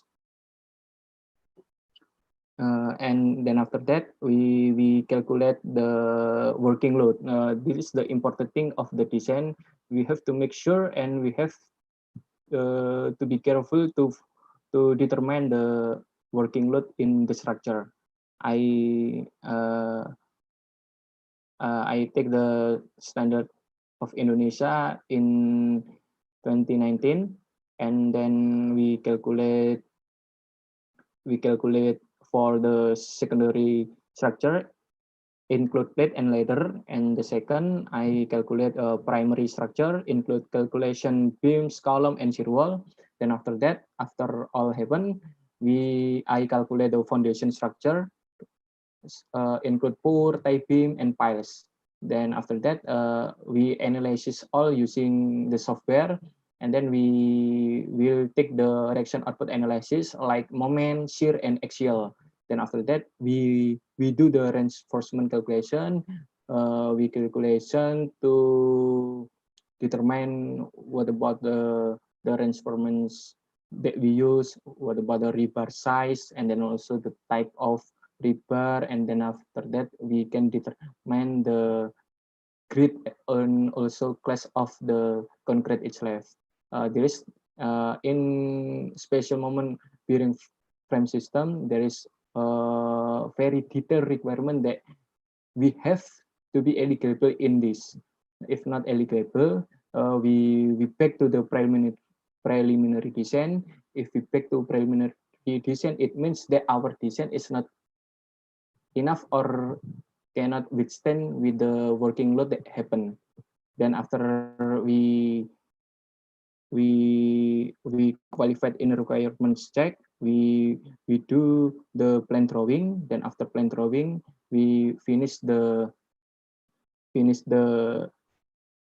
calculation. And this is the data collection and decision criteria.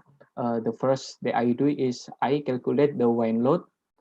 This load is taken from the fastest speed of wine that happen in Indonesia. If it is my recapitulation of wine load using the real data from Indonesia, so we can conclude that from the wine load data above, we know that the result of the value of wine load is smaller than minimum descent of wine load itself.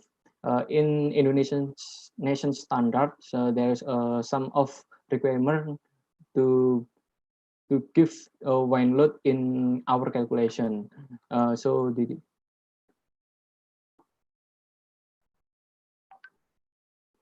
sorry. The minimum load that have to be determined by Indonesian standard is 27 kilogram per meter square. From it is the table 3 minimum wine load recapitulation. So we can conclude that from the wine load data above, we know that the result of the value is minimum that require is a wine load standard design, and the value will be used for inputting as calculation design. So this data in this table, it will be used for the calculation and will be input in sub 2000. So for the next.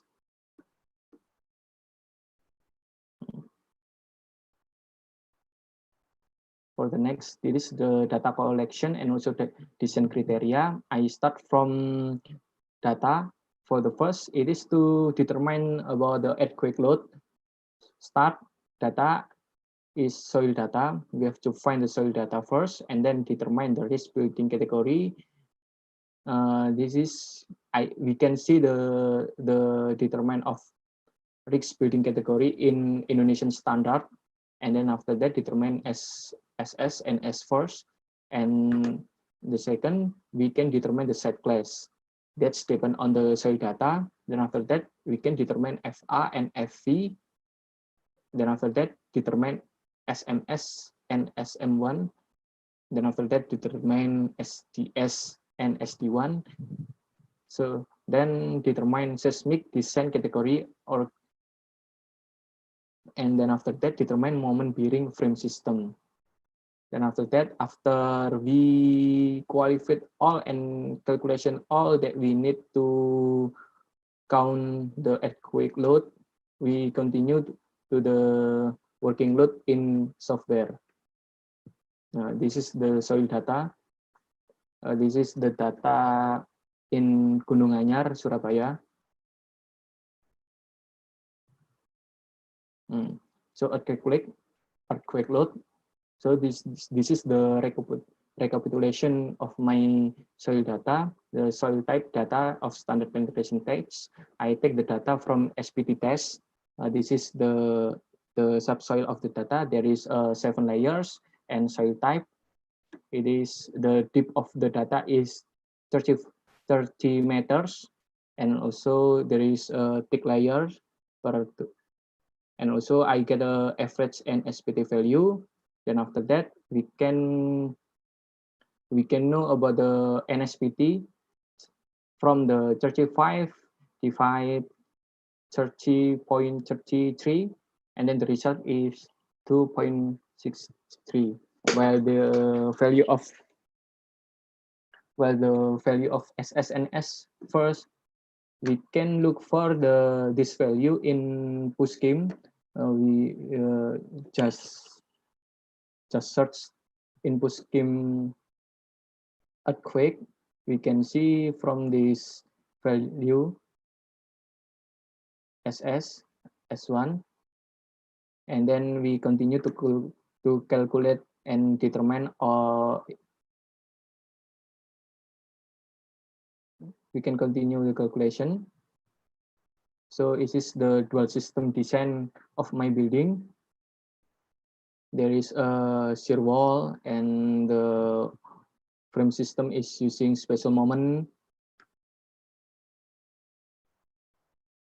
And then requirement check to make sure that our structure is very safe and very well and true in analysis structure. We have to control that there is some one of requirements say that the resurrection output, it must be for bearing moment system, frame system. In the frame system it must be upper for about 25% than shear wall. So from the percentage of the structure to withstand earthquake force, we take from only the load combination of earthquake. So this is the requirement. That we can see that from the data above, we know that the result of the base reaction output, that the percentage of earthquake resistance for bearing special moment is upper 25% than shear wall. Therefore, the requirement is qualified. So from the percentage of the structure, the frame system is still upper than the shear wall. So we can continue to the next requirement. And we also must control the deflection of the building itself. There are two direct. The first is X direct and also Y direct. For the table 5, we can see the deflection on X direct. There are many storage here. There are for about 11 storage, and the height of my building is 48 meters. And we can check that the deflection happen in software. It is from the software output, and this is from the our calculation. That's the maximum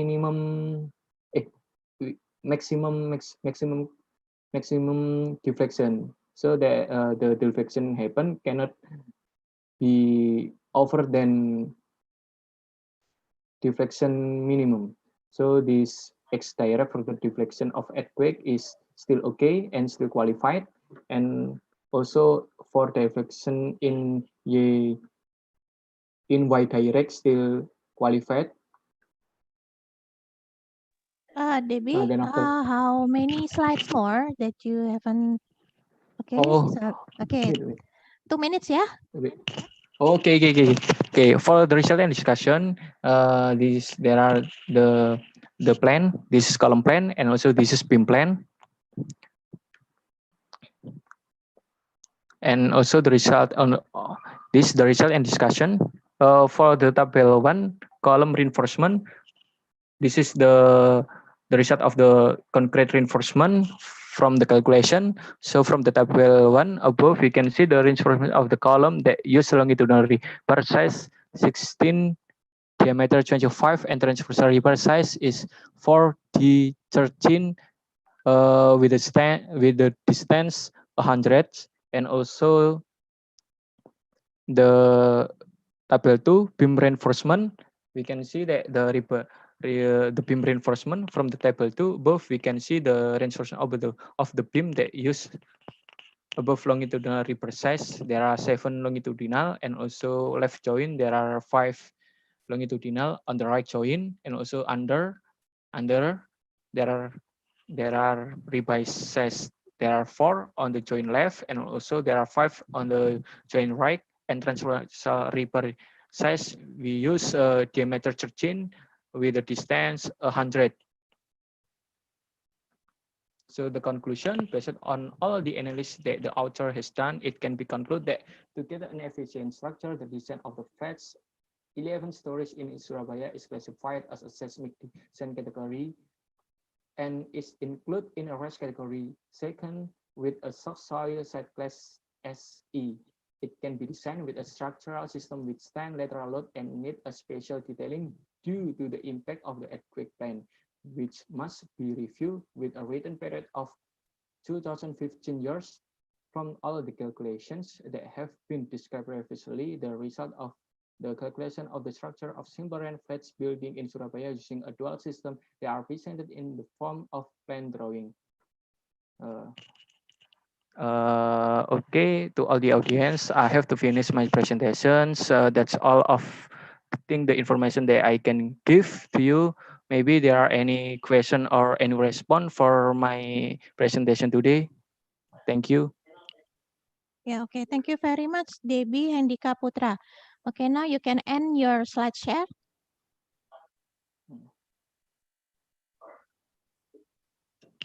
May I stop the Yes. share? Okay, Yes, okay. please stop. Okay, thank you. Yeah, okay. So I have questions here in the chat room, Debbie, from Paya, from Muet Jamsoro. The question is, can you hear me, Debbie? Yes, I can hear me, sir. Okay. I The can hear question is, if we have spent about 300 feet, so which roof structure we provide? We give roof structure 300 feet. Oh, 300 feet, it means how meter. Can Upaya have any conversation to me? Okay. Jika kita spend, maksudnya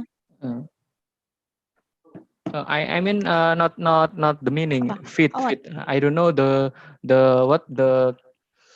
feet to meters. How okay. feet to meters. Okay. Feet Wait to meter. ya. I'm so sorry. But if I give the answer, that of course the roof structure is on the top of that building. That's So 1 feet is 0.305 meter. 0. Point. Wait. 0 point 305. 05. Yes. 305. And So then we count 300. Yes. Oh, yes. Which roof structure we provide?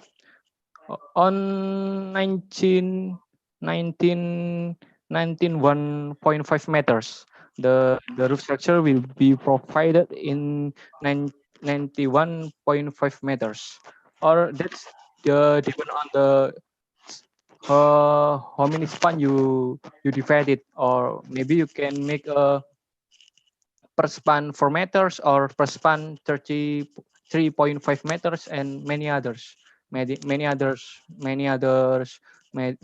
way you divide that span. But I can give the answer that the roof structure of course in the top of that building, the most top of that building. Yeah, okay. Okay, that's all the answer, Debbie? Yes. Okay. Yes.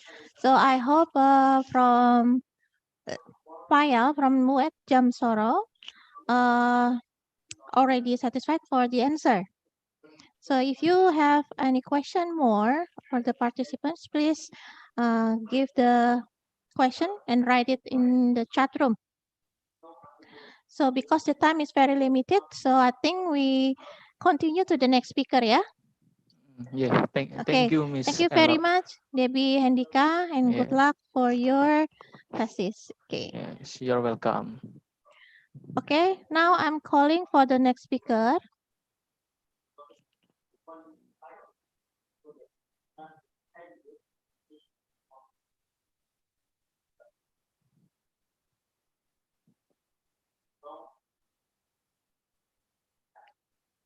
We here have Rizka Widiani, ya. Rizka Widiani.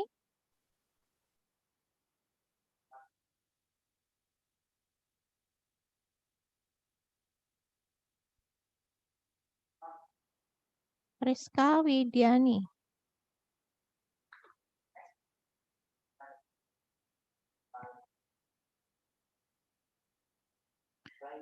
Rizka Widiani, please unmute and open your camera.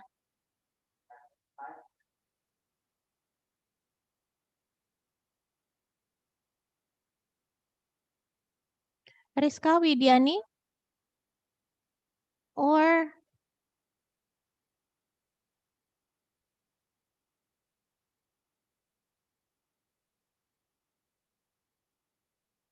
Arifuddin Ahmad. Arifuddin Ahmad. So who can answer me? Arifuddin Ahmad, can you make a presentation now? I cannot hear your voice. Arifuddin Ahmad.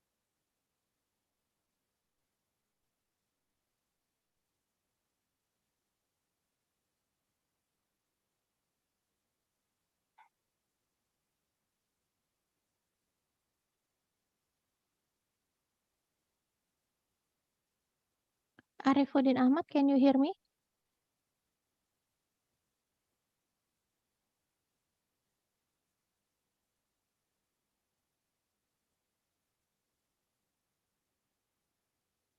I still cannot hear you. Okay, yes. You start the PPT, but I cannot hear you.